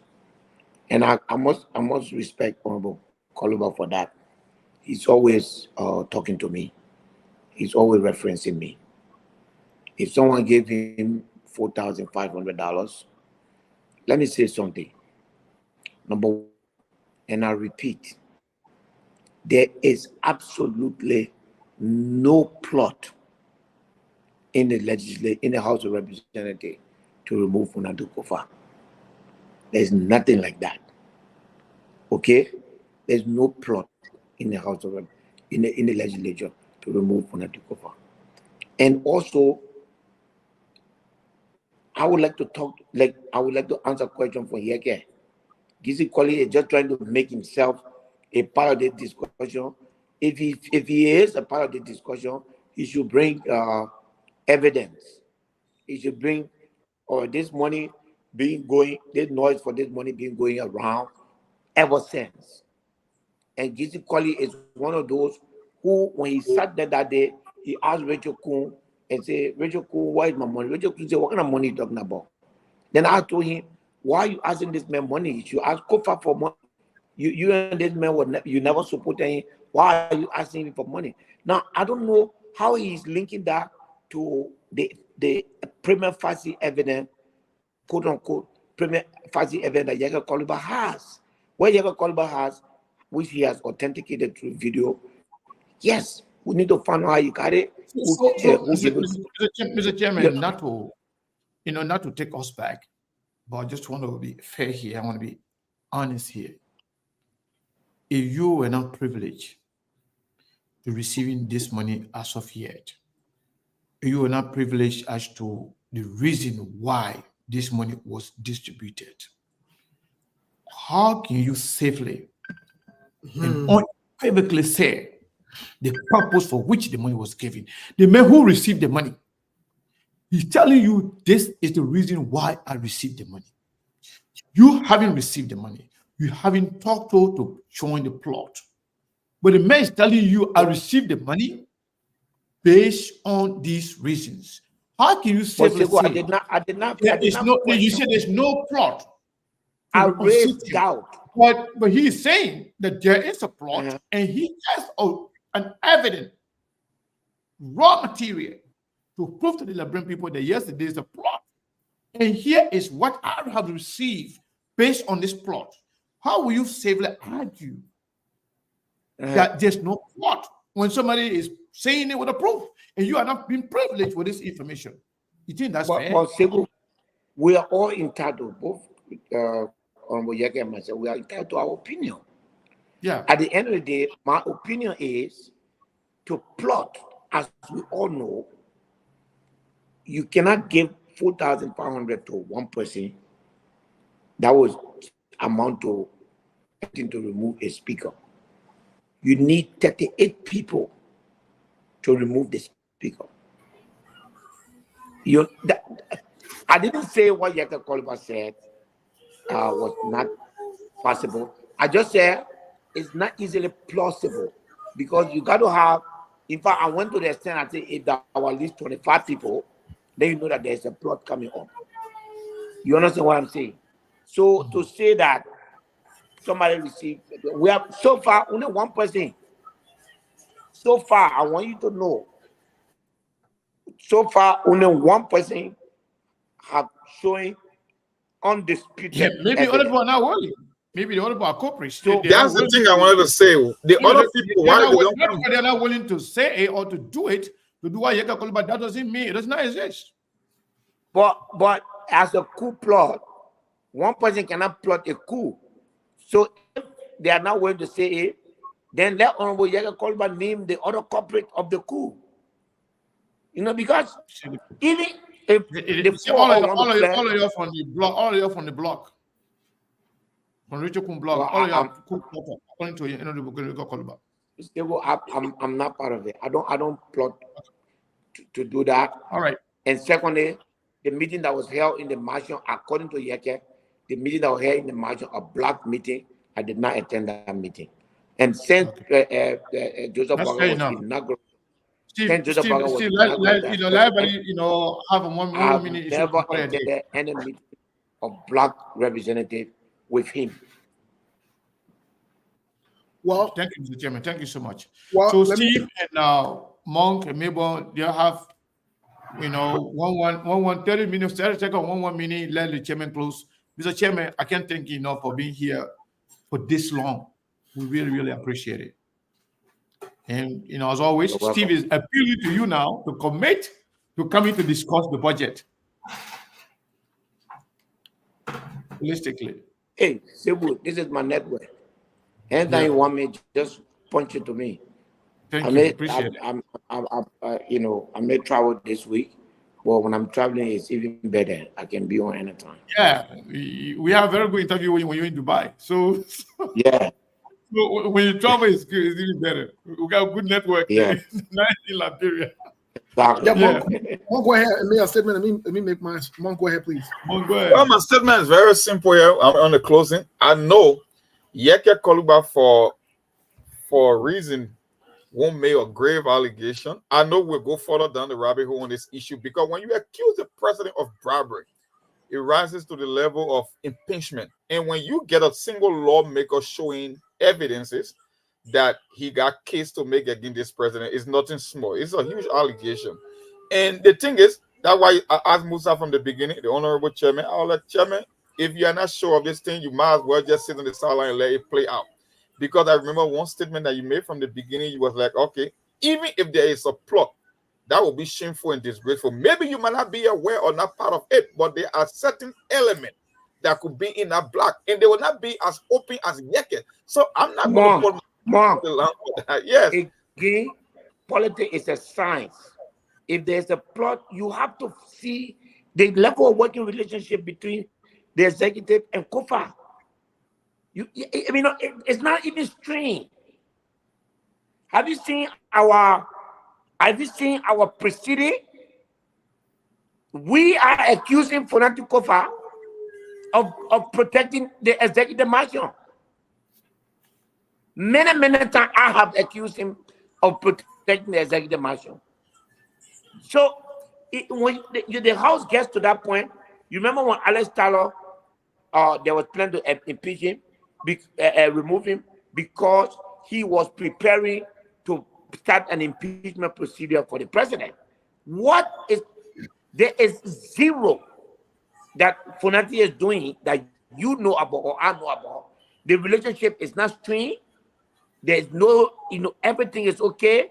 They just met on Thursday and it was calm, cool, and collected.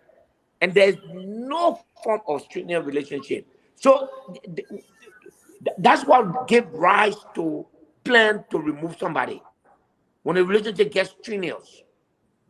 But at this point in time, Monk, what will you give as a reason to remove a speaker, which tends to destabilize the government?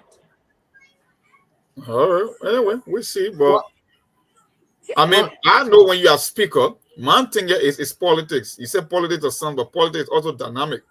You can interact with the speaker on the personal level, but you could still be plotting to remove a speaker because the thing about impeachment is a political tool. So anybody can deploy that tool to their advantage. So I won't say because the president met with Fonati, so everything is all rosy. Yeah, it might look on the surface like it's all rosy, but who knows what happened behind the scene. That's what I'm telling you. Kofa has not lost one member of his team. He has gotten more support. Absolutely nothing. He has lost nothing. He is as popular as when he was elected, and everybody is behind him. What will give rise to? And you need 30. Where you will get 38 lawmakers from to remove Konati Kofa? How? Chairman Musa Belede, thank you so much. Thank you, as part of my parting comment, I want to say this to you and the Liberian people. We will dig on SKTV. We will dig beyond who all were in that meeting. We will find out exactly what was happening, and we'll find out if you were involved. And when you come on the show, we'll bring the facts to you. Please. As to ask the facts.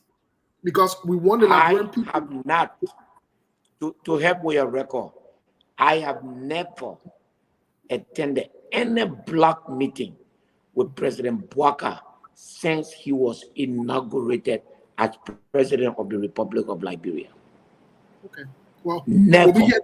My first meeting with him was with the speaker, along with myself, and that was on Thursday. Nothing. And I've never met anybody else in the House of Representatives to discuss the issue of plot to remove Konati Kofa. So you can start digging now.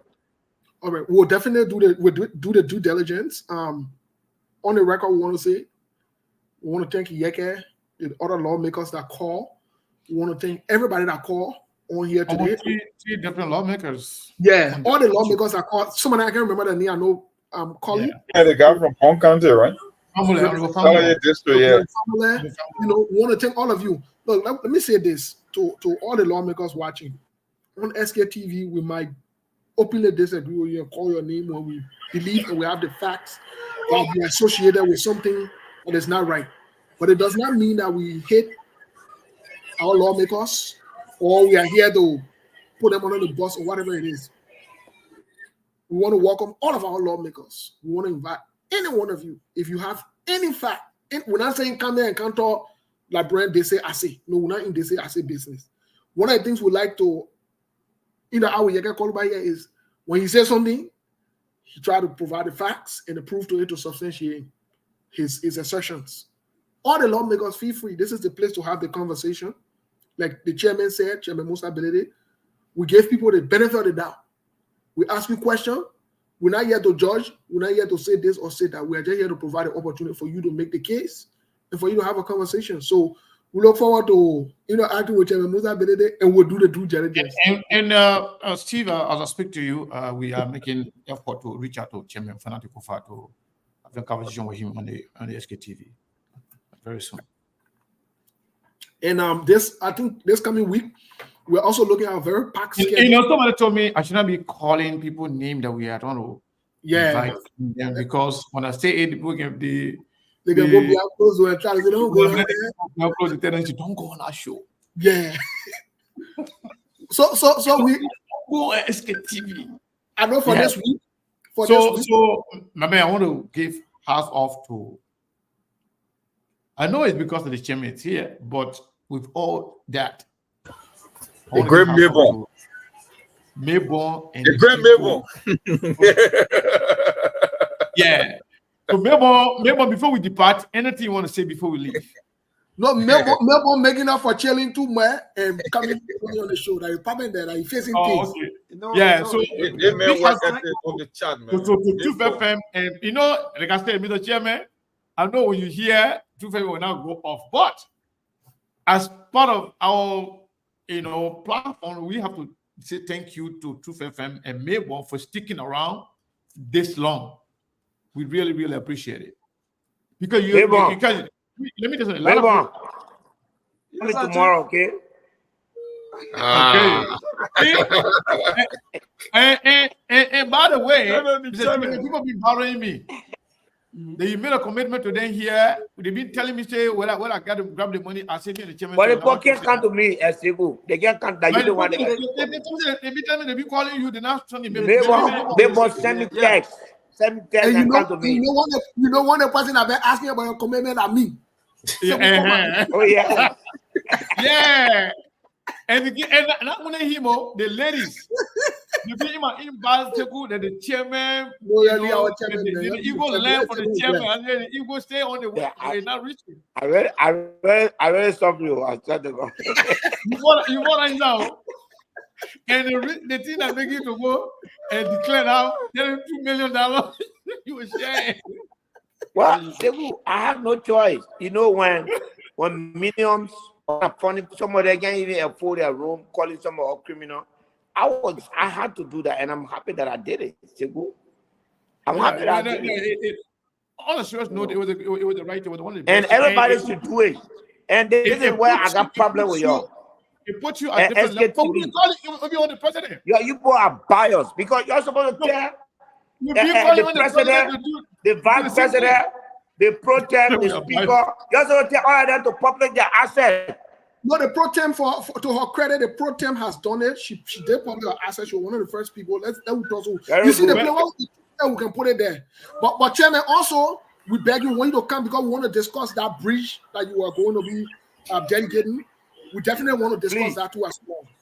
So when we call your phone, please don't send out the voicemail. We beg you. Well, I don't have voicemail on my phone. Please, when you see our text, I don't have voicemail on my phone. When you see our text message to schedule you, please come. We beg you. Hello? Yes. Ben. We live in my man. 1 minute. No, I know you guys been there for long. That's okay. Are you good? Huh? You good? You want to say what you want to say? Or you good? No, that's okay. Okay. All right. Yeah, he been calling back to back. So I didn't want to, ignore. So maybe anything you want to say before we go? The chair, if you don't go see the chairman tomorrow and give me information about the Igbo learning there, yeah. Something we can always do on the show before Melbourne speaks. Something we can always do on the show. I think it's unfair. Okay. One of the person we don't recognize in the show. I personally want to recognize that person today. I've never spoken to that person. I've never texted that person, never talked to that person. It's liability. We always talk about onyour, Melbourne. Don't give credit to liability. Yes. I get liability credit behind the scene. But guess what? No, but you must give it publicly. I take all the credit for the chairman. I always give you all the credit to my boy O'Neill, but liability I always give you credit behind the scene. So I take all the credit for the chairman. Let me say the question to you, Steve. Yeah. No matter. I agree with that. Let me just add your voice up to say things, even though he's really on my back. Even when I go places, say, Mayborn, please be there in time. I want to get SKTV. Look, so I want to say thanks to you, Honorable Liability. Thank you so much for the effort and for the good work. Indeed, Steve, you are correct. Actually, one of the humble person I ever seen in my entire life. Yeah, and workaholic. So let me join you. So, Honorable Chairman, thank you so much, boss. You've been doing a lot. So even if I not come tomorrow, it not mean nothing. Hey, you not come tomorrow, nowadays you own your own begin. Forget that man. Talking about he coming tomorrow. You know how long SKTV be waiting for this year? Then you say you not come tomorrow. You not come tomorrow. You on your own. That coupon when you not come tomorrow, it will expire. Yeah, you see that? Begin. You on your own. So anything happen tomorrow, maybe you on your own. Chairman, I will be there No tomorrow. going to Musu Spa for you tonight. No Musu Spa. Cancel Yeah. Musu Spa tonight. Tomorrow is Monday, so mind you, the chairman will be the chairman door will be open, for a lot of people to come in. So My man, don't get excuse here. If you don't go there tomorrow, we'll deal with you. That's all we gotta tell you right now. That I will be excuse there don't for the chairman. Thank you so much, chairman. I will be there. Thanks for all the hard work, and indeed we are proud of you. Continue to do your best. Thanks to the SKTV family. Indeed, I don't know about this show. Actually, we were going certain parts. Wow, this is the first time to see that my chairman have been quiz on the kind of how to talk and answer everything without. That's part of being public official. You gotta take the questions. Indeed. It makes you a better leader. The chairman can come to SKTV prepared, knowing the fact that we don't hold punches back. I'm relaxed because I got nothing. So that will tell all of you out there, if the chairman, CEO of this great institution can be quizzed like this, then I mean when you come in, you should come strong. So thank you so much, chairman. All right, thank you, Mr. Chairman. We appreciate your time. Thank you. You think what he made our boy Dylan and be giving all high and sea level? Hey, we're waiting for our boy. Dylan, our own boy. We're waiting for the senator to Yamli Kangala. We're waiting for all the cool senators that represented your camp. Can you imagine Dylan is on the judiciary committee and I think how they call it international affairs or whatsoever. We are leaving, but Honorable Koluba we are yet to hear from him. Yeah, for Honorable Koluba. I cannot discuss my chairman. My chairman is my chairman. I hold him with high esteem. And let me tell you, someone put our in a meeting with the president. Okay. Hold on. Let me grab my pen. 1 second. My boy, my man, you gotta take note. Hold on. If I call you, if you didn't give me the name of the people, then you must be in trouble. Hey, relax. After we're facing things. Honorable Koluba, go ahead. I got. Okay. The speaker was in that meeting. From our source. Member Breeze was in that meeting. From our source. Papi Flomo was in that meeting. From our source. Fixing Sibo were in that meeting. From our source.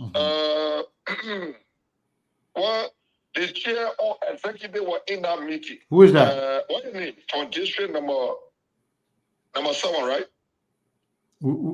Which country? Most of the country. Yeah. I think it's represented. Most of the country. Okay, I don't remember that the name. At least the chair or executive, we find it. We get a name in that meeting. I will tell you people the total listing. Yeah, please. People that were in that meeting. Yeah, please get a full listing and text it to me. Let me tell you something. From our stores, look, some people are getting their material already from JMI. Oh, okay. That's exactly what we want to know. I'm going to bring my code to public ridicule, but the investigation will bring them to the public. They call me. The reason why I have my press conference late was they call me and say, my man, we need to go get what we should get. So please delay me. So when some of them went to pick up what they went to pick up, when they got their things, now they come and say you can go ahead with your press conference. Oh wow! I decided to have my. So they received that already. Not only that they received it, but they went, they took it, and then they tell you can go ahead now with your press conference. Somebody said Emmanuel Dunn from District 7. Yes, indeed, Emmanuel Dunn. Okay, that meant Emmanuel Dunn. Yeah. The president cut down the budget because there's no money. The same instance, the president is giving each lawmaker 4,500. The only way the president can save himself, let me say it on the public radio. The president either have to sacrifice the minister of state or the person name that own that budget and behave that he don't know. Any attempt for it to be stubborn, to bag the people, the president will be impatient. Wow. Yes. I don't know if I don't know. We can raise the number to do that because we come with transparency. We must come with clean here. This cannot be business as usual.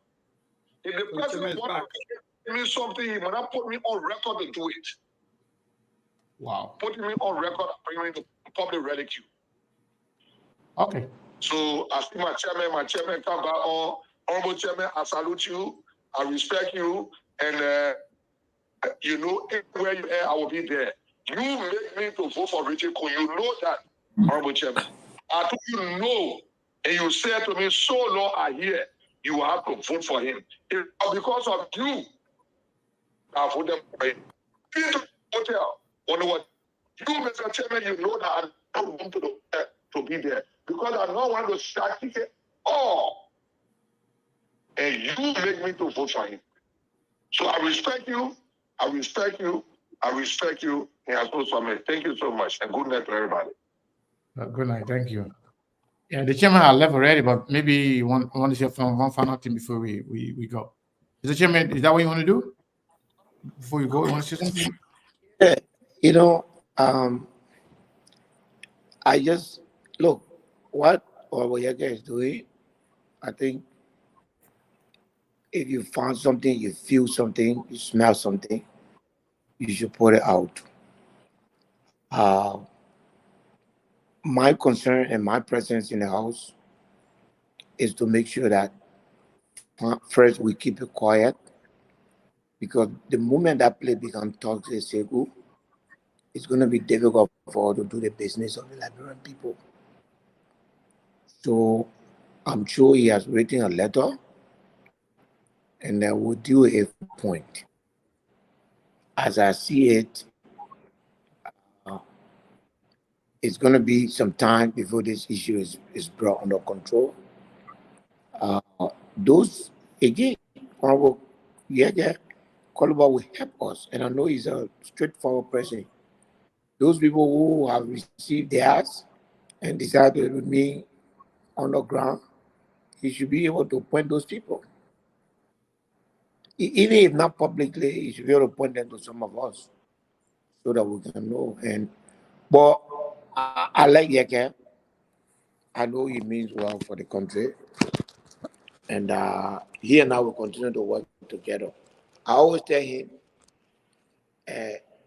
some people like for that building to be in confusion, because in that way, the thing we are there for will stop, doing that. But I appreciate him, his straightforwardness. We'll work together.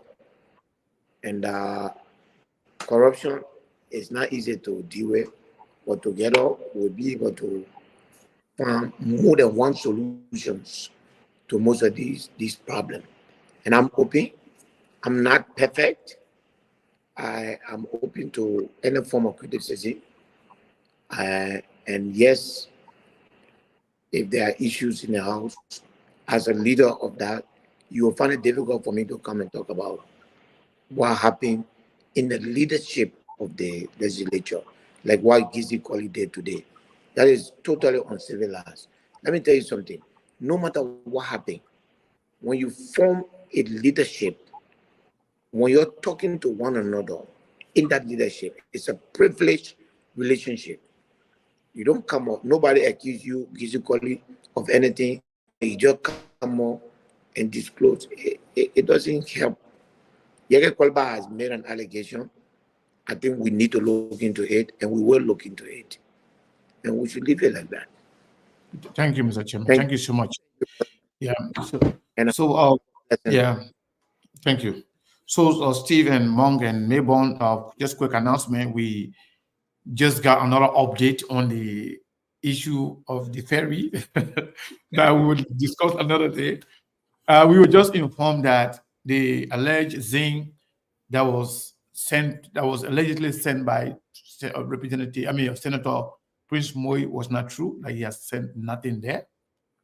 And also, we have some report that the police commander from Banga also sent people there to collect some of the money. So we are now getting a lot of information Yeah. So we will be, reaching out. We'll be getting more information, and then we'll come here and discuss it. I think we discuss. We give raw material on faith. We don't come go behind the scene to negotiate with you, not to. We just come here. We put the fight to the Liberian people, and so they can be the judge. I want to say thank you to follow us. And so, Mr. Clement, that the representative, while we are discussing that, the representative who called will definitely avail himself for us to have these conversations, right? Yes. Okay, cool. As long as, because he came and almost all the people that we listen to here, they will show face. We'll talk to them. Yeah, We'll have a conversation for more clarification and for more in-depth understanding as to what actually transpired. So again, so that means you are using executive power to order research in the Bon County issue going forward from SKTV research team. No. The fact that they brought it, that was the purpose they brought it here. You wanted the attention of the president and the officials of government. We have told you guys here over time with that number that all of them watch and listen. Some of them, they don't go Facebook, they listen on the radio. Some of them, they go on Facebook, they don't click on it. Some of them on YouTube.